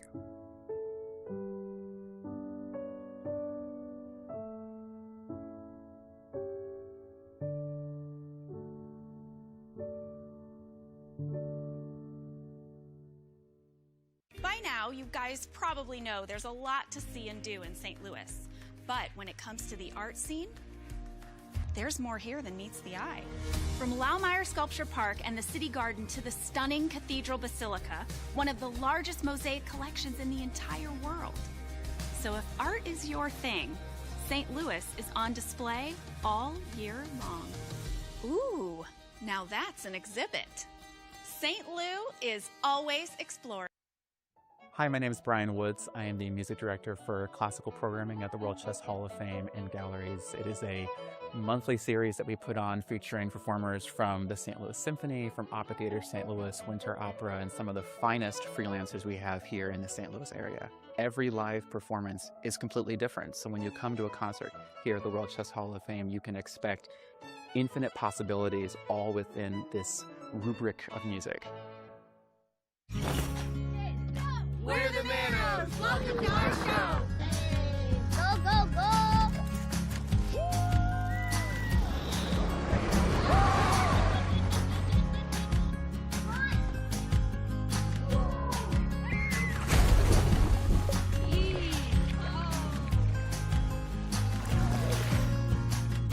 That's our show. Now go play yours at visitmo.com. When you visit St. Louis, you'll probably want to watch the Cardinals or the Blues. What about after the game? Heading back to the hotel would be a major error. Instead, boogie through the city and discover the music that gave the Blues their name at the National Blues Museum, Broadway Oyster Bar, or even the legendary Blueberry Hill. So whether you love the Cardinals, the Blues, or the Blues, come play with us. Hey, you guys know I can't play this, right? St. Lou is always exploring. Hey everybody, what's up? This is Brian Owens, music director and creative resident of the World Chess Hall of Fame, and I just want to invite you to come out to just a great musical experience. The culture here at World Chess Hall of Fame around our music series has been growing. Audiences can expect an array of genre, everything from pop and soul to R&B and country, and I really love that because it's just indicative of the creative and cultural excellence that we have here at the World Chess Hall of Fame. We want you to come out and experience it with us, and make sure you get your tickets because by next year, may be sold out. So come on down, everybody. We all know St. Louis is a championship sports town, from the 11-time world champion Cardinals to the Stanley Cup champion Blues. But I bet you didn't know about all the championship places there are to get out and play here, like the World Chess Hall of Fame, Westport Social, and Topgolf, and now even our own MLS team. So whatever sports your team is into, you can always bring out your A game in St. Louis. Oops. Sorry, St. Lou is always exploring. We're the Corey family. Welcome to our show. We made it, guys!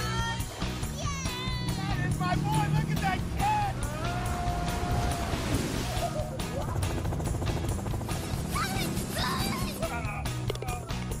You guys gotta see this. That's our show. Now go start yours at visitmo.com. The Grand Chess Tour Finals are back, and this time the stage is set in Sao Paulo, Brazil. The top 4 players face off in rapid, blitz, and classical showdowns, each move pushing them closer to a share of $350,000 and the ultimate crown. It all comes down to this. The battles are fierce, the stakes are high, and only one will stand as the Grand Chess Tour champion.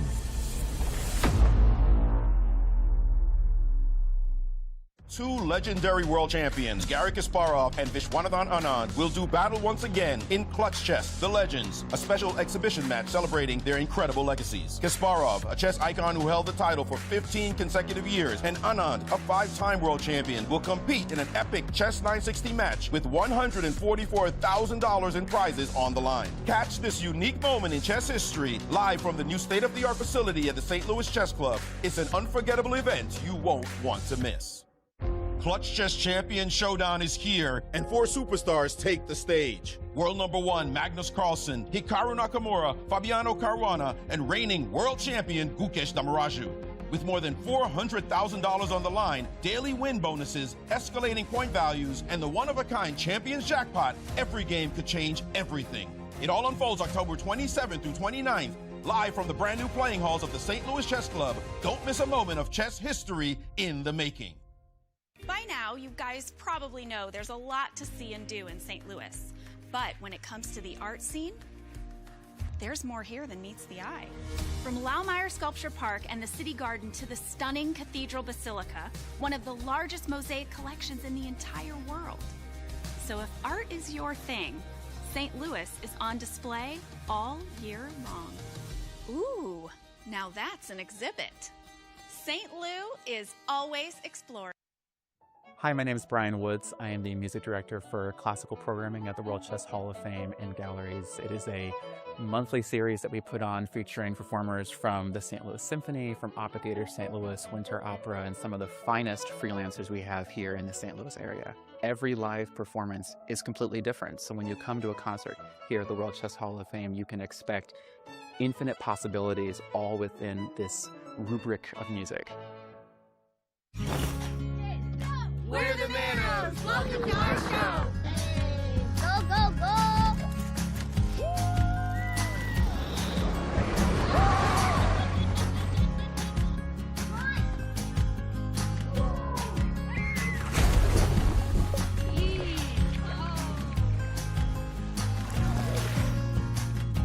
That's our show. Now go plan yours at visitmo.com.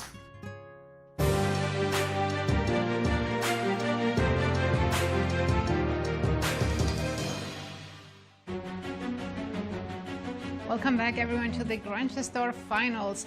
In the final matchup, we have Fabiano and Maxime still fighting hard. Let's take a look at the result we had so far today. It was the match game between Levon, Aronian, and Praggnanandhaa. It ended in a draw.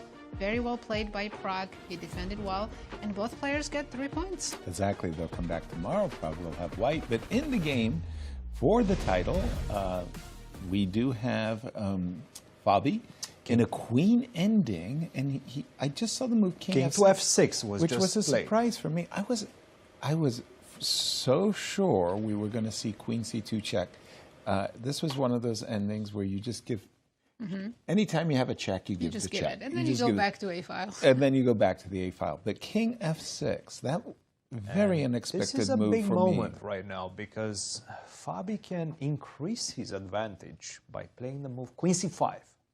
Not obvious. Not obvious, but I do have a big threat. You just went from F2 to E3. Could have gone to to E3. and Yes. he didn't. And you like Queen C5 because you No, have a because big I have threat. a big threat. Queen to F8, right? No, Queen Of F8 course. directly, straight up. Yeah. I'm ready to promote my queen. So do I have to go Queen E8? Not Say sure what you Queen have to do, E8. to be honest. Because you can take on D5. I've got perpetual. If you have to go Queen E8, then that's kind of problematic but I have because I can perpetual go. coming. But I can go King F2. Oh, King F2. Now your That's queen is annoying. stuck on the 8th rank, more or less. Scary. Yeah, where you don't want to be.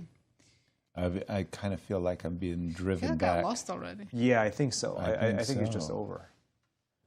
And unfortunately, King E5, I can't cross thinking, oops, I get skewered. Yes. Ooh.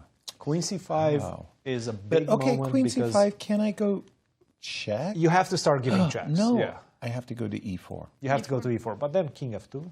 Where's your Yeah. next check? You actually don't have that many checks. I don't. No, because after, for example, Queen F4, I think I can pass very quickly. So I go King E1. Now you only have one check, two checks. maybe. E4. E4 or E5, I guess. You have to stay on. No more G- no, no, That one Queen doesn't F2. work. Queen G3 F2. doesn't work. because of Queen Yeah, F2. right. I only, Yes. you only have 1, 2, 3 checks. Just two Sorry. checks. Yeah, just two checks. Just E5 or E4. And then I King go D2. King D1. That's it, right?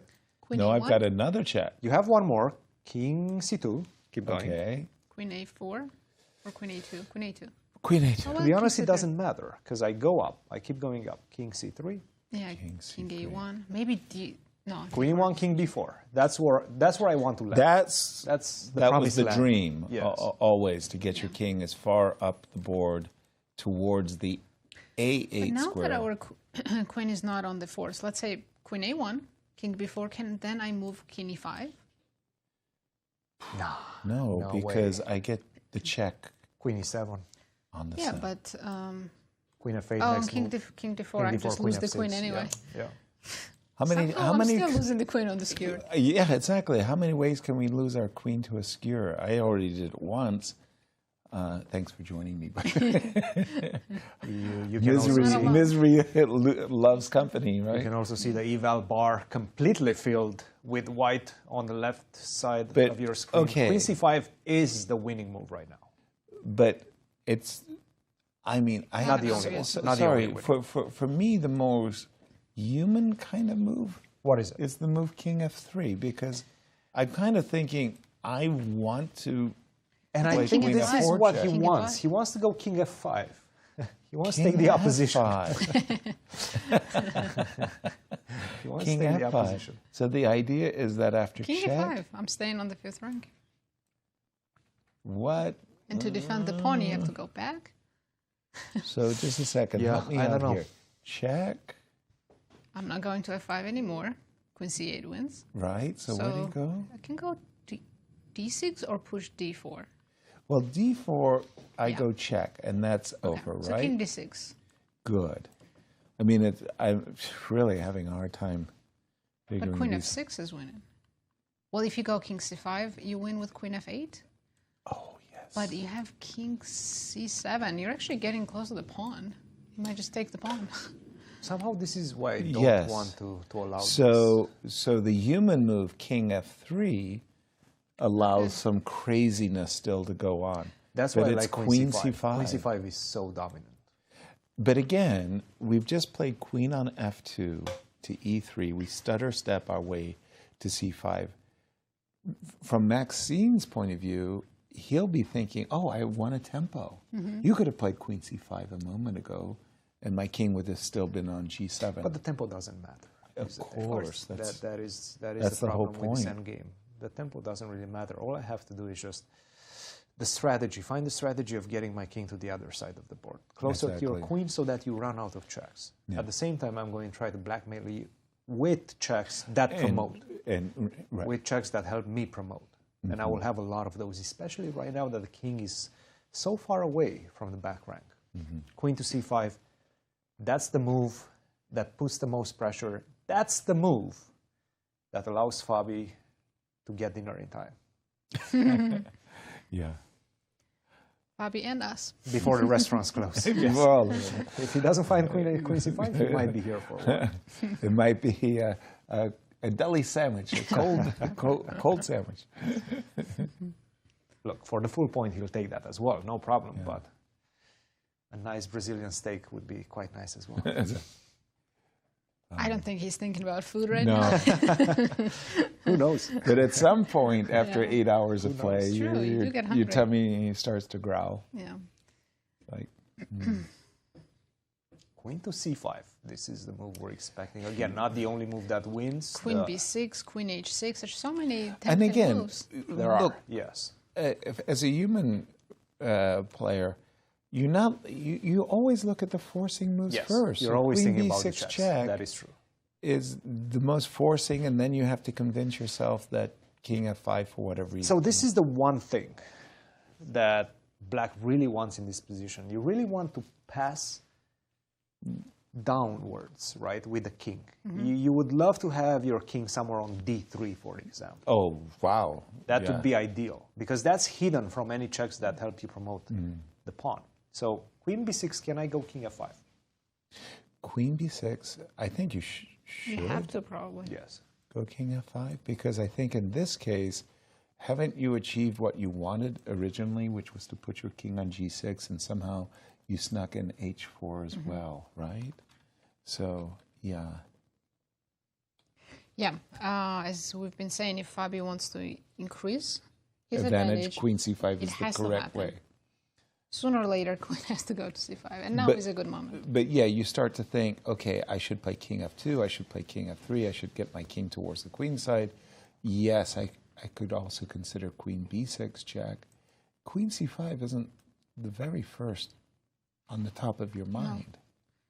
No, it's not, because you're allowing Queen E4, Mm. and you're leaving your king completely alone. But the thing is, Fabi, right now, has been very consistent in finding the best moves up to this point True. in this endgame. True. Like even this It's last remarkable. move, Queen to E3 was by far the best. Well by played, the engine. yeah. Queen C5, sure, probably a good move as well, but Queen E3, a bit more decisive. Right now, after King F6, if he continues with that consistency and plays Queen C5, then he's... And by the way, why are we he's winning rejecting this one. Queen H6?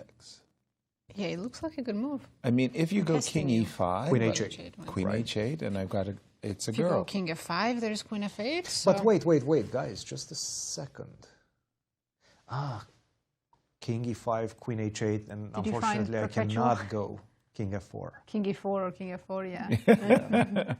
But wait a minute, I'm can I go lurking. king f5? You told me, Christian, it's never going to be perpetual. But the pawn is on against two d5, so your queens. queen doesn't get back. Oh, queen I did tell f8 you was... that. Queen f8 sneaky. was a nasty in-between move before I... So if I go check, I mean, and again, you're in Fabi's shoes. He's not in the comfort of our studio with a chess engine. He doesn't know that queen h6 is not the winning Right, move. and that he has to play queen c5. Right, but he could go down this rabbit hole for a little while and say, why can't I play this? What would you do? If you go king back to f5... f7. If No, you but go f7, king king f5, you h7. lost. Queen h7. Queen Why f8, am I lost? queen f8, and queen. And queen. Yep. Okay. Wait, then how am I not lost? That's what I'm saying. How are you not lost? King f7, I go queen check. Okay, this is it. Okay, there is magic. King f6. Check. Oh, king King f7. f5. King f7. King f7. King f7. Queen. To not allow you queen f8 check. Okay. And here it's a draw with queen c2. c2. C2 only. Queen e4 is losing, yes. And after king f3. Queen d3. Queen maybe. d3 and then queen e4. Yeah, queen d3, queen d3. What? And there's queen... You don't believe me, do you? Well, I just wanted to see it. I do believe you. Queen e4, queen e3. Or g6, either works. G6 works as well. That's crazy. And queen e4, and you've got two queens and you can't win. Yeah, that's very nice, actually. This is how you beautiful. make a draw. Queen c3. Queen c3. So again, I mean, I feel for Fabi because Cancel your dinner plans. Yeah, because you want to play forcing moves. So you're looking at checks. Queen c5, we know it's the best move, but it's so non-forcing. I would have looked at queen b6 check. I would have looked at queen h6 check. I would have looked at queen c3 check. And I would have probably chosen from one of those three choices. Sir, you know, I think now after king g6, it's not even winning anymore. Not winning? No, it should still be winning. It's just another task. Hardship? Well, what's my How are next you check? winning, Why is my queen on c3? It's like, it looks like one of the worst squares I to guess have you my still queen. have to go queen c5. Queen c5, That's yeah. the only way. Queen c3, king g6, queen c5. Yeah, king g6 looks It's forced. Yeah.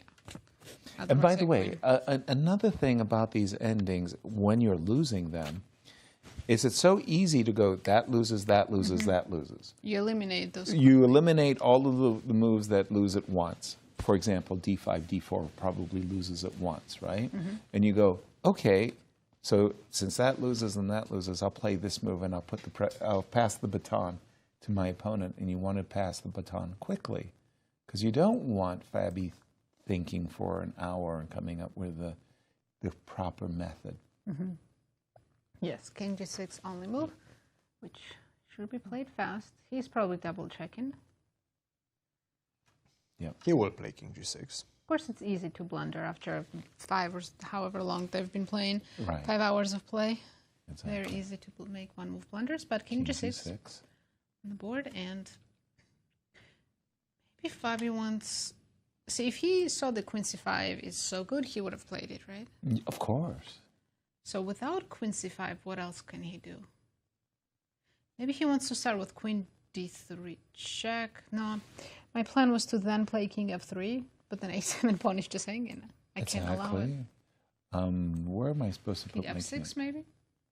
I'm trying to put my king out of harm's way, and Back to f6 though. f6 is a safety, and like you say, a7 is hanging. You have to spend so, a lot of tempo defending it. Yeah, the desirable whatever king f3 doesn't work. So I'm ending up playing queen e3 whether I like it or not. And then king f5, and we're back to black got what they wanted. Exactly. Yeah. So right now, after king g6, still queen c5 needs to be played. So from the current position, I beg your pardon, king g6, queen c5, you reckon this is the best chance? So now I'm questioning this queen e4. Okay. Check. Yep. And after king f2, here I'm going to go d4. Right. You don't have any good checks on the last rank. So you defend against I'm not promotion. threatening an actual perpetual now. And there's no queen c6 check, and like you say, and there's no queen e8 check or queen g8 check followed by queen. And as you say, we're threatening a perpetual. That's real. This looks like a much worse version of queen c5 than before we were getting, right? Exactly. And somehow you've managed to actually make your pawn a potent counterplay. So, okay, so queen c5. If we didn't see the eval bar, you would we'd say be lost. it's a draw, right? It's very close to a draw. I'd be reluctant. Yeah. Because I just know how absolutely treacherous the queen and pawn games are. And unless it's a table base, the absolute statements, I avoid them. You've learned. I've just learned it's not true. For the first time in this game, Fabi has less time than Maxime. Again, if I'm in very surprising. If I'm in Maxime's shoes, I just have to give myself a pat on the shoulder. Just to achieve this, right? Yeah, just that I've achieved. You know, I was down by an hour, and I navigated so many pitfalls. It also feels like we've gone through so much in this game that this should be move 100, but no, we're still on only move 49. That's crazy. I feel like this has been a dramatic Such a roller encounter. coaster. Yeah. So many stages of this game. Right. Yeah, but such a high-level play from both players. For those of you who are joining us late, I thought it was kind of a hilarious conversation that Levon was having with Maurice. At least I found it very funny. Levon. Queen c5 on the board. Sorry, Queen yes, c5 on the board. Just saw it and got excited. Yay, he played it. With the king on f6 would have been much stronger. Yeah. Yeah. And the idea was that Maurice said, "Well, what was your thought today?" And Levon said, "Well, I saw that Prague was having some difficulty just playing normal compositions, so I wanted to play a normal composition today and test him." And I thought to myself, well, he passed the test with flying colors. He had a 99.7% accuracy. He passed all right. I thought, nicely done, Levon. Okay, you had a very good idea. D4 is a very testing response. Yeah. Exactly, and on the move, king. Maybe king f2 is not even the best move, but it's so weird to play king f1. It's not a natural move. It's not, but I do see that. And what happens after d4?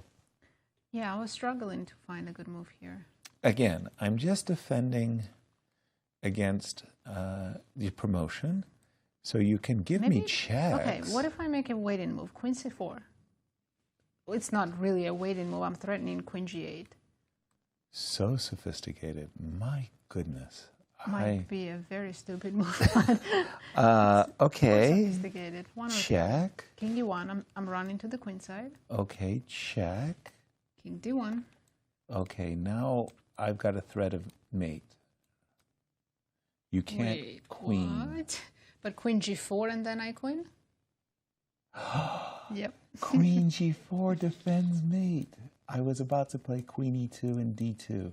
Queen g4, king doesn't matter. f7, queen. Yeah. Nice. You don't even have a check. Nice, and I don't even have a check. You're absolutely right. So queen c4 with the threat of queen g8 check and promotion, yeah? But he could give me more checks, starting with f3. Okay. Then instead of e3, maybe go to g3. Okay. King d1, okay. Should you start queen g1? Well, white's plan is very clear. I'm going to b4, b5, and towards the pawn. Exactly. How does black make? Okay, let's go back to the... So you played this very nice... Should I be making my... Move. Accidents do happen. Blind squirrel, right? Should I be making one of the little sophisticated moves as well? Like you're threatening to go queen g8? Queen a6? What? Queen a6. A6. Oh, queen a6. Excuse me. No you got me there. Mm-hmm. So you actually have two. Oh, two threads, yes. Two threads. check on a6 or check on g8? So king f5 walks into queen f7. That one I can see. Oops. Yeah, I think we gotta give checks, but then king runs to the queen side and it should be winning. Wow. But I mean, queen c4, what? It's not easy. So check. E1? E1. Okay, queen e4 is on the board. King f2, and if Maxime, oh, king f2, not king f1. Look at that, eval bar completely dropped. Oh my goodness. Now after d4, it is equality. Oh my And goodness. he's reaching for it. He's reaching for his d pawn. This is such a big difference between king f1 and f2. And this d4 is a draw right is now. a draw, and you saw Maxime. He spotted a chance to save the game. He's done it. D4 board. We don't know why this is a draw while king f1 was winning. King f1. Well, I think you found queen c4. I didn't have a good answer. Remarkable. Absolutely remarkable. Wow. I mean, I love to I see. just saw the eval bar drop. I want to see Fabi's face. I think the move d4 came a little bit as a shock. The thing is, the players don't know that he went from winning to a draw. So of course not. They No, but when your opponent makes such a fast and confident move, such as d4, oh, it rocks you. It feels like you missed something. You know? Yeah. Let's still play queen c4. Why is this a draw? Why is Queen this a draw? c4. Yeah, still queen c4, just like I was playing before. What's the difference? Because if you go queen e3, I'll still the go... The same idea Yeah. of queen g4 check, right? Yes. So let's go queen e3. Can I take the h pawn? That's exactly Yeah, what you I can want to take do. it, but I'm still going to run to the queen side. Your pawns are far away. Okay, sorry. Queen e3, okay, king... I don't even have to give you... Okay, king f1. Take on h3 and king e1, and I'm running. Okay, but now that I have an h pawn... No, but now I go queen e3. King d1. And do I have d3? Queen g4. Queen g4 check covers so that's, e2. We've seen that before. So I'll but go hold queen on. f3 first. Okay, hold on. I got a different idea. Check. Check. Yes. King b3 or something? No, king b3, queen b7. So that doesn't work. Or I mean, that's okay. queen a. Queen b7. I'm picking up the pawn. Oh, sorry. Oh, queen you're b7 check. I forgot Paulo was saying it. Yes. Okay, Illegal. king b1 then, king b1. I'm picking up the pawn. Oh my god, king c1. Queen b7. Let's show her what she might have missed the second. Go easy on Christian. King c1, queen h1. I'm staying on that diagonal. That's Yes. it. That's the drawing mechanism. But then you go king d2. Wait a minute. It's not that easy. Okay, supposing cover I with just queen, go right? a silly move. Okay, this should don't lose. think this is should. good. No, Queen e6. But now I can take the pawn on d4 also. Okay, yeah. but Who knows what's happening here? I feel We start anew. Yes, yeah. with some But crazy I position. think Maxime, the moment he played d4, he had a sense that he's achieved everything he could hope for. He has a pawn on h4. Remember, we were talking about this queen g3 checks conceptually quite a number of moves ago. He's also introduced his d-pawn as a potential for d3, and well, we saw a checkmate. Let's put it that way. By the way, you know, if I had d3, I could go check and d2, because again, you Then can't go who's king black g3. might promote first. Exactly. You have to give a perpetual check. So I think Maxime, when he played the d4 move, He seems very confident. He At the feels same that time, yeah, he's he's saved done the the game best he could, and by far.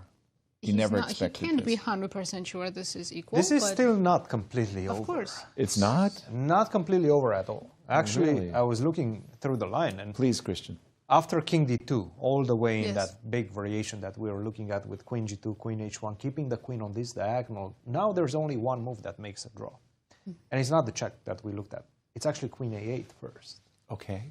And after queen d4, it's a draw. After queen to d4, I go h3, once again the only move, and it seems like I'm in time. Now Still we're not in easy. the table base. Yes, yeah, this is a draw. Now we know that this is a draw. And it kind of makes sense because whenever, even if you manage to get your queen on b8, I have a feeling I'm going to be able to give you a check and then go h2. 2 as well. And then we're going to have 4 queens on the board. 4 queens on the board. Good luck calculating that. Good luck calculating that one. But this seems to be the case. This seems to be the case. There's a very slight difference, but a huge difference. King f1 would not have allowed the capture of the pawn on h3. With a check, yeah. That's it. You just keep the pawn on h3, and after d4, c4, you're winning this one. d4, queen c4. Queen c4, yes. Not easy to see, by the way. But now d4, it's easy to see that you are losing the pawn on h3. With a check. They don't know it's a draw. They don't know the assessment is a draw, but MVL must be happy. He's taking another pawn, an extra pawn. It can only be good. Right? He's achieved so much. It can only help his cause, and this is the situation right now. d4, again, a lot of things still can happen in this one. I'm sure the pendulum will swing in terms of assessment for the next few moves because black still has a lot of very precise moves to find in order to achieve equality. If they enter time trouble. Yes. Then we'll see a lot of blunders. Maxime is walking around, though. I think he feels pretty confident. Well, again, because what he's achieved from where he stood when he, from the time he played the move g5 to here, this is best he could have hoped for. Absolutely, by far. And for Fabi, that move d4, I think that really rocked Fabi. He was calculating all kinds of things, but mainly queen was going back to a4. I think now I'm sure he knows that. I was like, why did I play king f2 instead of king f1? I could have saved so much. Yeah.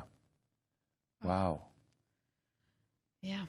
And again, because the point system is so heavily weighted to a victory in a classical game, 6 points kind of slipped through his grasp. Maurice, quite a miss by Fabi. Quite a miss, but not surprising at all, in my opinion. These endings, they are just notorious for being so complicated. You were talking about how long this game has felt.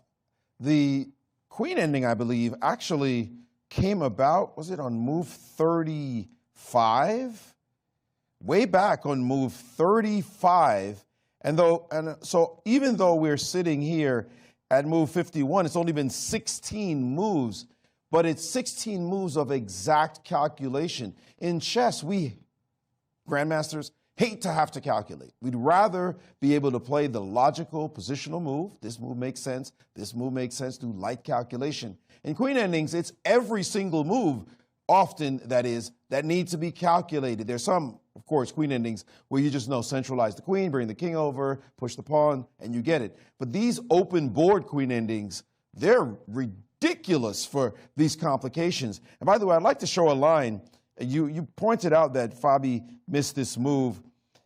Queen c4 in this position, I mean, come on. d4, queen c4, that's not an easy move we are calculating because what you're thinking, I think Fabi was thinking is, I'm going to carry out some checks that benefit me and then allow me to either queen the pawn or maybe trade queens. There's going to be that kind of setup. To play queen c5 and yet another waiting move in queen c4, that, and then to also find king f1 with all those niceties, yes, easy when we have the engine to see the logic behind all of it, but the players at the board, it's just like a blank wall.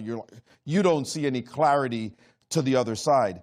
I'd like to point out this line, though, queen c4, queen e3 check, king g2. I was able to blunder this ending with this line, Yas, that you were pointing out, queen g2 check, here, queen e2, and then play the move h3. All looking hunky-dory. You queen, I queen, except, oops, that's not how it's going to end up when you queen and get skewered. And so another possibility black has to be careful for. MVL is not going to fall for this, by the way, but it just shows you all these positions are so sharp, so tactical, so complicated. It is extremely easy for both sides to make a mistake. Guys, back to you. That's a beautiful one that you just pointed out there, Maurice. Loved it when you showed the move h3. I soared. I said, hey, you play H3. And then you get skewered on G8. We do have a move, Queen C1, trying to pass the gauntlet once again back to Maxime and saying, okay, what do you do now? What's the threat if I just give Queen F5 check? Right. And So then I'm I assuming I'm... back to E4. And Where are you running? Yes, that's a very good question. Where am I running? I'm running... Oh, now you check and you take the A pawn in case I go King C2. Yes, yes. So I have to go to D1? I can't believe this could work for white.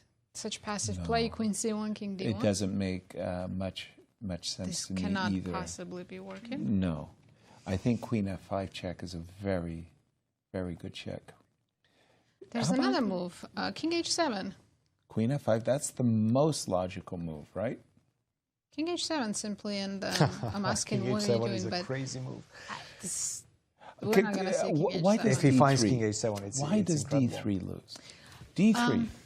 Well, now I feel you're connecting your queen with the pawn on A7 once again with Queen E3.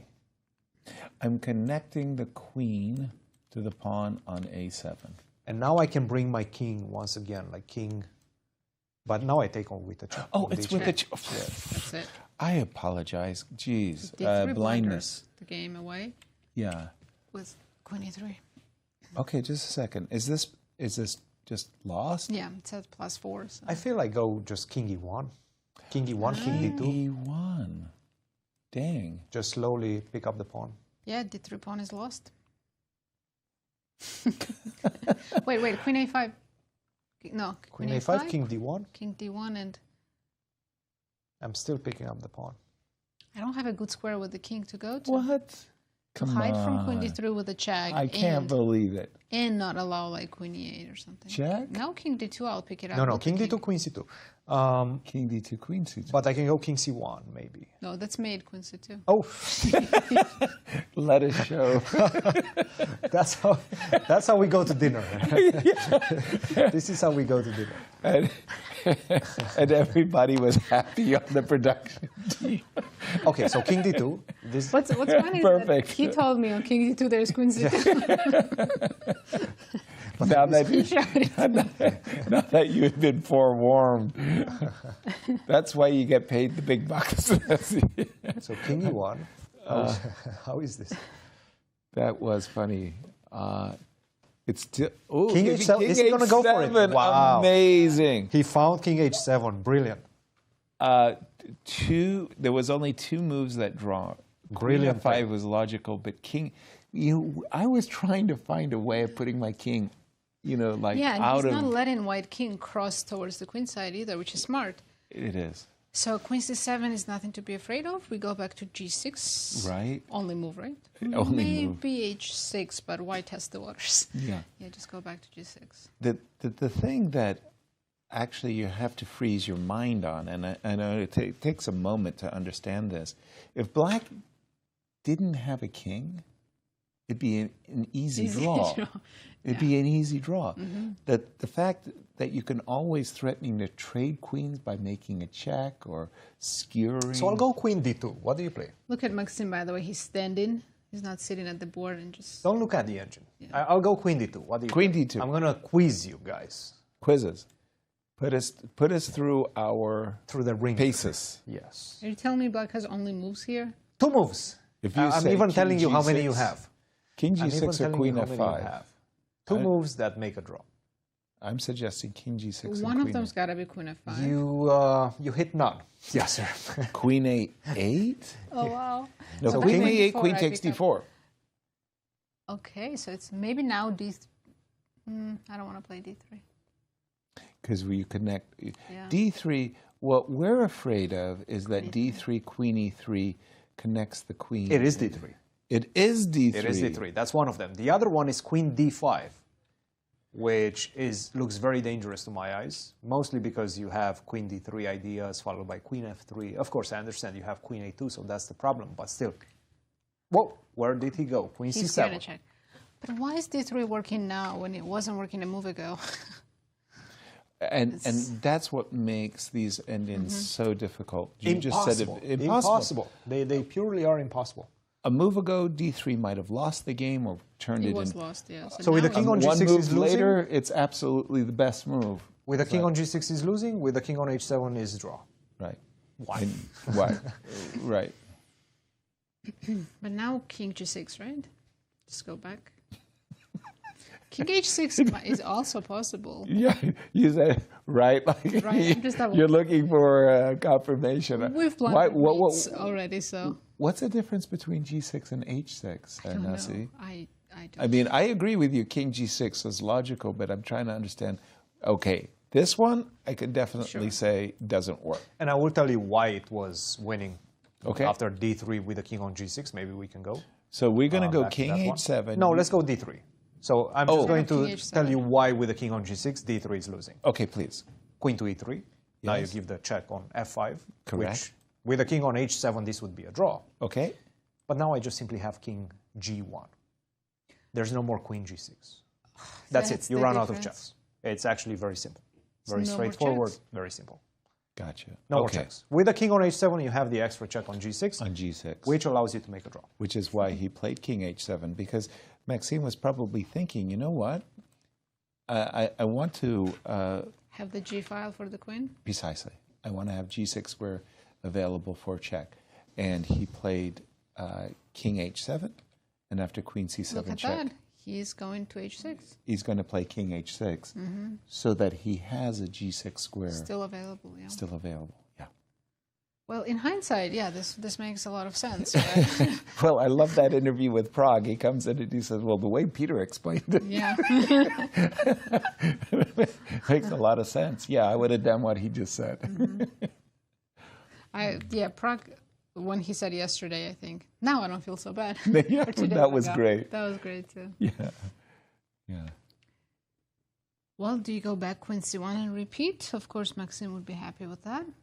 How can White still test Black in this endgame? Well, what Cristian did with Queen D2 was great, because apparently only D3 and Queen D5 draw. I mean, Remarkable. very Yeah. easy to mess up there. Queen D6 check on the board. Do you think there's difference between G7 and H7? Probably If there not. is, yeah, I'm. It's invisible. I'm a simpleton. I don't see why. Yeah. I would probably just have chosen King H7 on the same principle of keeping my king off the G file and Yes. to give my queen as many potentially checking squares as possible. And again, he is threatening the perpetual. So we're going to have to play Queen A3. Does Queen A3 make sense? Queen A3? Yeah, Queen Anthony. Anthony. Anthony. I want a queen a pawn. But let's go D3. Can I queen a pawn? Yes, and then Queen E2, Queen E1. Oh, sorry. Very easy perpetual. Ben, that's a very, now you're threatening a very easy You perpetual. don't have any in between checks, nothing. I'm all Gotcha. covered. What? Right? Huh? Am I? No. Yeah, I'm sure. Queen? Queen E2. Queen E2. Queen E2, king. Queen E1. On King H2, I'm going to G3. Very good, because I was about You're testing me. I was about to put my queen in the way, but now. On King H1, I go back to E1. I'm not Excellent. touching H3 either, although that should also be a draw. Just in case. Not touching it. Not touching. Very good. Very, very good. Yeah. Oof. You know, when I go home tonight and think about this game, I won't be able to understand. I mean, I can't connect my brain with why D3 failed. There's no pattern. There's no Why logic. D3 There's no logic. There's no pattern. Yeah. It just it's simple as works. that. Just random calculation. Like, it's pure calculation. Exactly. Just hard to understand. Why is Right. queen and 2 pawns sometimes doesn't win against Most of the times, just yeah. queen? That's crazy. Like queen HG versus queen. That again, that was Queen AB versus queen. And in fact, they've had this at the St. Phil Cup. You remember just a Yes. few years ago, I think it was 2022, when Fabiano did defeat MVL. Yes. Queen 2 pawns versus queen. Yes. And it was objectively at Be a some draw. point, it was a draw for like one move. For one, yeah. Good luck understanding why. I know. It's just, and you can see, these players, the best players in the world, are not perfect. It's impossible to play these endgames perfectly. And we do have a repetition, or pardon me, a repeating of the check. King h6. I King doubt h6. Fabi will repeat now. He can He will still not. make. No. He's going to that d2 square, I think. Queen c1. Oh, no. Queen to b6. b6. Okay. And this is what I was saying earlier, that if I'm in MVL shoes, I'm passing the baton quickly to Fabi. I don't want to spend 8 minutes on a move. I'm just eliminating, like, for example, I eliminate the move Queen G6 as a possibility. Oh, that There's loses? also some That's problems here, right? Because let's say you go King to H. h7. Yes. Now c7 is already a mined square. Pardon me? c7 is a mined square because c7 would be a 3-fold Three repetition. row. Okay, gotcha. So you cannot touch that square anymore. Right. So Queen a5, I guess. But then Queen e3 is a forced draw. So this is another problem for Fabiano because he already repeated in certain positions, so he cannot go into those positions anymore. That would trigger the 3-4 repetition. So it wouldn't be 3 move repetition, it would be position repeated 3 Yes. times. Yes. Which is the Still thing. a draw. Yeah. Like the 3-4 can come from a lot of positions and it can come 50 moves later. It's still going to trigger it. So this is the moment. It's not the moment of truth because we feel that MVL has passed the test and King H7 is Yeah, he's found drawn. a setup that saves the game. Right. Why change it now? Exactly. I genuinely thought that we were going to see Queen C1 check and Queen D2 to But keep the again, testing. We know it's interesting because of the engines. Yeah, how easy is Queen Why D2? would you put the Queen on D2? It's so passive. Makes no sense. Like, what are you even testing? I wanted to play Queen to E2 and Queen to F3. It's such a counterintuitive move. Like, you're not even close to your own pawn anymore. You could lose your pawn. And then, Right. I mean, Yes, it's true. It's such a strange move. The first time I was introduced to Queen endings, it was through the book Alexander Alekhein's 2 volumes of My Best Games. And he was explaining that he was in this Queen ending where he was a pawn down and he thought he was lost. And then he purposely sacrificed a second pawn. He said, after I lost the second pawn, I thought I had good drawing chances. But once I lost the third pawn, then I knew it was a draw. And I was like, I was reading this and I was like, what? This is a joke book? And it was a draw. And he was correct. He was correct. So the idea was he had a passer and the opponent was grabbing pawns, and by the time Alekhine was threatening to promote, now you got to give me a perpetual check. And it was pretty funny. Yeah, sometimes chess And I was does like, not make any sense because it's illogical. yeah, it was a mind-bending experience to read. By the way, I mean, first time I learned Alekhine's rook and books. bishop doesn't win against the rook. I was like, I have an extra piece. What are you talking about? Exactly. I know, exactly. And bishop and pawn against king doesn't win? Right? If it's the wrong color? Do 2 knights versus a king? Yes, 2 Like, knights. What? Yes. I'm 2 knights up. I've had students that are like, no, let's play. I can win with 2 knights. Good luck. You pay by the hour. Yeah, Don't yeah, forget exactly. about that. We can play this for as long as you want. Right. Oops. Okay, Queen B6, and Maxime has actually gone into a 2-minute thing, which is a bit of a surprise because he's played King H7, King H6 on his last few moves. Maybe he spotted some idea for white, like Queen B8 immediately perpetual. Maybe Queen B5? Can that be tricky? Okay, let's try. King H7 And Queen B5. and Queen B5. I don't even know what I'm threatening, but it's similar to Queen C4 in some sense. I'm waiting for you to make a move. And If you what go move can D3, then Queen H5, Queen G5, Queen E3, I win, right? Right? I don't trust anything in this position. Because your king is not on H7, it should be winning. Okay, King If I learned anything H6, today. King H7. He's reaching for his king, is Maxime. We're expecting King H. Yeah, the king. Wow, King G7. Okay, he changed it. No draw for you. I mean... Yeah, I'm not sure about that. Again, I don't want you claiming a draw. But Queen C7, King H6, it is a repetition. It is a threefold repetition. Okay. No, King... But you, Yeah. you suggested Queen A5 and... No, then Queen E3 and... Now I pick up the pawn on H3, right? This was the idea. Check. And it should be... At least I draw. thought this was the idea. And then get the queen on A8 at the right moment. Well, we can't do that here because Queen C7, Queen B8 would win. Yep. So how? So we have to keep giving checks. Okay, But I'm that's- going to march towards... Starting to question this now. Could we not hurry? Wait. Let's go back. This seems like we went a little bit too fast. Starting from Queen Okay, maybe A5. after Queen... No. This is all good. Take on H3. And then after King E1, go Queen E3. Queen E3. Check. King D1. Okay, D3 doesn't work, right? Because of Queen C3. King D3 I never trust. You know, I never trust because of Queen C3 and then A8. So here, Queen B3, King C1, King and C1. then D3. I also don't trust that. I do, though. You do? I do. Queen C7?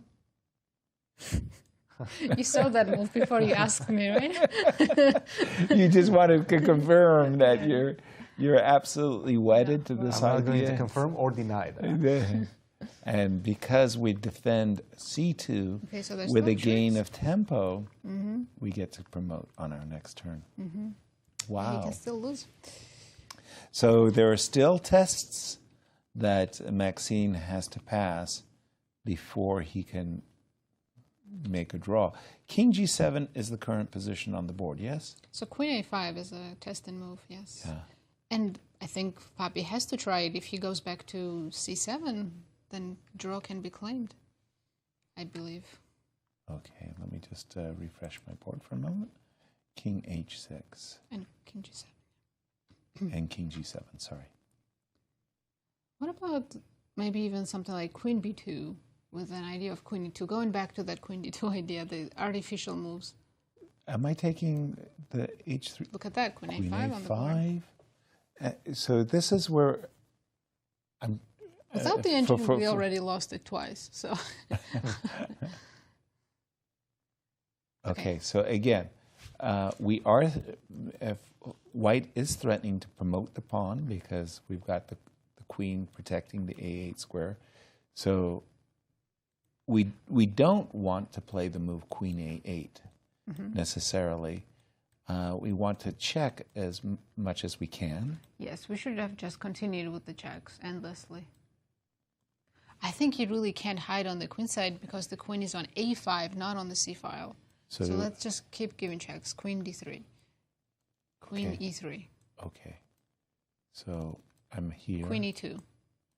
So I march towards my Queen D3. king. My king marches towards my queen. Pardon Queen me. D1. Oh, sorry. Yeah, I thought you went to B4. Yes, Queen D2. Yes. B5 and Queen E2. Yeah, I can do the checks from the E file now. That's a famous draw, right? I'm not sure. Your king is I don't know. Your queen, sorry, is cut off. So I'm still confused. Okay. Queen E6. Queen E6. King B7. King D7. King B7. C7. B7.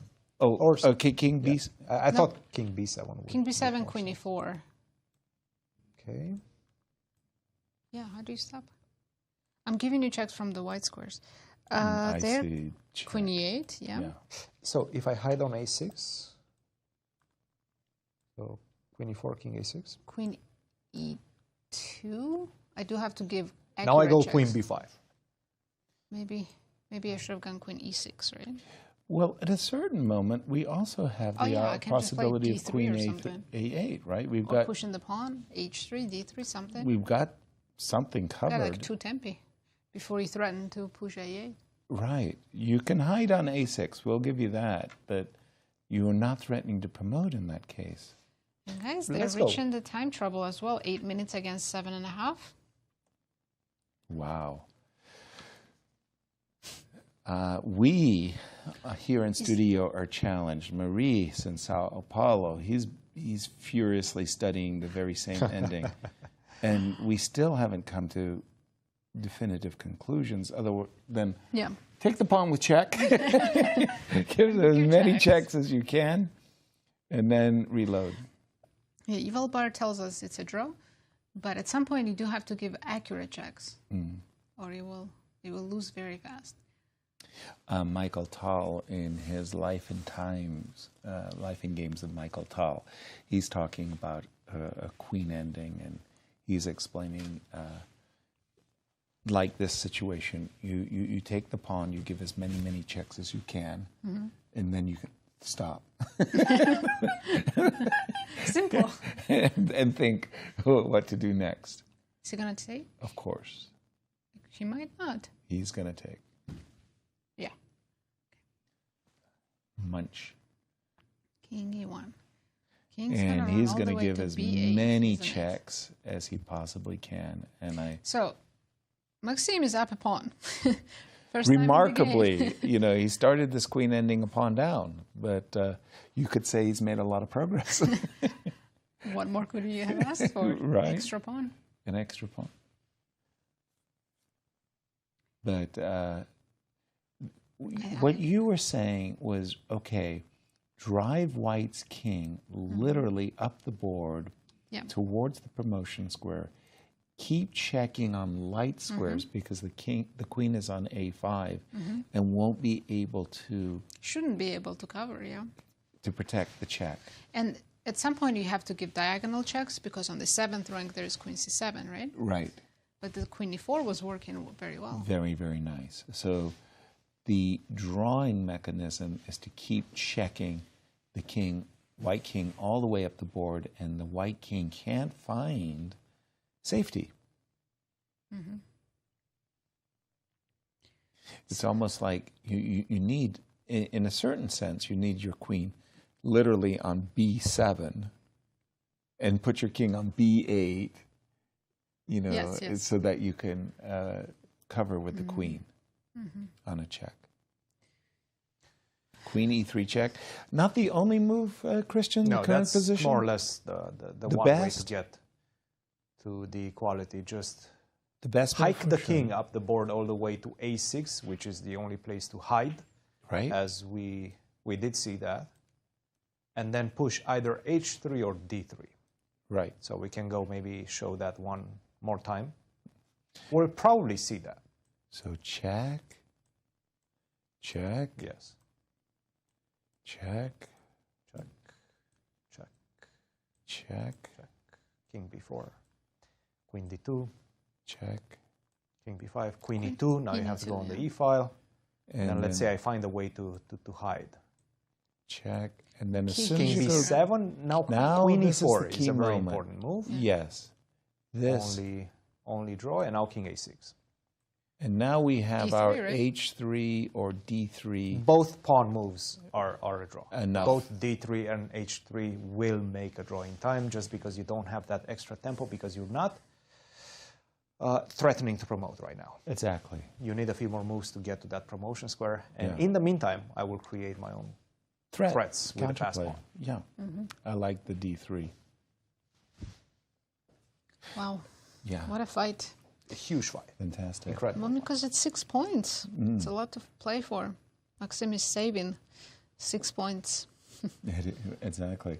For those of you who are joining us late, as we came on the show, in their head-to-head matchup, Fabi has had a significant 2-1 in terms of victories. 10 victories for Fabi, 5 for Maxime. And some of the most important victories have actually occurred in Grand Chess Tour and candidates. So in terms, and this is what I was talking about. So we didn't mention 31 draws. That's a lot. They know each other very, very well. Yeah, I believe they're same age or 1 year difference. Right. So they've been playing each other since they were 10 years old. I do feel that semifinals result of 15-13 and 17-11 belie the fact that those matches were even closer than those scores suggest that they were. And wow, they were great. And in our 10th year of the Grand Chess Tour, Maxime has been the silver medalist in the Grand. 5 out of 9. That's a lot of times. Quite an impressive success. And he has guaranteed his spot for the next year's Grand Chess Tour as well. As has Fabi, yeah. Now he's thinking, where's the... Let's update the current position. I beg your pardon, yes. I think the king is on c1. He hasn't made it all the way to b8 yet. Right. Oh, he did check on e3, as he took on h3. He did. What? Queen a8? Is this still possible? What? He stopped giving checks. It got a... Now it's winning again. Is it? Yeah, seems it so, got a question mark, but I don't think it's winning. Maybe Queen not, actually. A8. Wow. Okay, I really, for some reason, I was expecting the king to be on B6 before we played a Queen A8 move. There was a forcing way to draw, but what is happening now? Do you have a table base? Yeah, we have table base. We check. do. It's a win. It says white wins. White It's wins. a win. Yep.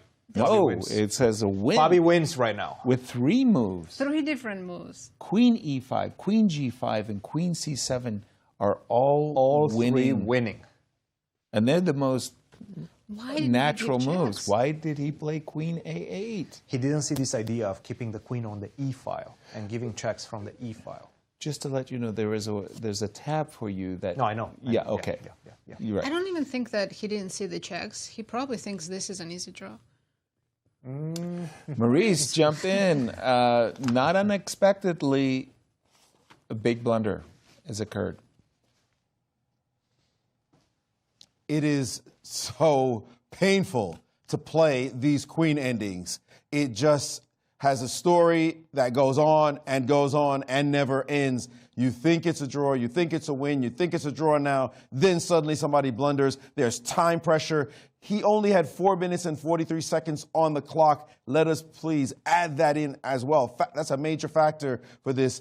These are the worst endings GMs hate to play because they're just so tricky. And by the way, I will say, it's not clear if Fabi's going to find the win. I mean, there's 3 different moves, sure, but Fabi's also under the pressure to be precise. It's likely that he will, but let's not count this as a done deal as yet. I would like to say we started here quite a while ago, right? We came on the air at 3, and it is now almost 8 o'clock. Just get my time right. I think it's about 8:30 here in Sao Paulo. They have been playing for a while, and look who's in the audience. These youngsters. Actually, it's 7:50 here in Sao Paulo. But these youngsters who came early on, I saw them come in as a big group, and they were all excited to be here for the event. And now you look at them, why aren't they sleeping? And by the way, why aren't they going back home? Because they got school tomorrow. Whatever it is, you've got some chess fans who are eagerly watching the action and not at all looking unfocused or bored or anything. They look pretty much locked in. So a lot of people have left. It is emptied out the playing hall, but not these youngsters. They're quite industrious, certainly alert, watching the action, and wanting to see what happens next.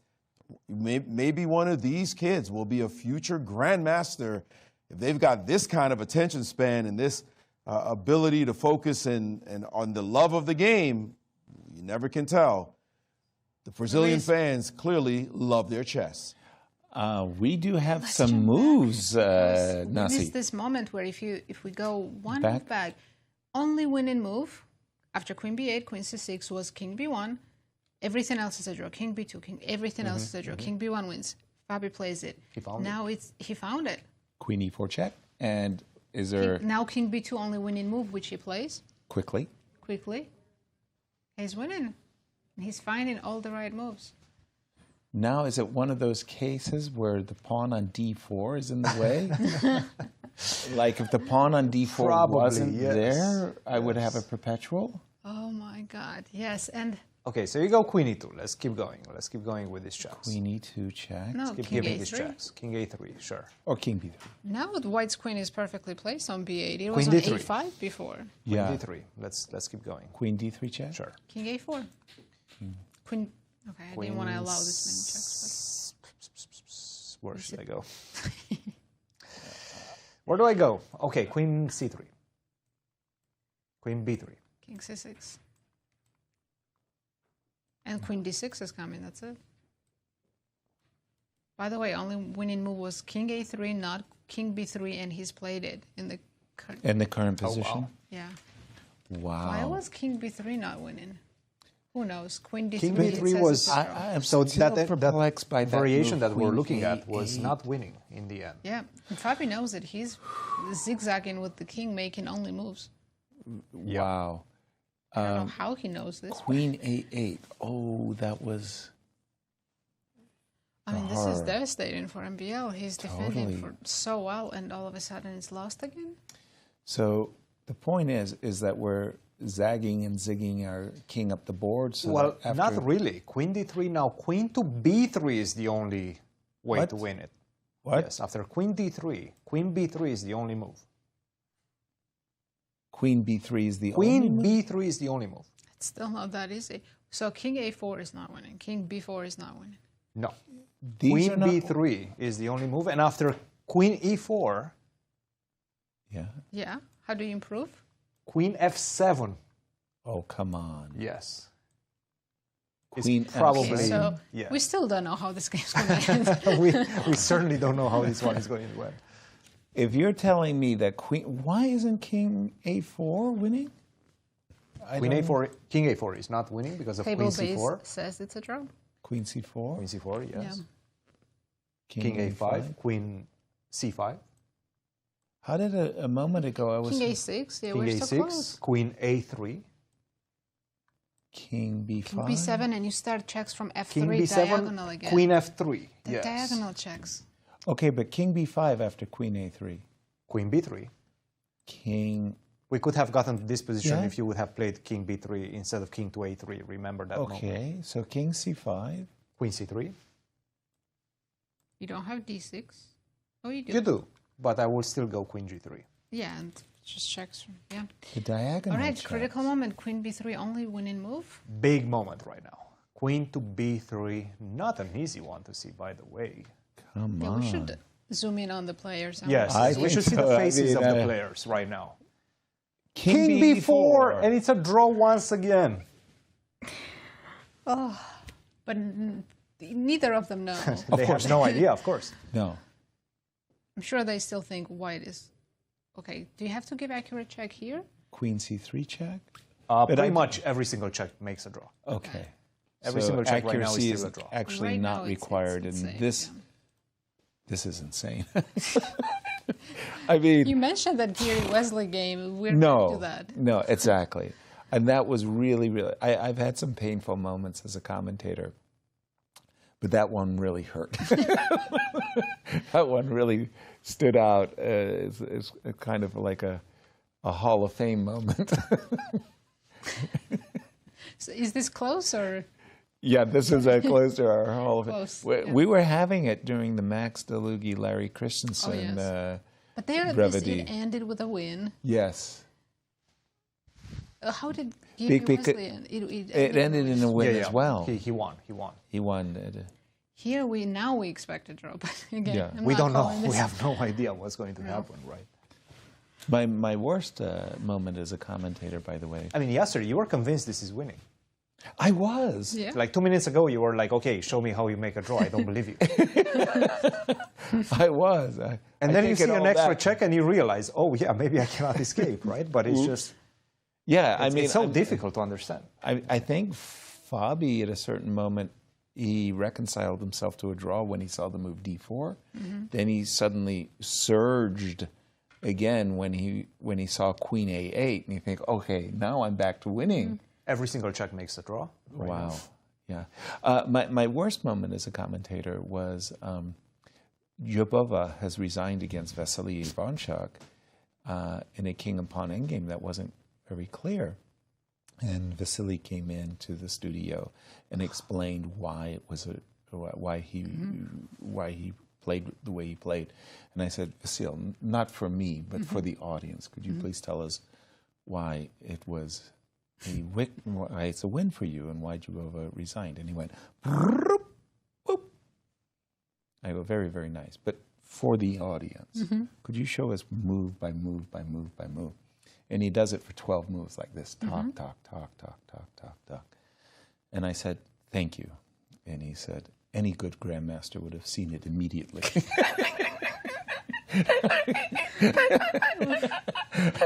So I turned, thank you, Vasily. I turned to the camera and said, excuse me, everybody, I'm going to go on break. I'll take the sword out of my stomach.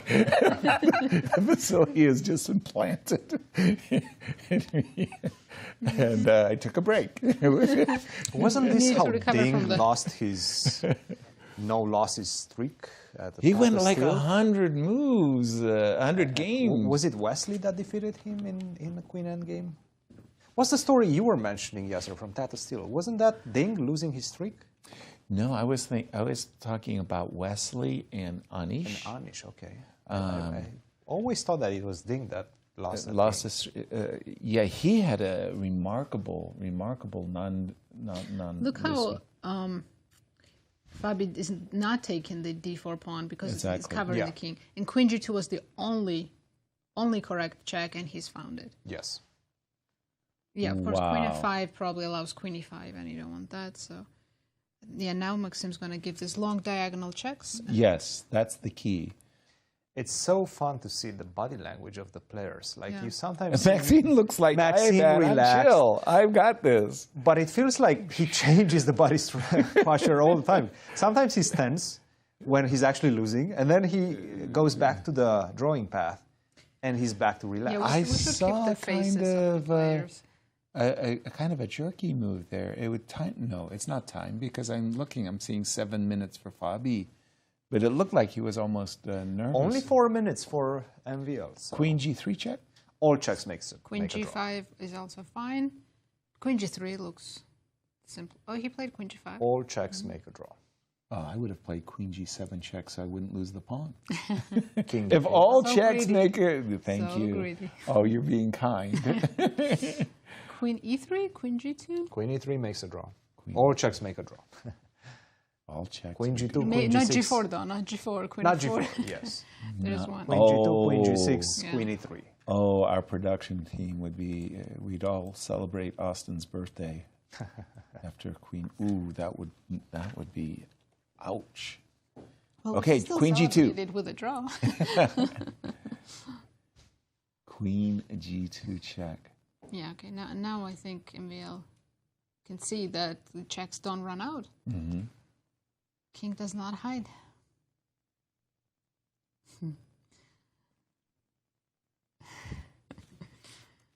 Yeah, actually, for me, obviously I'm not as experienced as you, Yasser, as a commentator. It's only my second or third year, but the hardest one was the candidates game, Fabi against Nepo. Oh, We what a watched difference. for 3-4 hours. It went from +5 to 0-0-0 to plus, and everything was on the line. Yeah, the whole to become challenger and to get into a tiebreaker with Gukesh. I was emotionally invested in the game as if I was the one playing the game. Yeah, you were getting angry. Why doesn't he take the knife? I was like, okay, I'm sorry. That was yes. Thank you. I kind of forgot about that candidates. That was really quite something. You know, when you think about it over the years, we've really had some remarkable moments. And that candidates tournament in Russia that went for a year and some months. That was, shall we say, unexpected. And Fabi is moving his king towards the queen, but this is where we want to make sure that we check on the diagonal. Yeah, f3 or g2. Or g2. So we don't want to check on g7 on the rank or the file. They're not going to break the 110 move record because we're on move 75. No. It's too far away. Yeah. Yeah, you don't want to check, but you want to check on the diagonal, and that's a drawing mechanism. Yeah. Check on G3. Even Queen H7 after King C7 makes a draw. Really? Such an awkward check. I would. That Queen would be H7. that would be the last move on my radar. I mean, I would not want to put my queen in an awkward. The idea behind Queen H7 is actually not that stupid because you want to meet King B6 with Queen B1. Mm-hmm. Okay. So you stay on that diagonal. Yes. Yeah. Okay. Wow. Does make sense. To be honest, he might. No, okay. Queen F7. It's just such an awkward position It for the queen. is. It is. Yeah. And again, you know, we talk about chess. I mean, it can be this painful game. You just invested 6 emotional hours, and instead of playing Queen F3 check, yeah, Queen D6, you play Queen F6 check, Yes. forgetting that you're supposed to play Queen F3, and then you have the cold shower moment. No, I think you flipped the board at that. No. Yeah. Yeah, you do not play Queen F6. You Queen check F3 it. is the only check that draws. Yes. Queen C4 doesn't draw either because King B6 hides from checks. Queen C4 check It's would kind of be a by blunder. Massive elimination. blunder. At this point, you get to Queen F3 by Exactly. force. Yeah. Yeah. It's played the accurate check. Yeah. Okay, I think both players are finally reconciling themselves to the... I think we'll still see a moment where Fabi takes the d4 pawn and then new checks begin. Don't you think? Yes, I do. Because that way you can reset the 50 move rule. That too, and he like walked around the pawn. Now let's grab the pawn. Right. King is on b5. Queen b3, d3, e2. Probably all of them draw right now. You know, because of that whole business of Queen B1, you kind of alerted me to the fact that I could be, you know, maybe I want to be a long way away. Mm-hmm. I guess not. King B, pardon me, Queen. Whoa, whoa, whoa, whoa, whoa. It's fine. It's all good. King C5. It's the same position we've had before, Queen C3. Ah, and We had now this after exact King position. D6, I can Queen go G3. Queen G. Thank you. Yeah. For a moment there, I just had this momentary panic that, did he just blunder? No. Queen C2 also works. Queen C2. And on King D6, you have Queen G6. Or H2. Or not. H2, I'm Maybe a little bit not. scared. Maybe right? not. King D7, and I'm hiding. Yeah, then Yeah. suddenly I've run out of... Your H4 pawn is in the way. Exactly. Oops. Yeah. But he's played Queen G6 before, so he would go back to that check. Exactly. After King D6. I'm just impressed that Maxime is keeping this kind of California cool, laid back. I don't know if it's laid back or he's just tired and collapsing in the chair. War of attrition. Yep. When you snack during a lengthy game, what's your go-to food to keep your energy? You don't want to go on a sugar rush because you could crash. You don't, but you do. Do you do Most of the time. protein bars? What do you do? I mean, What do you whatever's guys do? available, honestly. It's not like we have a whole Yeah, a grocery choice. store. Dark right? chocolate is the best. Dark chocolate. If you can is get that dark what you chocolate, recommend? bananas, those are the best. That's it, huh? Fruit. But, and no coffee I go generally. with, like, if there is usually celery, peanut butter, that's my go-to. Or apple and peanut butter. You gotta mix sugar with some fat and protein, then you're good. Okay. He takes the pawn. As I you told you. present. Nice All right, call. Are we gonna say 50 more moves? Probably not. Probably not. But In we'll see some a few. ways, the loss of the D4 pawn Makes is a it kind easier. of... Because now I've got so many checks. It's an open board. Yes. Yes. Maybe you Open could come season over for and- hunting that queen. That Yeah. king. Maybe you could come over and take off the H4 pawn as well. So just make sure that I have checks everywhere. He might actually do that. he's probably going for that. He is going for that. He then, didn't like yes, being a pawn down. He wanted to be a pawn up. The only check you have to worry about is on the 6th rank, to not allow the queen d6. Yeah, other than that, I think you're covered. Yeah. What a crazy endgame. Yeah. What a battle. I mean, your Right. brain is fried at this point. Thank you. If you are in their shoes. Yeah. Without knowing all the swings that you had. But you feel a lot of these things. And I think Maurice described it very well. It's like there's a veil of mystery under every single decision you make because you don't know what's happening. You have no idea that you were winning 2 moves ago. Of course not. So that intensifies the whole pressure.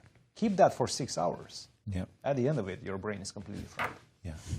I remember the Magnus Carlsen Fabiano World Championship match where Fabi's up a piece and it's 0-0-0-0 and we've got some supercomputer from Norway. They dedicated an entire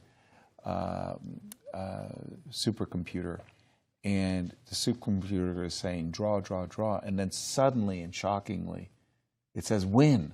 Fabi can win the game by force. Made in 75. And good luck. Yes. Even when they showed us the winning variation, we weren't even sure why. I think Peter Zvidler was commentating on some channel and was trying to understand with the engine why is it winning in like 75 moves. And finally, I think after the show, he managed to find a way to understand it. Yeah. It's just impossible. Yeah, and I liked what Vichy said as well. He said, if they told me at the board, this is a winning moment, look right now, I could understand it.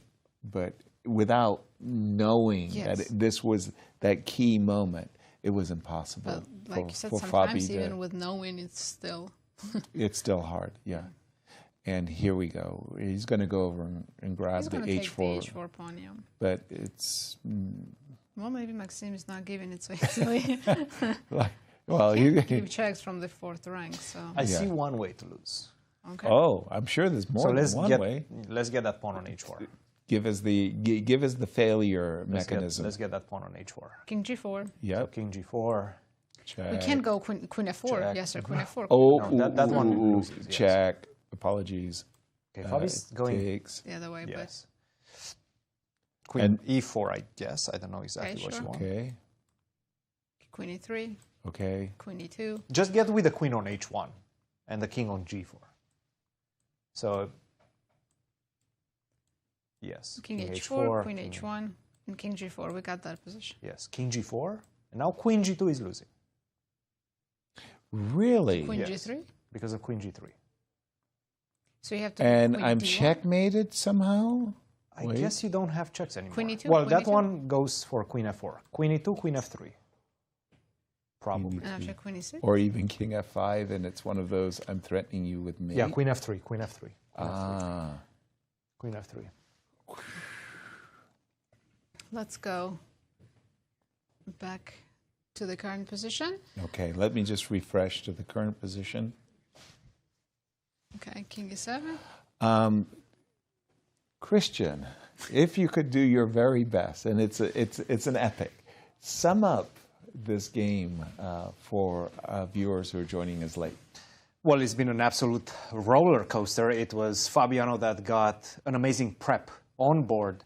He blitzed out his first 25 moves of the game. MVL, under tremendous pressure, managed to, in fact, equalize the position, after which he made a series of blunders, which got him into a losing position, but also got him into a queen endgame, which is so difficult to understand. Fabiano was winning, then it was a draw, then he was winning again, and finally it was Fabiano that made the last mistake. Not covering with that queen on a b3, which would have given him the winning position. He played king to b4, went forward, but that was simply not enough. And it seems like MVL right now. And we have a perpetual. And Fabiano as well. They're repeating the position, and we're going to see a shake of hands. Wow. What a disappointing result for Fabiano. He was so close to getting those extra 6 points in this crucial match, the grand finals of the Grand Chess Tour. Absolutely. And for MVL, you know, one man's sorrow is another man's joy. What a game, as we have a claim And I know we've got a security issue ourselves that may call us to Can call we listen to them? faster. We should listen to them right now. Okay. Because they're already talking about it. Yes. Where's the arbiter? Chris. Thank you so much for joining us. We hope you enjoy our coverage of the Grand Chess Tour. Be sure to join us and be back tomorrow as the players will do it all again. They'll just flip colors. Absolutely. Both games ended in a draw, and I'm assuming both players are very tired. We're not going to interview them, and we're saying goodbye, and we'll see you all tomorrow for Classical Game 2. Good night from St. Louis.